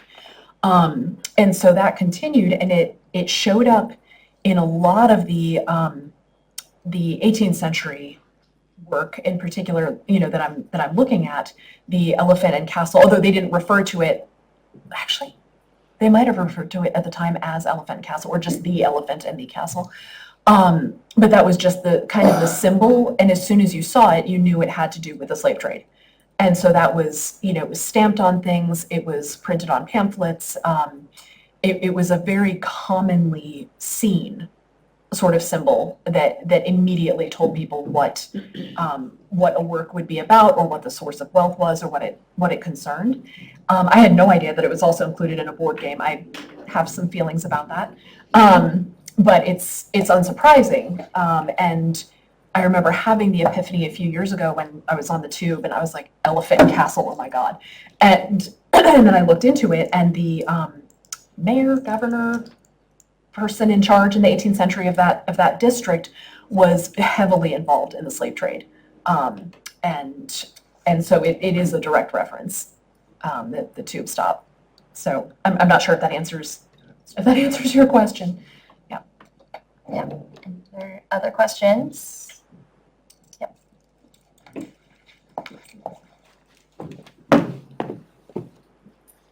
Thank you.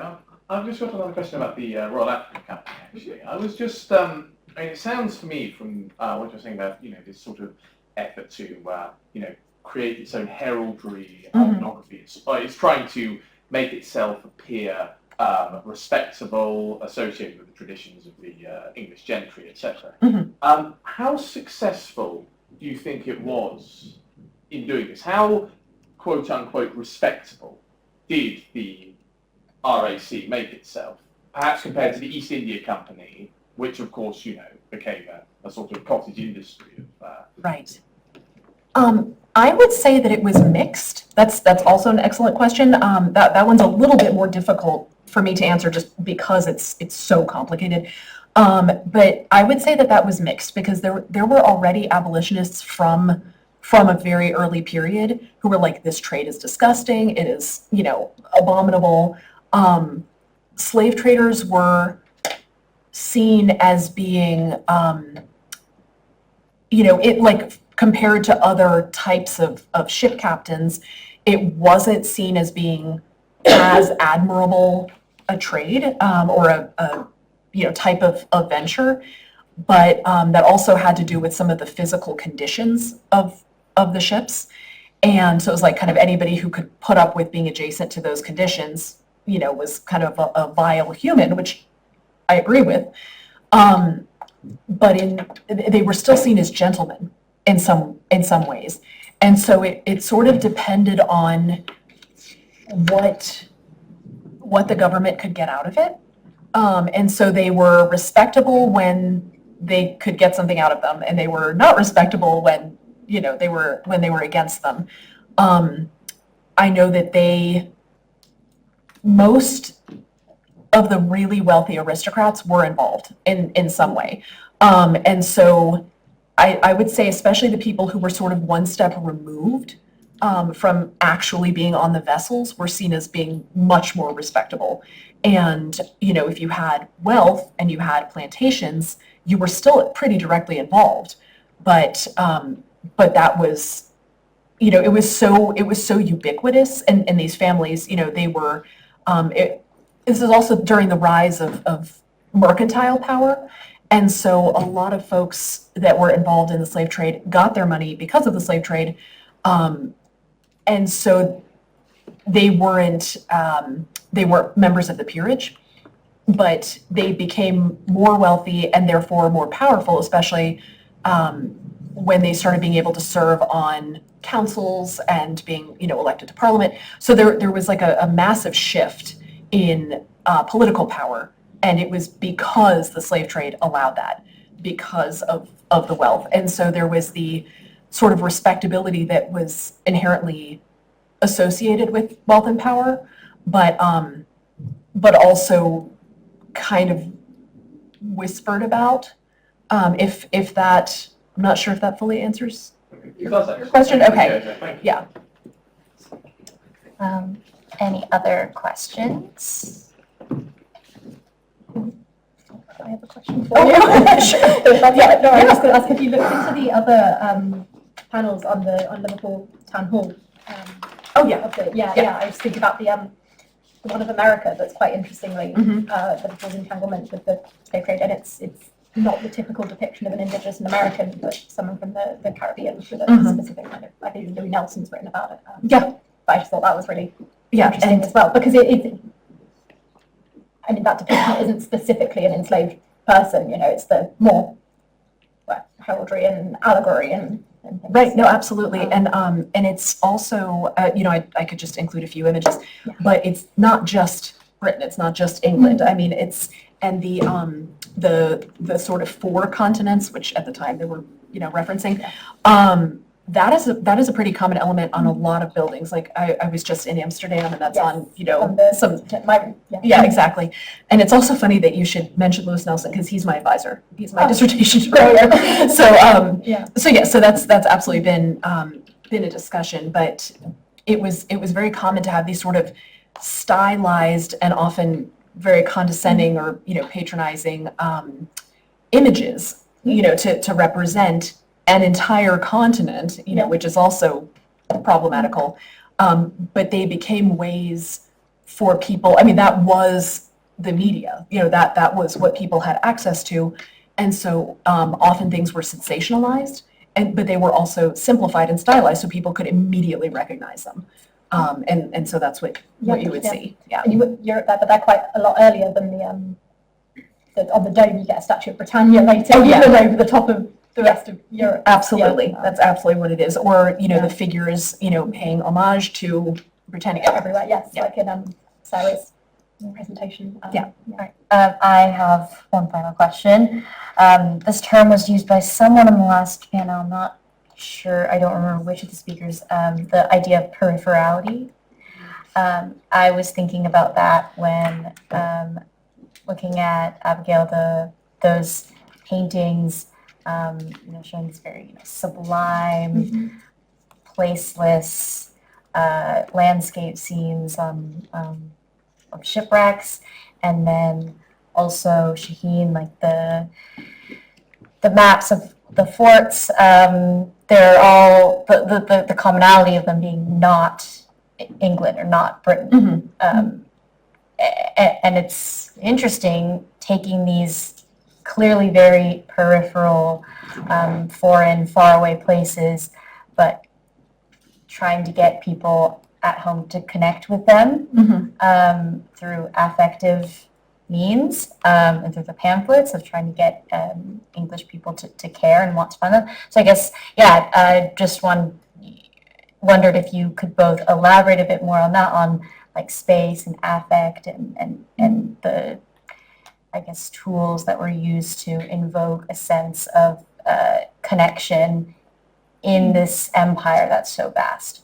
Yeah, sure. I didn't go into it too much in here because I was mostly focused on the gendered motifs.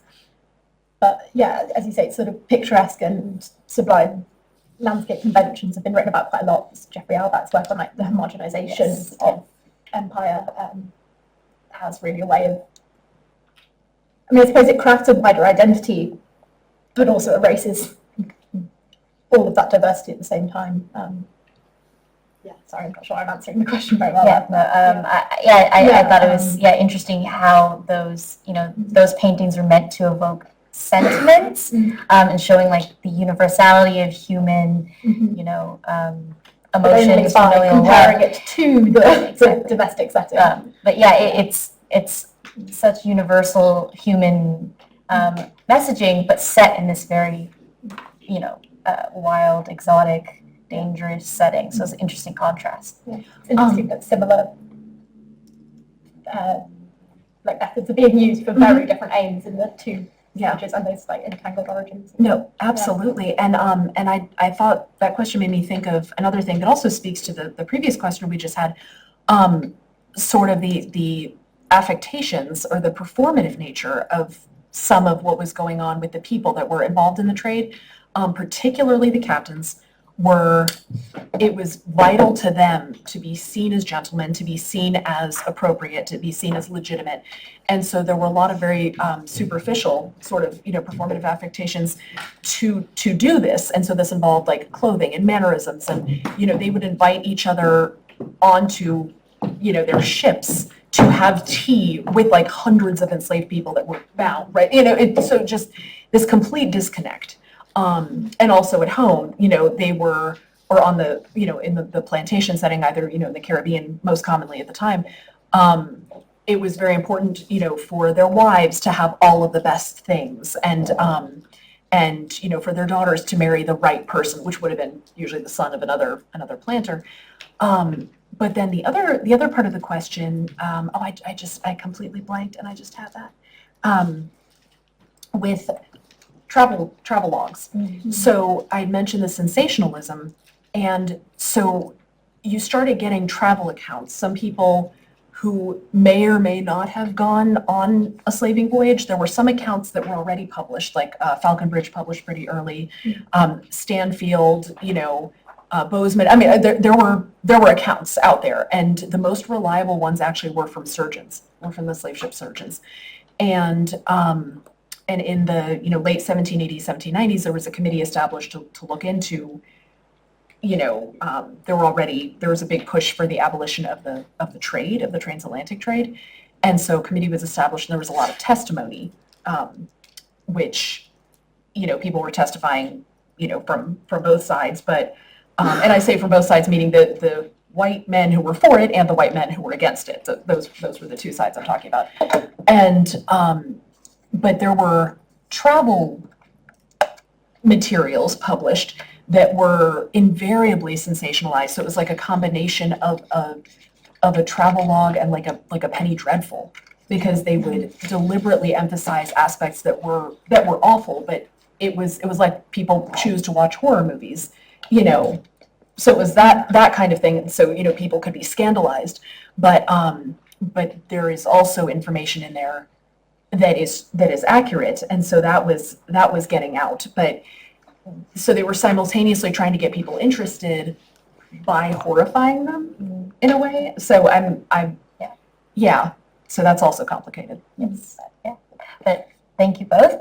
We'll now have a 15-minute tea and coffee break for the next panel. Yeah. Okay, welcome everyone to the last session between you and the drinks reception. So looking forward to this. So I'm Emma, Emma Jane Davis. I'm a first year PhD student at Sussex, supported by Chase. I'm researching an artist, Therese Lesour, who has a French name but a practice rooted in British popular culture. So that's my connection. And this session is titled Creating Identities. We've got three fascinating, very different papers around the way visual and material culture sort of mediates that between individual and state. So I'm fascinated, looking forward to hearing. And first up, we've got Christina Childs. So, Emma for that introduction, and to Clara and Claire for the fantastic organising today.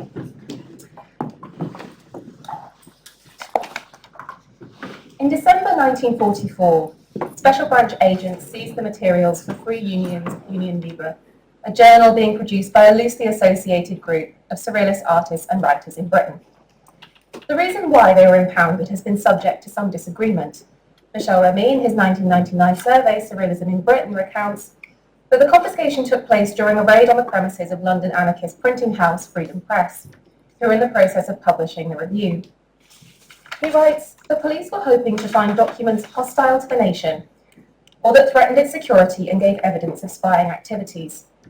Among the papers that the security forces seized were the proofs of Free Union's Libre, which Simon Watson Taylor had just printed. The poems, drawings, and articles ready for this new surrealist review were soon declared to be coded messages, and as such not to be released." The materials for Free Unions may well have bemused the Scotland Yard officers who removed them that day. Its avant-garde register of text and image included a series of seemingly incongruous and juxtaposed symbols, collages, and automatic drawings. But was it realistic to argue that Special Branch mistook the work for a form of subversive cryptography? In 2002, the journal's editor, Simon Watson Taylor, published a furious response to Remy's account, calling his chapter on Free Unions, quote, "a travesty of the facts," and the assertion that the journal was declared a form of coded messaging, quote, "a fiction dreamed up by the author. Obviously, the police never could have made any such declaration," end quote. Watson Taylor suspected that the coded messages narrative had been constructed by the ever-imaginative Conroy Maddox, the Birmingham-based surrealist who contributed the cover for Free Unions. Silvano Levi, in his 2003 biography of Maddox, clarified some of the context of the incident. However, if Maddox was the origin of this myth, it has endured. Desmond Morris's 2022 book, The British Surrealists, proposes this reading again, suggesting that Maddox, quote, "sinister collages" were the subject of suspicion as a form of sending coded communication to the enemy. The use of this term enemy implies that the works had been seen in their wartime context as an attack on Britain's national security, or worse, a collaboration with the military forces seeking Britain's destruction. The irony of this, Morris notes, was that, quote, "at this particular point, Maddox himself was now engaged in secret war work, drawing blueprints for aircraft parts," end quote. The only collage Maddox published in Free Unions, which eventually appeared in print in summer 1946, was entitled "In the Warehouses of Convulsion." It depicts mutilated female bodies packed alongside ambiguous mechanical objects which resemble artillery components. Thus Maddox's image evokes the common wartime occupation of women in aircraft and weapons manufacture, the industry in which the artist himself was engaged. Therefore, the context of Maddox's wartime work was influencing the visual language of his surrealist production in Free Unions. Yet this was a stronger indication of his contribution to the British war effort than evidence that he was a so-called enemy of the nation. It was this irony, as Desmond Morris put it, which intrigued me. How could artists such as Maddox fall so foul of the wartime state while simultaneously working for it?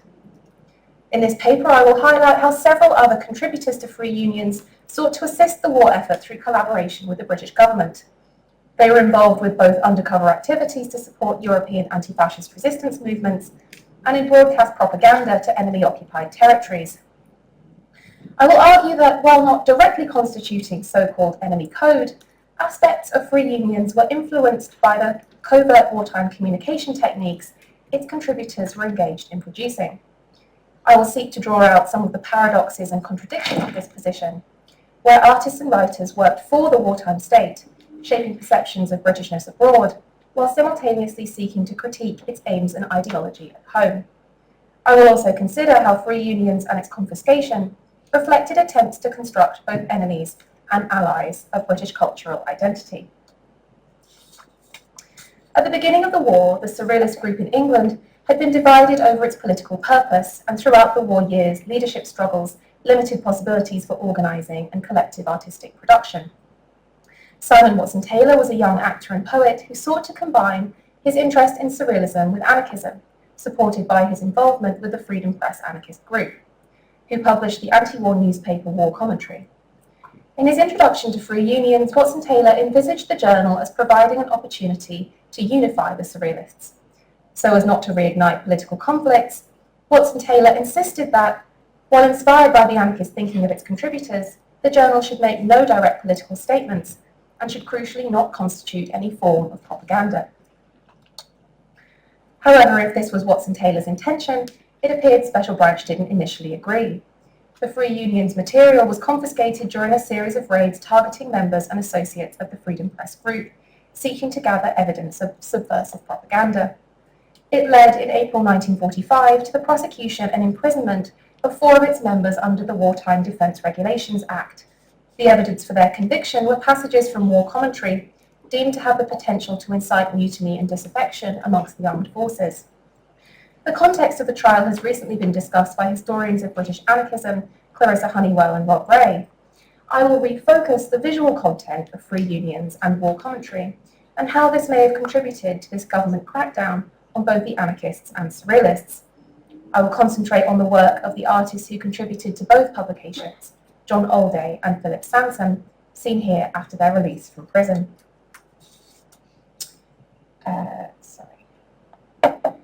John Allday was an artist and writer who was born in England to a German mother, spent most of his life in Germany, and published several anti-fascist illustrated books after returning to England in 1938. Furiously anti-war from March 1943, he had deserted his army posting and was on the run, living with Sansom in their Camden Town studio and illustrating cartoons for Freedom Press. In his rebuttal to Michel Ramy's account, Watson-Taylor puts the whole episode down to the role of Allday, as when this studio was raided, officers found Watson-Taylor's telephone number written on the wall next to the phone. This led directly to the raid of Watson-Taylor's flat and the confiscation of the materials. Now declassified Home Office files and Allday's personal MI5 file show the state's anxiety around the political potential of his cartoons. This drawing, identified by MI5 as a particularly offensive work by Allday, depicts Churchill, Roosevelt, Stalin and Hitler as cavemen presiding over piles of skulls. Weaponizing the language of political caricature, it visualizes the presiding anarchist argument of War Commentary that war was an inevitable consequence of the regressive character of modern state authority.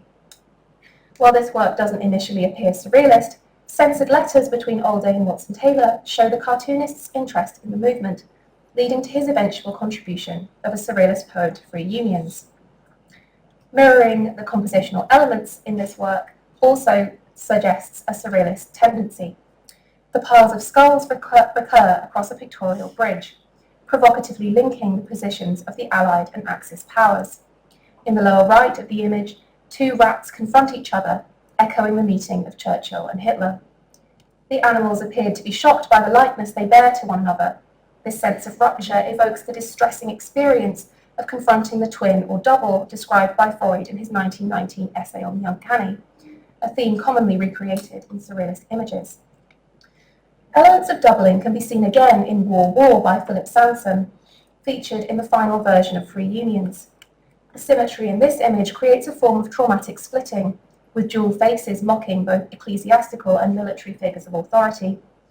The figure's monstrous form, composed of living and dead, organic and man-made elements, is a more recognisably surrealist vision, yet communicates a clear anarchist political message about the duality, violence and futility of hierarchical institutions. Therefore, it is difficult to agree with Watson Taylor's protests that the surrealist works in the journal bore no relation to anarchist propaganda. Alday's MI5 file shows that, in 1939, the British secret state had been interested in recruiting him for intelligence work. An anonymous report from Alday from this file states that, just before the declaration of war, quote, there was a suggestion that Alday might be used by the British authorities, but he showed a lack of discretion and eventually he was not employed. Furthermore, that he had, quote, put forward a scheme for acts of sabotage against the Nazis by sending trunks to the Nazi leaders which would explode when opened. He felt rather hurt that Scotland Yard did not show any enthusiasm for this project, end quote. The intelligence service's consideration of Alday as an asset goes further to explain their persecution of him at the end of the war. They were aware of the extremes he would go to in his political action. In fact, a report in his security file from 1940 clearly states, quote, should circumstances change in this country, he may become a possible source of danger, end quote. By 1945, the circumstances were right. The state had become concerned enough about the power of political propaganda and the intentions of the anarchist networks that Alday was arrested and prosecuted for desertion. It was this change of heart, along with the decision to prosecute the other Freedom Press anarchists, which triggered the confiscation of Free Unions. The duality of state authority in Sansom and Alday's works may also reflect this fluctuating desire to characterise the radical left as either useful or dangerous to British interests. From his cell in Brixton Prison in 1945, Alday wrote to Simon Watson Taylor encouraging him to go ahead with the publication of the journal. Alday's graphic works from this period no longer cling to the language of political caricature, but now use a fully surrealist register. In this work, biomorphic forms, themes of masturbation and confinement, reflect his own condition of imprisonment at the hands of the British state. His use of this surrealist form can thus be seen as a defiant adherence to a visual culture which had similarly been criminalised. The confiscation of Free Unions and the imprisonment of Sansom and Alday was characterised by the state as an attempt to protect perceived British national interests, but in a time of global war, the government also recognised its need to embrace certain forms of internationalism to consolidate its allies. Here again, the internationalist avant-garde became useful to the wartime state, with many artists and writers being employed in foreign language broadcast propaganda. Two such figures were E.O.T. Messens and Jacques Brunius, closely involved with European surrealism since the 1920s. They were acknowledged as the de facto leaders of the group in London during the war. Both contributed drawings to Free Unions and are acknowledged as elders of the movement in Simon Watson Taylor's introduction. Messens had studied music at an early age and had been close friends with René Magritte and Eric Satie before co-founding the Belgian Surrealist group in 1926. Brunius had previously been a filmmaker in Paris, working with Louis Buñuel on surrealist classics such as L'Âge d'Or. As Belgian and French exiles in London, this experience in music and cinema respectively made both men ideal recruits, and they joined the BBC's European service shortly after the outbreak of war. BBC Radio London became the state's most significant propaganda weapon to enemy-occupied territories. However, producers like Messens and Brunius were embroiled in a difficult negotiation wherein their desire to support European resistance was often constrained by the nationalistic purposes of the British establishment. For instance, Brunius broadcast under the pseudonym Jacques Borel on the programme Les Français parlant au français, popular in France due to its high-quality discussion and understanding of its audience. Yet while the BBC acknowledged the programme's influence, conservative elements wanted it scrapped on account of its internationalism being seen to undermine the projection of British values and civilization. Perhaps it was a reaction against this monolithic ideal of national culture, which encouraged the Surrealists to characterise the vision of British Surrealism in free unions as predicated on international solidarity and transcultural communication. This approach is signalled by the journal's multilingual translations, a strategy which is also adopted in Troisième Front, Third Front, a small book of poems and drawings published by Messens in 1944. In this work, a poem entitled Dream of the 10th of March 1943 appears to deal directly with his experience of writing music for BBC Radio Belgique. By interminable Bond streets, their walls powdered with plaster dust, I steer towards one of those secret places where reigns an activity at the same time incongruous and balanced. In the dream, the speaker plays music in a hall of amplified typewriters and describes a new and bizarre musical instrument to a figure identified as Professor Einstein. "Oh," says the professor, "do go on. You've just made a major contribution to the war effort." Accompanying this strange episode is a drawing of musical score, combining the constructed register of traditional notation with natural elements resembling mollusks and anemones. This theme is continued in the two-page drawing Messens contributed to Free Unions. Here the intrusions on the score have grown into a chaos of incongruous symbols and phrases. The tune becomes indecipherable and a form of legible communication becomes redeployed for a different surrealist purpose. Considering the nature of Messens' work, I believe these drawings can be read in the context of musical code. In 1941, Messens' section, BBC Radio Belgique, had been the originator of the V for Victory campaign. Beethoven's Fifth Symphony, with its four-note introduction, corresponded to the V symbol in Morse code and was broadcast over the BBC as a symbolic call to insurrection amongst the European resistance. Yet while this musical address had a fixed symbolic meaning, the score in Messens' drawing is unfixed, bizarre, and polyphonic.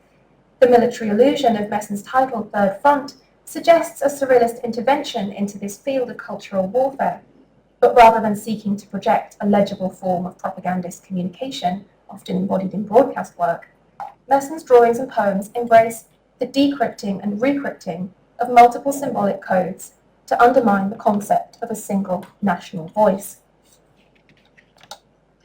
Brunius's contribution to free unions can be read in a similar vein. Telegraph poles shaped like crucifixes trail power lines into the horizon. Across them, enigmatic phrases intersect. This failure in comprehension again evokes a form of coded communication. Since the summer of 1941, Brunius' BBC programme had been transmitting coded messages to the resistance through similarly incomprehensible phrases in a section entitled Message Personnel. Official World War II historian M.R.D. Foote described these as sounding like Carolean nonsense. The transmission of messages across electronic pathways in Brunius' drawing again suggests a sublimation of this work into his artistic expression. Furthermore, the appeal to the visual language of Christianity suggests, on the one hand, such code as a form of evangelism for the resistance, and on the other, a critique of the Christian nationalist rhetoric which was being deployed by the British government in its home front poster campaigns. In this way, Brunius' work addresses both overt and covert registers of British propaganda, assimilating them into a work which betrays the precarity of his position, as both the voice of Britain to his French comrades and a personal critic of the government's national strategies. Thus, the narrative of coded messages in free unions was not quite as outlandish as it appeared. Yet the intrusion of these tactics into the pages of the journal reflected a perverse coming together of the strategies of the secret state and their sworn enemy, the subversives. I've described this unresolved tension between resistance and collaboration as a paradox, but for Olde, Messens and Brunius, it was a necessary one. All felt the opportunity to work for the anti-fascist resistance afforded by the propaganda and intelligence services was worth their collaboration with a government they fundamentally opposed. The raids on the Freedom Press Group and the confiscation of free unions at the end of the war were therefore evidence that this flawed alliance could not last, that once the tactics of the radical cultural left had ceased to be useful, the secret state would turn on them once again. But the question remained for some, who in this equation were the enemies of British culture and who were the patriots? Around the trial of the Freedom Press anarchists, these labels seem to be levelled at both sides. In a speech outside the Old Bailey, art critic, anarchist and promoter of British surrealism Herbert Reed reversed the allegations of cultural treachery levelled against the accused. Here he appealed to a different nationalistic vision of cultural history. He proposed that the group had been exercising a uniquely English spirit of free speech. "I speak to you as an Englishman," he said, as one proud to follow in the tradition of Milton and Shelley. And he vowed to fight what he called that vile and un-English institution, the political police. But with this image in mind of the police as both un-English and un-surrealist, I will leave you with one more evocative contradiction.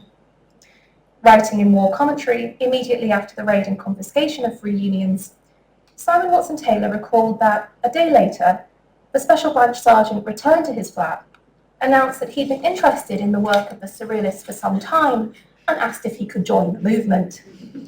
This may be another invention of Surrealist mythology, but my research has taught me not to dismiss such bizarre anecdotes out of hand. After all, if there could be Surrealist spies and propagandists, why not Surrealist policemen? Thank you.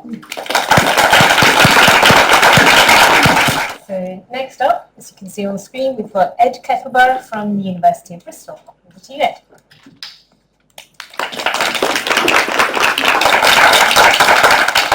Thanks, Emma, and again, thanks to Claire and Clara for what has been a brilliant day so far. Let's keep that going.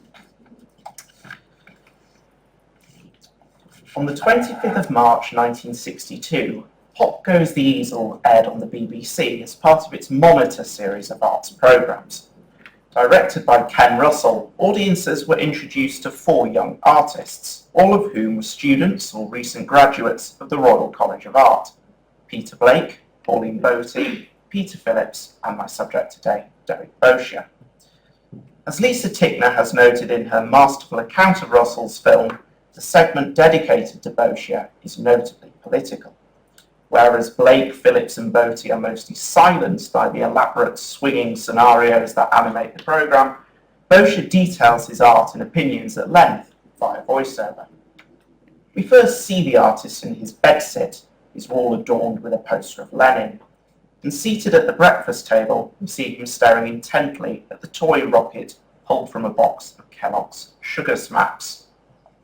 As Boscia's narration explains, I'm very interested in the whole setup of the American influence in this country. It's through advertising and advertising techniques that the American influence comes through. I think the Englishman probably starts with America at the breakfast table with cornflakes, which are American in design, American in packaging, American in the whole setup, the giveaway gifts, American cutouts like Yogi Bear and Disney characters. In extant accounts of Boscia's work by the likes of Tickner, Chris Stevens, Helen Little and Rachel Dini, this concern with Americanization is understood as essential to the politics of his early pop pictures.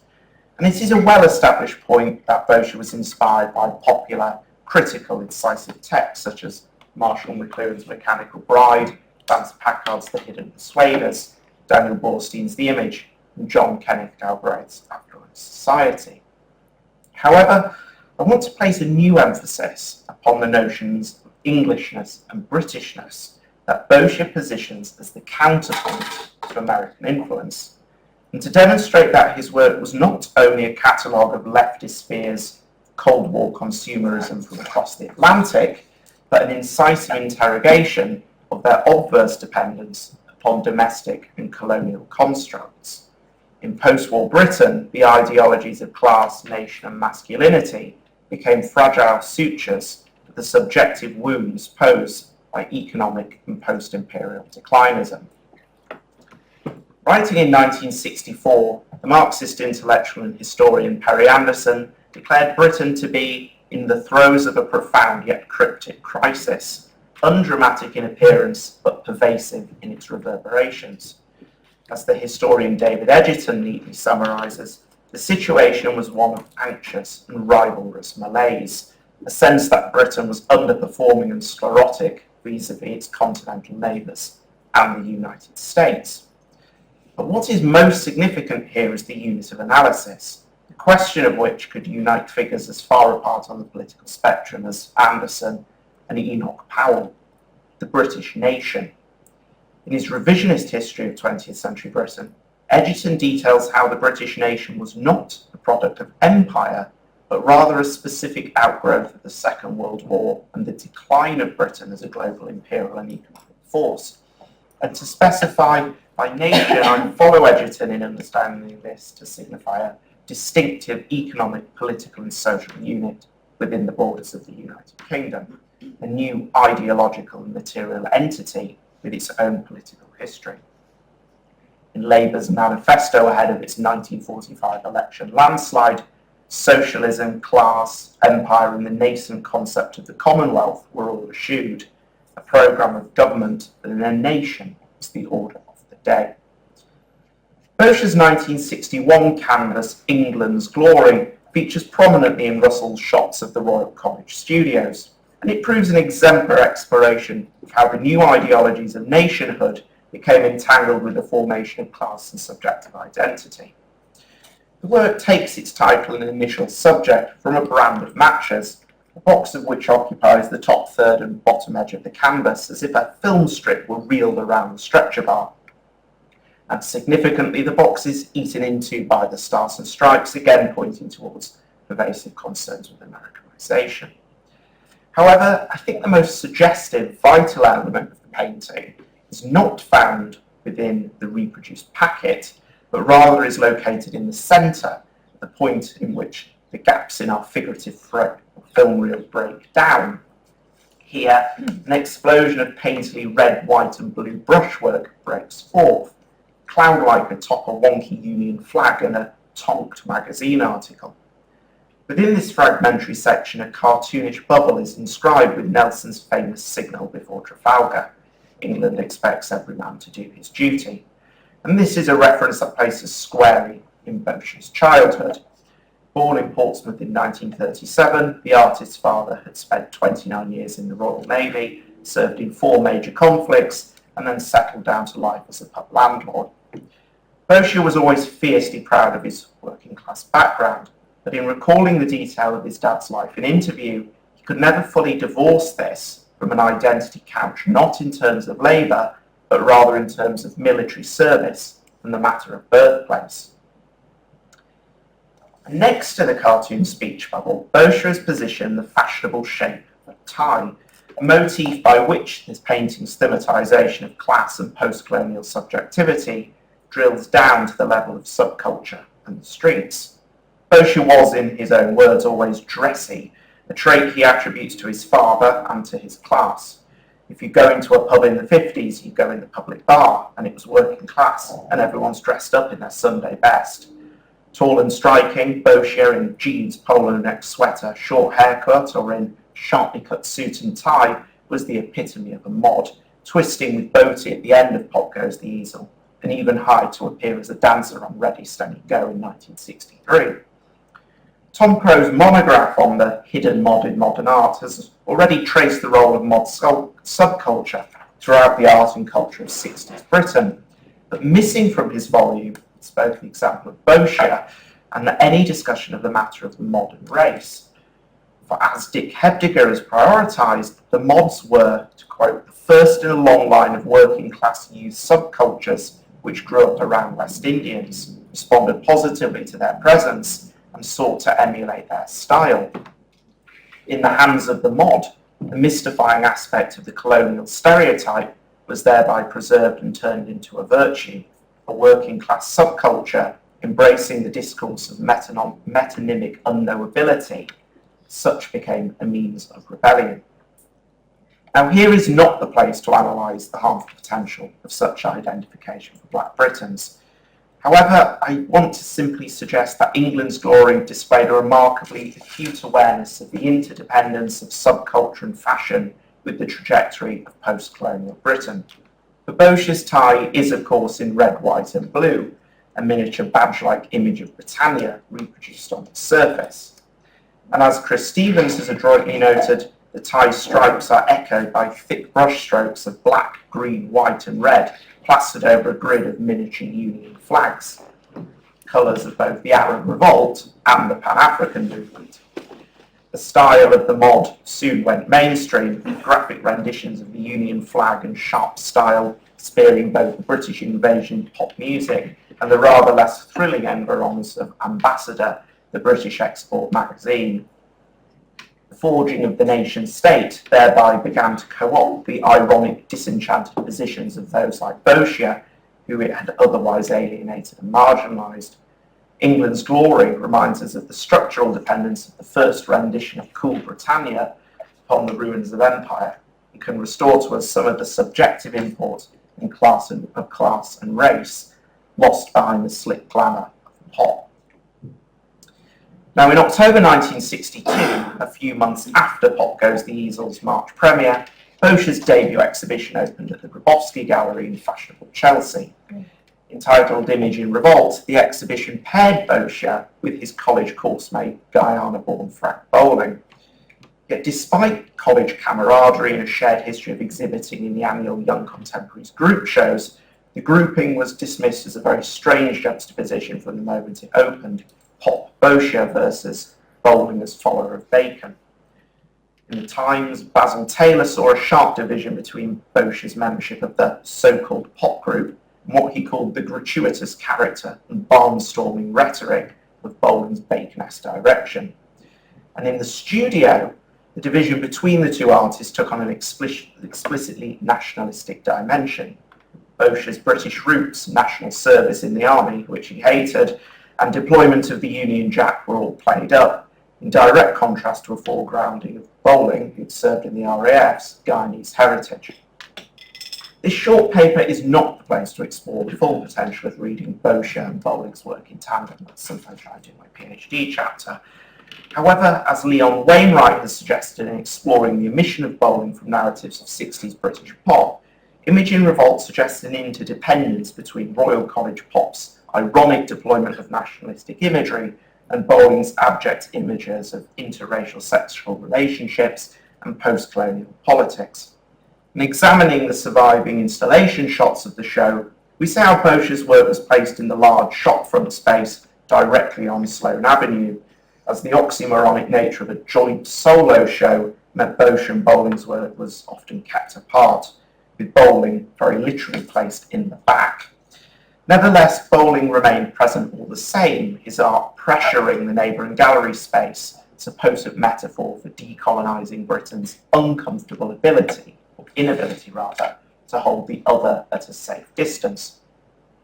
And in the Bowling scholarship, the response has been to adjudge Bourchier's art somewhat guilty by association. Here, however, I want to argue that it internalised and actively interrogated the relationship between Britishness and a nascent post-colonial era with a hitherto unrecognised sophistication. Appropriately, the portrait photograph of Bourchier included in the catalogue for this exhibition posed the painter with England's glory, but the exhibition itself showcased 11 new paintings produced in the spring and early summer of 1962. All bar one featured a new signature motif, the falling man, series of amorphous male figures typically rendered in thick, globular, creamy white paint, and inspired by the damned subject of William Blake's watercolour, The Simoniac Pope. As Bourchier set out in an early statement, the figure features in my paintings as a symbol of self-identification. Figures are a self-reflection in a visual yet ambiguous psychoanalysis. On one level, this statement is again a product of Packard and Borstein, born of concerns with manipulation of man through psychoanalytically informed advertising and political campaigning, the pseudo-events of planned spectacle. However, examining Bourchier's words in the light of his contributions to Image in Revolt relativises his opposition to American consumerism once more, within a wider set of subjective interpolations. Now hanging in the Tate, the Identikit Man is perhaps the best known of Bourchier's paintings, and it was accorded a prominent place at the Grabowski in the autumn of '62. The canvas is a diagram of symbolic castration, the central falling man scrubbed into life by the bomb-like jaws of two giant toothbrushes, while he gazes upon a jigsaw piece wrenched from his groin. Viewing this work in isolation again leads to an emphasis upon ad mass culture. Yes, I want to instead think about the painting as taking its meaning from its place within a wider series of Grabowski falling man canvases, each of which were constructed around a rigorous gridded format and typically 72 inches by 72 inches square.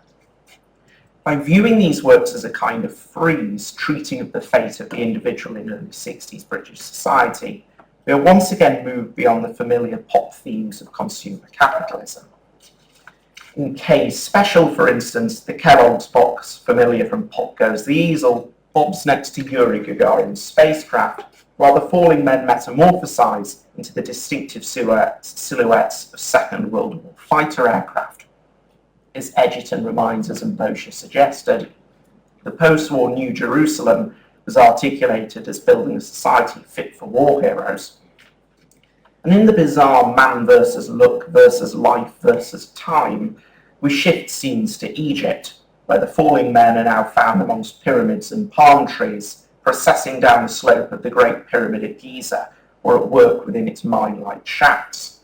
And they are fired upon by a bowler-hatted, besuited figure on a bicycle who, painted a year after the launch of the Avengers, reads as a John Steed-esque cipher for the British establishment.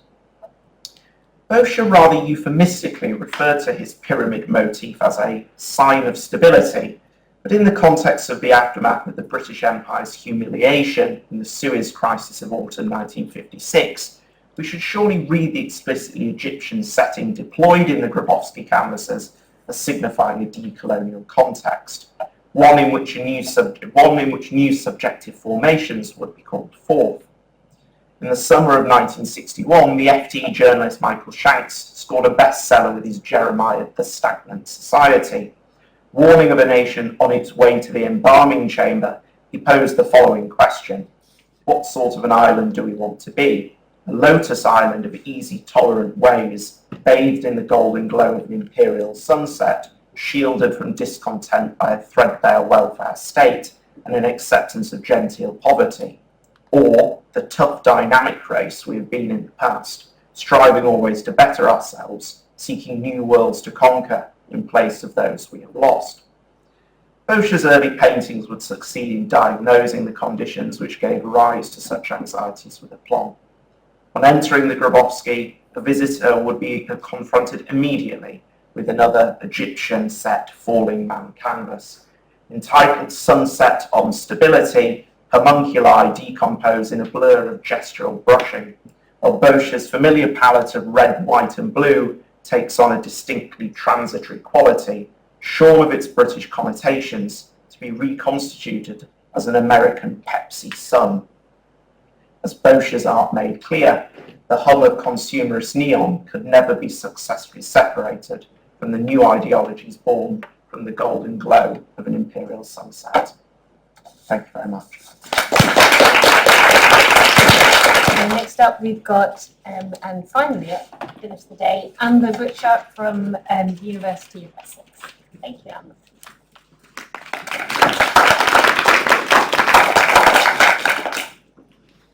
Thanks so much to Clara and Claire for organising this fantastic day. And I hope to not take up too much more of your time before the drinks reception. So the history of fabric is the material of world making and of shaping existence. Yet despite fabric being central to our phenomenological and affective experience of the world from cradle to grave, in the global north, textiles are being characterised as women's work, as belonging to the private, domestic, feminised, and therefore apolitical sphere. Within propaganda art studies, which is one of the contexts of my research, the majority of work focuses on public spectacles such as paintings, architecture, or sculptural monuments, rather than domestic design. So instead, I've drawn from the work of Jonas Stahl, whose analysis considers propaganda as world-making, as, and I quote, not primarily the domain of communication, but of reality construction. Stahl acknowledges that propaganda exists in the domestic or everyday, as well as the public sphere, which he labels micro-performative and macro-performative dimensions. Now, because textiles have often been dismissed from the discussion of propaganda, art and design, part of my work is making the case for how and why fabrics can operate in this way. Writing in 1957, the weaver Annie Albers outlined the properties of textiles and their predecessors that made them essential protection for nomadic Paleolithic societies. She labelled them, I quote, a material that was pliable above all other characteristics and therefore easily portable. In these early societies, she continued, proto-fabrics of animal hides and plant fibres were used both as coverings for the body and as temporary dwellings, constituting both a secondary skin and a means of transportable shelter. The centrality of textiles to the human experience, evident in these characteristics of portability and insulation, and later, as Albers also discussed, their aesthetic uses for decoration, make them ideal message bearers. Textiles have communicated throughout human history. Examples range from the way the drape of a toga is controlled around the body as a marker of strong statesmanship, to Rosika Parker's discussion of the political use of needlework in women's activist art, from suffrage banners and handkerchiefs embroidered when incarcerated and on hunger strike, to the protest banners created by the women's peace movement in the 1970s and 80s, used at sites such as Greenham Common. Now, due to the vast separation of production and consumption in the late 20th and 21st centuries, material literacy in the past was much greater than it is today, encompassed in what Peter Salabras has termed a cloth economy. As such, political uses of textiles extend back much further than the age of mass media that is associated with the emergence of modern propaganda.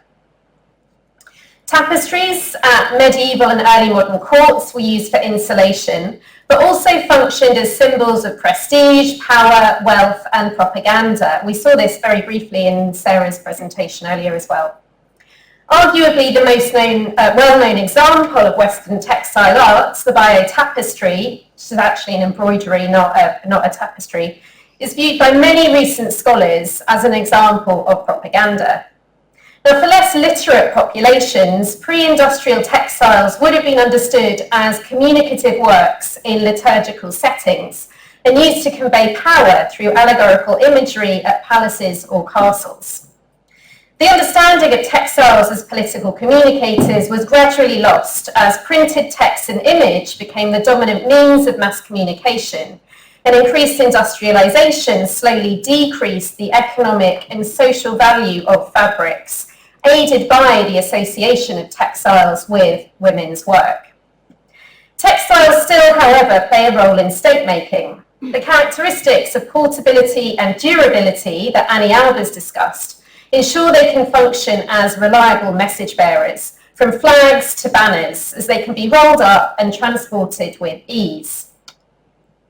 Leora Auslander demonstrated that material culture can encompass manifestations of the state through items such as flags and military uniforms, and that embodied practices such as clothing, things like uniform, for example, along with everyday rituals and holidays, can constitute a form of domestic propaganda, and I quote, to create loyalty to the state and a sense of national community.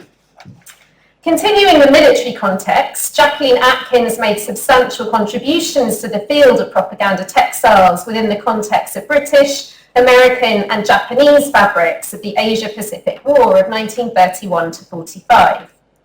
The majority of these fabrics were market-driven home front propaganda in the form of clothing or scarves, which drew on official government messaging. And as she said, with their themes and motifs, a reiteration of the military and political objectives of countries in a state of total war.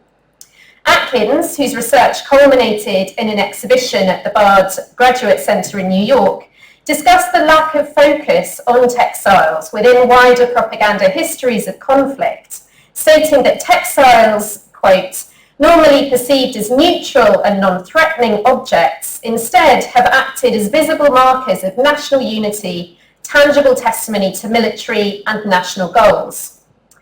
Outside of a military context, an examination of the work on constructivist textiles in early Soviet Russia is a useful case study to consider textiles' potential to function as propaganda objects in a more modern context. This has been developed most extensively by Christina Keir in her book Imagine No Possessions, The Socialist Objects of Russian Constructivism. Crucially, she highlights the work of Popova and Stepanova at the first state cotton printing factory in Moscow in 1923 to 24, as the only constructivist industrial producers, quote, to see their designs for everyday utilitarian things actually mass-produced and distributed in the Soviet economy.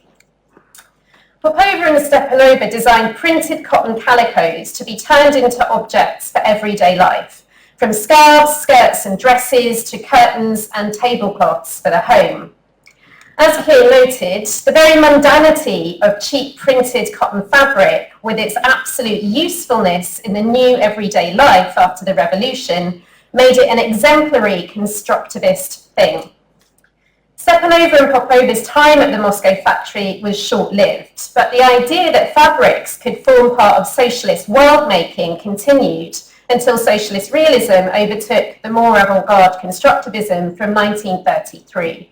So I guess that's not so much a idea of national identity as opposed to a kind of, well, I guess the idea would have been to create a kind of global proletariat identity in that case. While the bureaucracy of Soviet production ensured socialist fashion was never fully realised, Zhonghong has demonstrated the success of more advanced industrial processes in creating political textiles for the home in China. This account is essential to understanding the production and evolution of these fabrics that have rarely been written about in English before, focusing on industrially manufactured printed quilt covers and their transition during the Cultural Revolution from featuring auspicious to overtly propagandistic imagery. So I argue that our intimate relationship with fabrics in everyday life ensures they are the most affective objects that we come into contact with. The affective turn, with its emphasis on emotion, has direct implications for the study of propaganda and, by extension, national identity. Sarah Ahmed employs the word impression to describe the confluence of the physical and intellectual impact that affective emotion can have, noting this analysis of how we feel our way approaches emotion as a form of cultural politics or world-making. This has parallels with Searle's analysis of propaganda as reality construction, itself a type of world-making which can be extended to national identity. Filippello and Parkins consider this connection in their collection Fashion and Feeling, the Affective Politics of Dress, noting that due to their being handed over, worn and consumed, clothes are laden with affect. Their wrinkles and creases are affective traces of the material life of clothes and their wearers. They also draw on Lauren Ballant's concept of intimate publics to consider the place of the affective processes of clothing in community forming, stating that our wardrobes are repertoires of feelings. Concurrently, historians of material culture acknowledge that textiles play a crucial role in the phenomenology of the social life of the home. And as we've seen with Auslander, credit the affective qualities of domestic designed objects as essential to the development of liberal democracies. Through the work of Peter Salabras, we can viscerally understand the affective qualities of cloth and clothing. In his 1993 essay, Worn Worlds, Clothes, Mourning and the Life of Things, he recounts giving a lecture while wearing the jacket of a friend who had passed away. But while doing this, he started to cry. He used this experience to expand on the emotional relationship between clothing and the body, and I quote, "So I began to think about clothes. I read about clothes. I talked to friends about clothes. The magic of cloth, I came to believe, is that it receives us, receives our smells, our sweat, our shape even. And when our parents, our friends, our lovers die, the clothes in their closets still hang there, holding their gestures, both reassuring and terrifying, touching the living with the dead.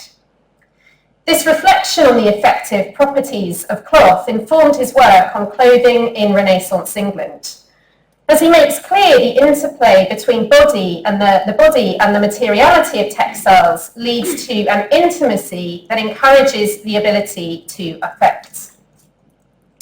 Recent scholars are beginning to interrogate the home as a political space and as a site of propaganda, including national identity, considering the designed objects, material culture, and effective processes that make this possible. I will argue that textiles, through their role in everyday life and international exhibitions in the post-war era, can be viewed as part of Zhubitsky's phenomenology of national identity. And through my curatorial work, I'm a practice-based PhD student, I should add.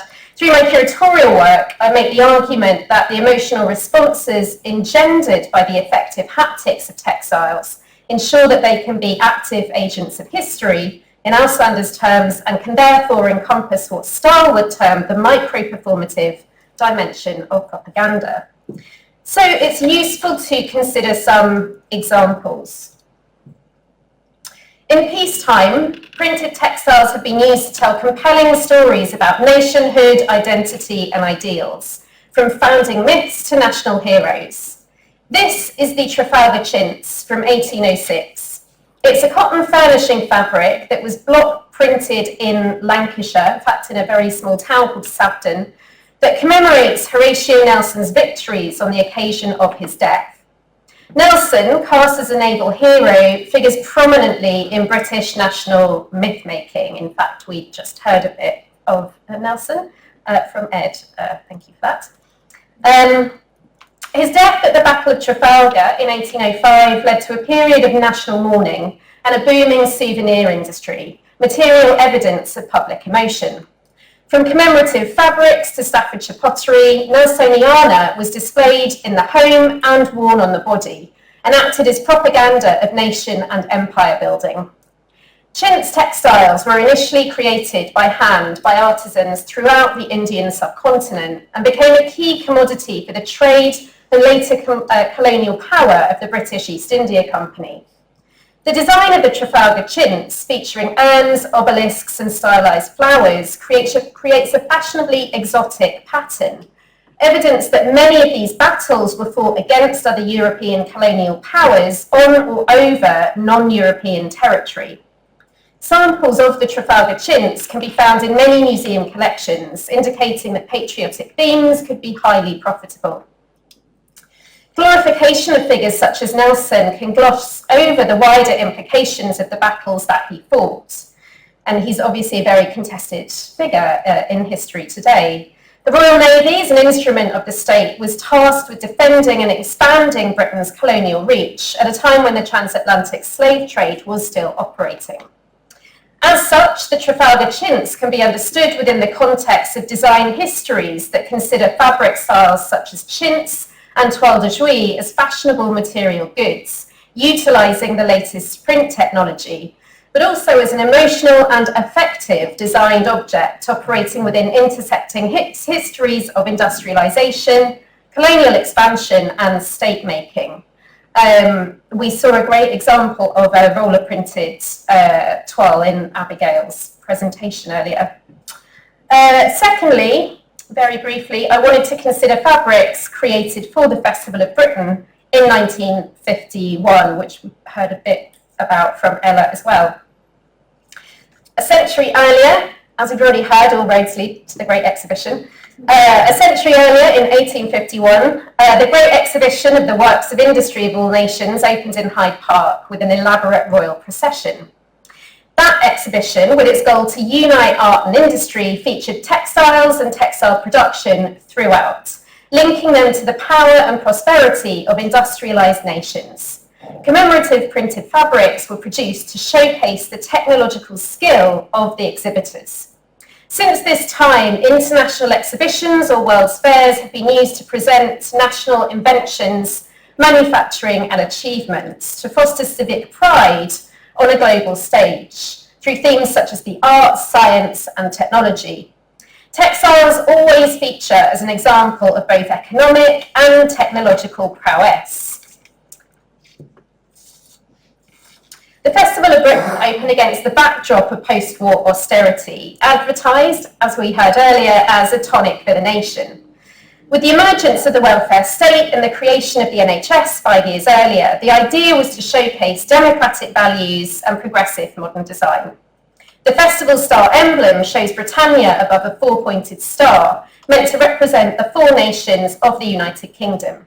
It was designed by Abram Gaines, a celebrated graphic designer who had worked as a propaganda artist during the war, creating public information posters for the War Office.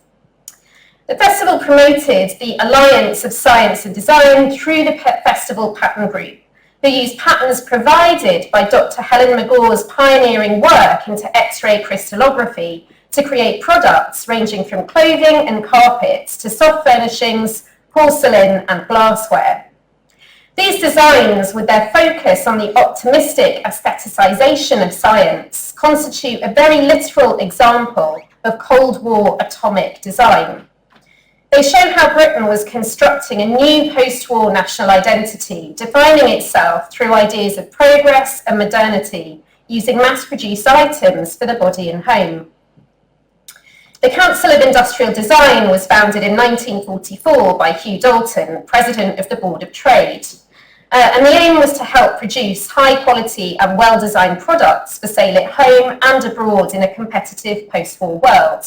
They also ran exhibitions and festivals to promote the values of good design for good living, part of the drive for better living standards, which also operated as soft propaganda during the Cold War. And we heard a bit earlier about the origins of the Arts Council collection, like within this context of the Festival of Britain as well.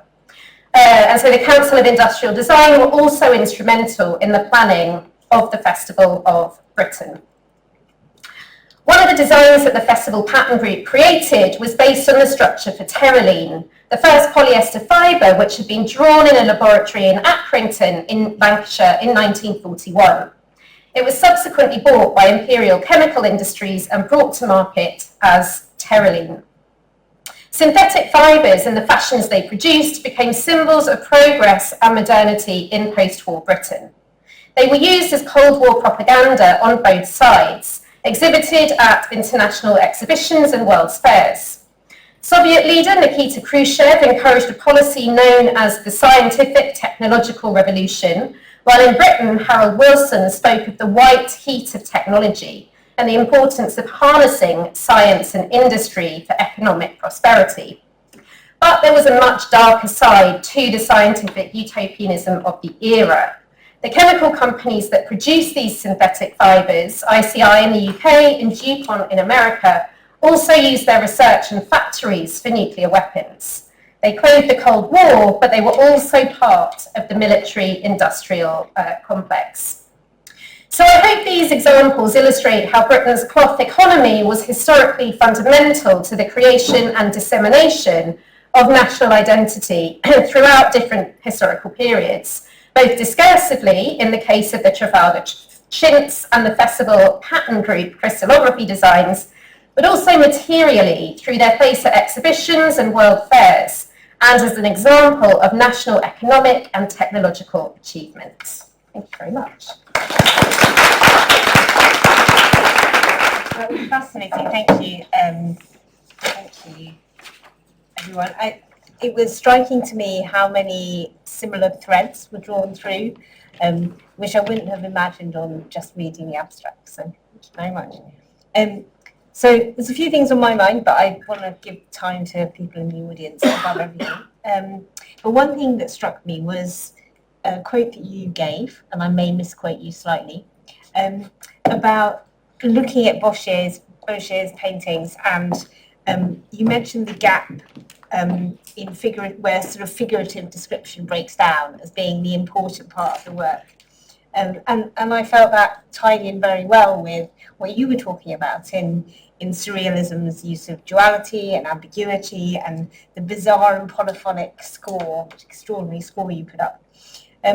So I wondered how much you felt that was a deliberate resisting of readability, or whether that was a device for getting subversive messages through, that obfuscation of meaning. So that's a question for you two. But then on the other side, what Amber, you were talking about was almost the opposite. It was the rendering of order. It was making abstraction, which perhaps before the war had been something that was less palatable to the public taste, legitimizing it by this attraction with this connection with science. So I wondered if in the textile design world there was any artists or fabric designers who resisted that order. So that's questions to you. Sorry. I think it's interesting. So the way I would see it is, and there is a strong connection with surrealism here, albeit they didn't, that group of young RCA artists did not know the British surrealist tradition. It was kind of re-imported from America via R.B. Kitaj and then a little bit by Bacon's legacy as well.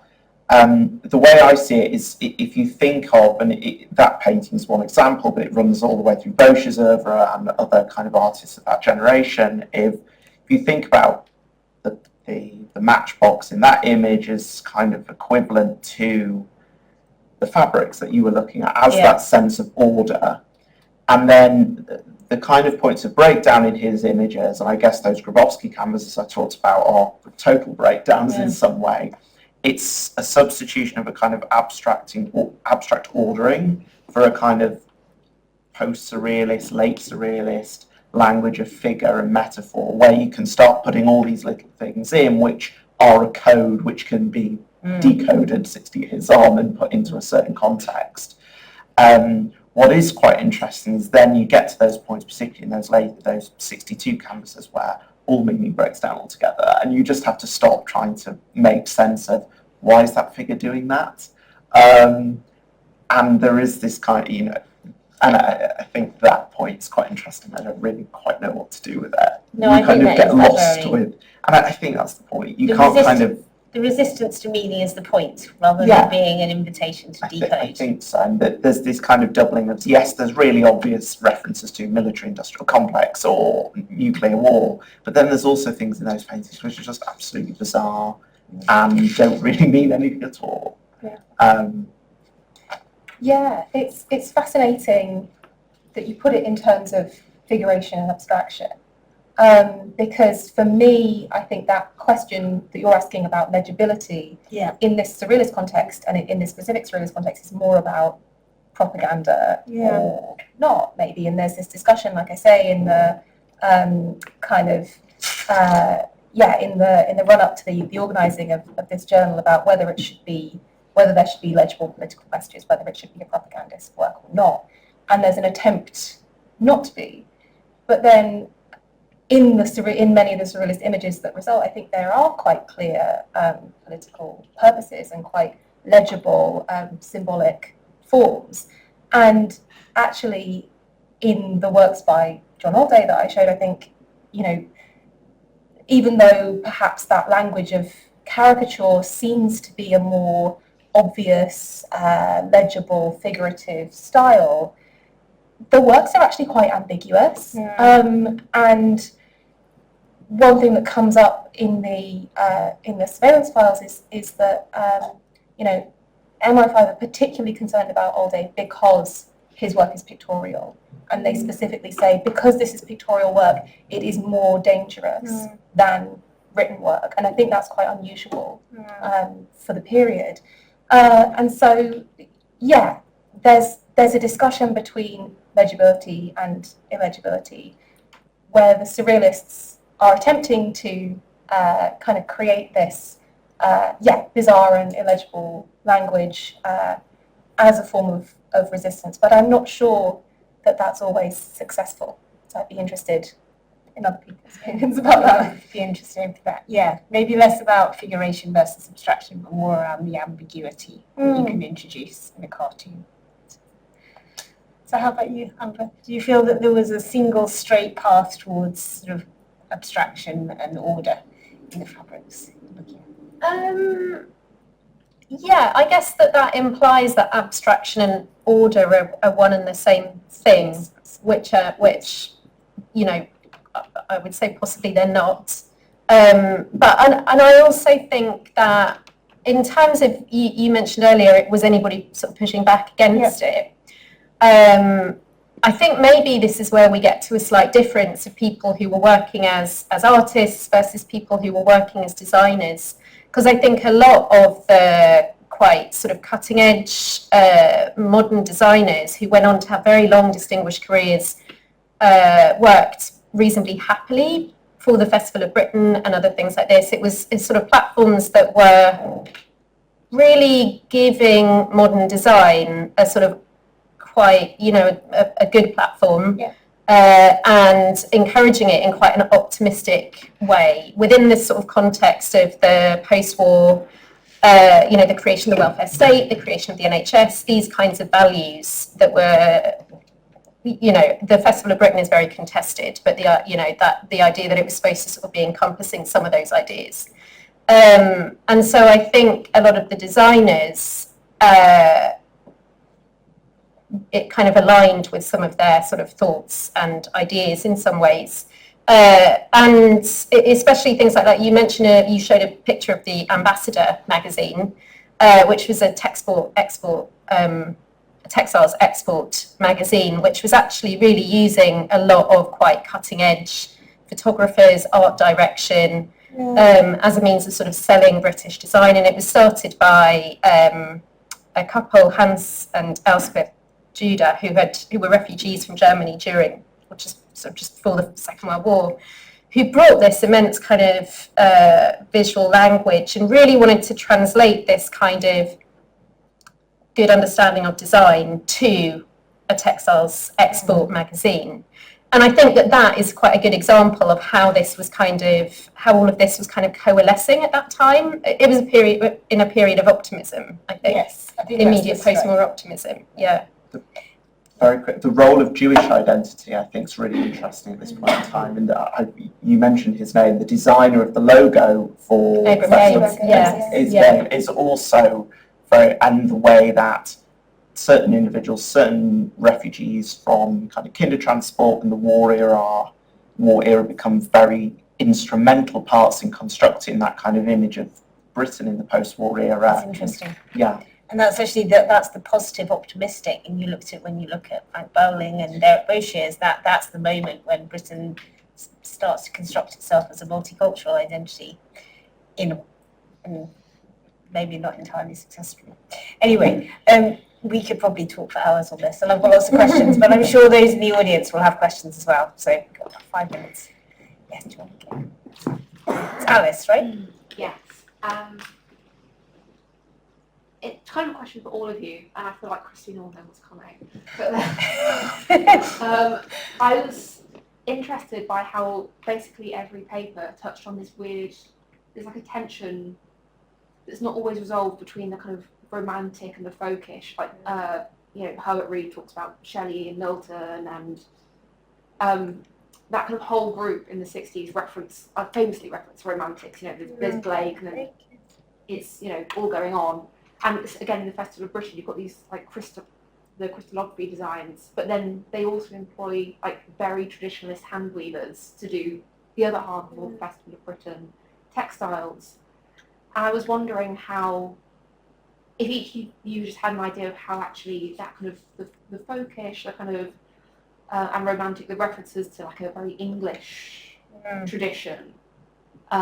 Especially as well in like naval imagery, how that's so important for the British modernism earlier, in like Alfred Wallace and the St Ives group and everything, and how it references. If any of you just had thoughts of ways to respond to how that subverts or kind of codifies or makes more conservative or difficult some of the radical elements or the modernist elements of the works. Yeah, I mean, I'll just say really briefly in terms of surrealism. I included that quote from Herbert Reed slightly provocatively because I haven't kind of rehearsed the earlier context, which is that the idea of conceptualizing this idea of British surrealism or an English contribution to surrealism around the legacy of English romanticism, figures like Shakespeare, figures like Lewis Carroll, who I also sort of cheekily reference without explaining. but it was extremely hotly debated in the 1930s between the surrealists and in the scholarship afterwards as to whether that was a kind of more conservative conception of surrealism in Britain, and whether that undermined the revolutionary internationalism of the movement. Did some? Okay, that's what you had. I think very quickly, it's interesting. I mentioned Perry Anderson, but the whole wider context is that of the New Left. The way Blake is so central to E.P. Thompson's case about making the English working class in '63, and Blake central to English classics as well, and equally, and Raymond Williams and his notions of culture. And it's strange in that there's this split in the founding of the New Left in '61 between Stuart Hall's work and the kernels of a post-colonial critique of British society, which culminates in the late 70s, 80s, but also then, as you say, something very folkish, which is about, if we don't want to look to Stalinist Russia or Khrushchevian Russia as a lead, can we instead relocate a radical tradition? I think Herbert Reed's the same in this regard, in kind of Robert Owen and radical, the fact you've got Pauline Bote's husband becomes the editor of the Black Dwarf, which is famous socialist radical periodical at the end of the 60s, which takes its name from an early 19th century Chartist era radical publication. So there's all this kind of cyclical return to a certain romantic notion in the kind of British left of that era, which is really at tension with kind of capitalism itself and the kind of churn of industry and the demands of modernisation. Yeah, I mean, this is something that I think you know more about for sure, but isn't that always the idea of, anything folkish is that it can be read, it can be kind of co-opted by a number of different traditions. And I think there's often traditions of radical folk. I think we're going through one now, right, where it's become very, very sort of popular to talk about folk culture and to think about it as, again, aligned with somehow sort of left-wing, idealism.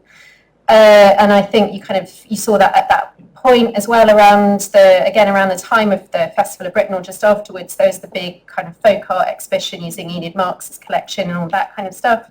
But even with the arts and crafts movement, you get it as well, and that, again, with the rejection of industrialisation as part of that.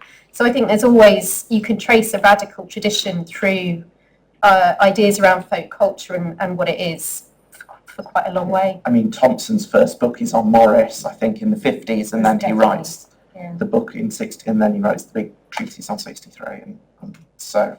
It's very interesting to see these echoes, but particularly I like the point who made it, that this came out of kind of, it was rooted, this thread of going back to folk traditions, rooted in times when Britain was under threat, felt under threat, either culturally or economically. And so I see that in my research just after the First World War, and the big return to folk in various artists and dance then. Anyway, did I see another hand up? Let's have. Hi, thank you all for those papers. I think folk's slightly the wrong term, although I think Alice's point about the textiles and the Festival of Britain might be right. I mean, what you're actually looking at and what Reed's appealing to is the whole history of the freeborn Englishman.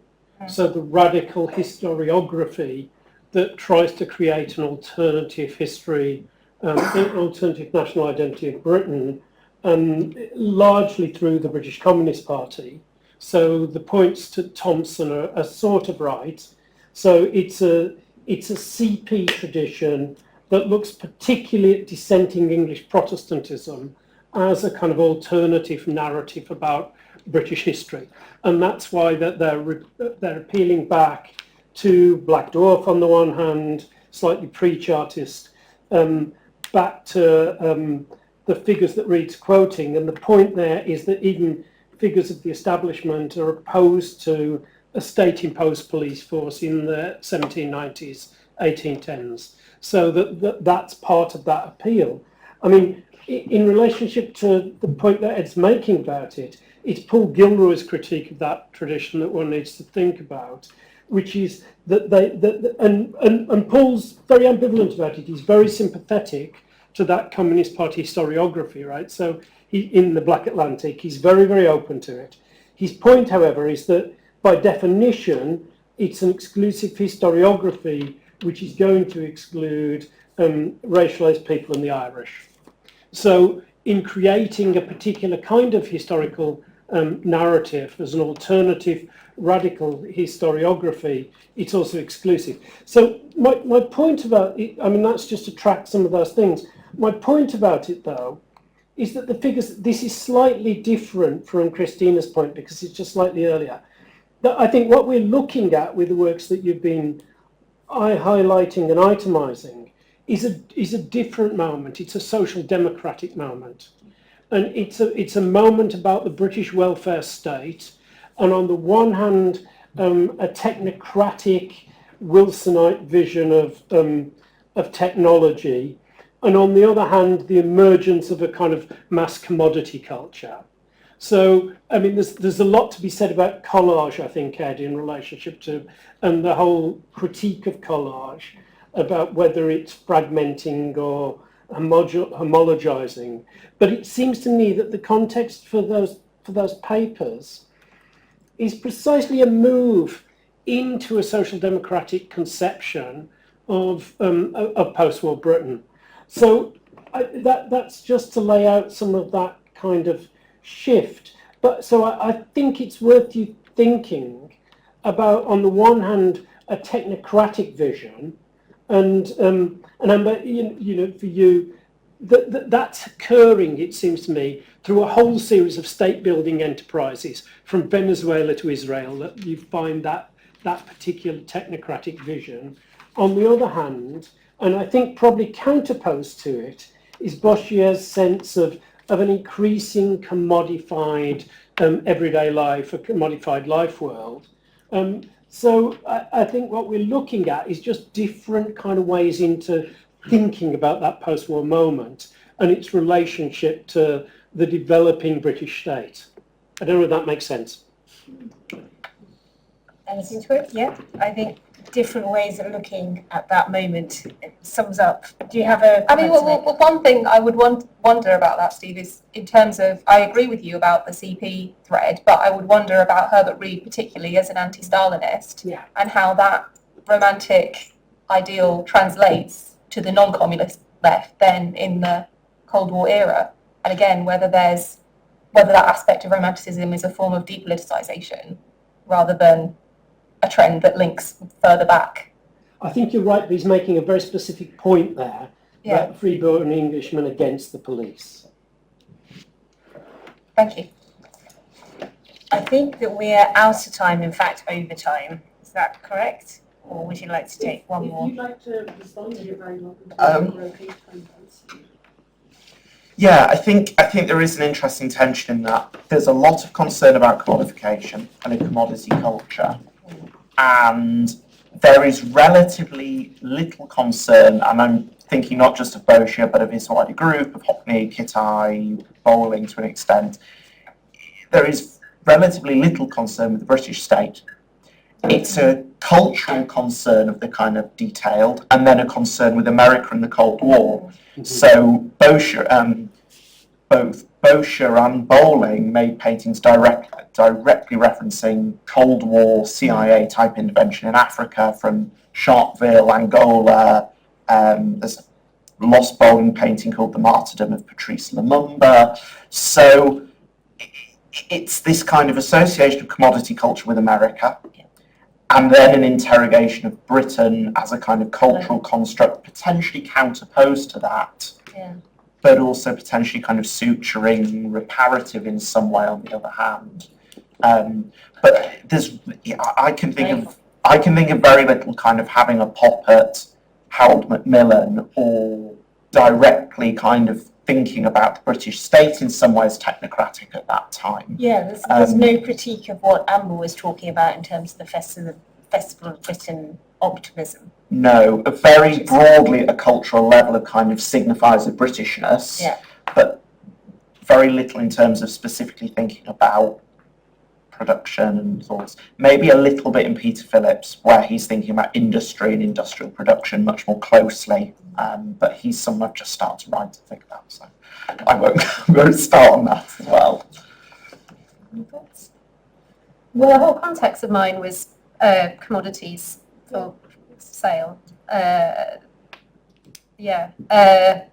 So, I mean, they didn't end up being put into mass production. Much of the stuff that the festival pattern group created, it was, they created stuff for the festival and then it wasn't actually super popular. But that was the context of it. That was the context of the Council of Industrial Design, which was all about, design for better living and all of this kind of stuff. So, yeah, that's what it was. I think that will be us. Did you have some closing remarks, or? Really just a thank you again to all of our speakers across all of the panels, all of our chairs and all of our audience members. And most importantly, the drinks reception will be happening next door in Research Forum seminar room, to which you're all warmly invited. Thank you. Thank you very much.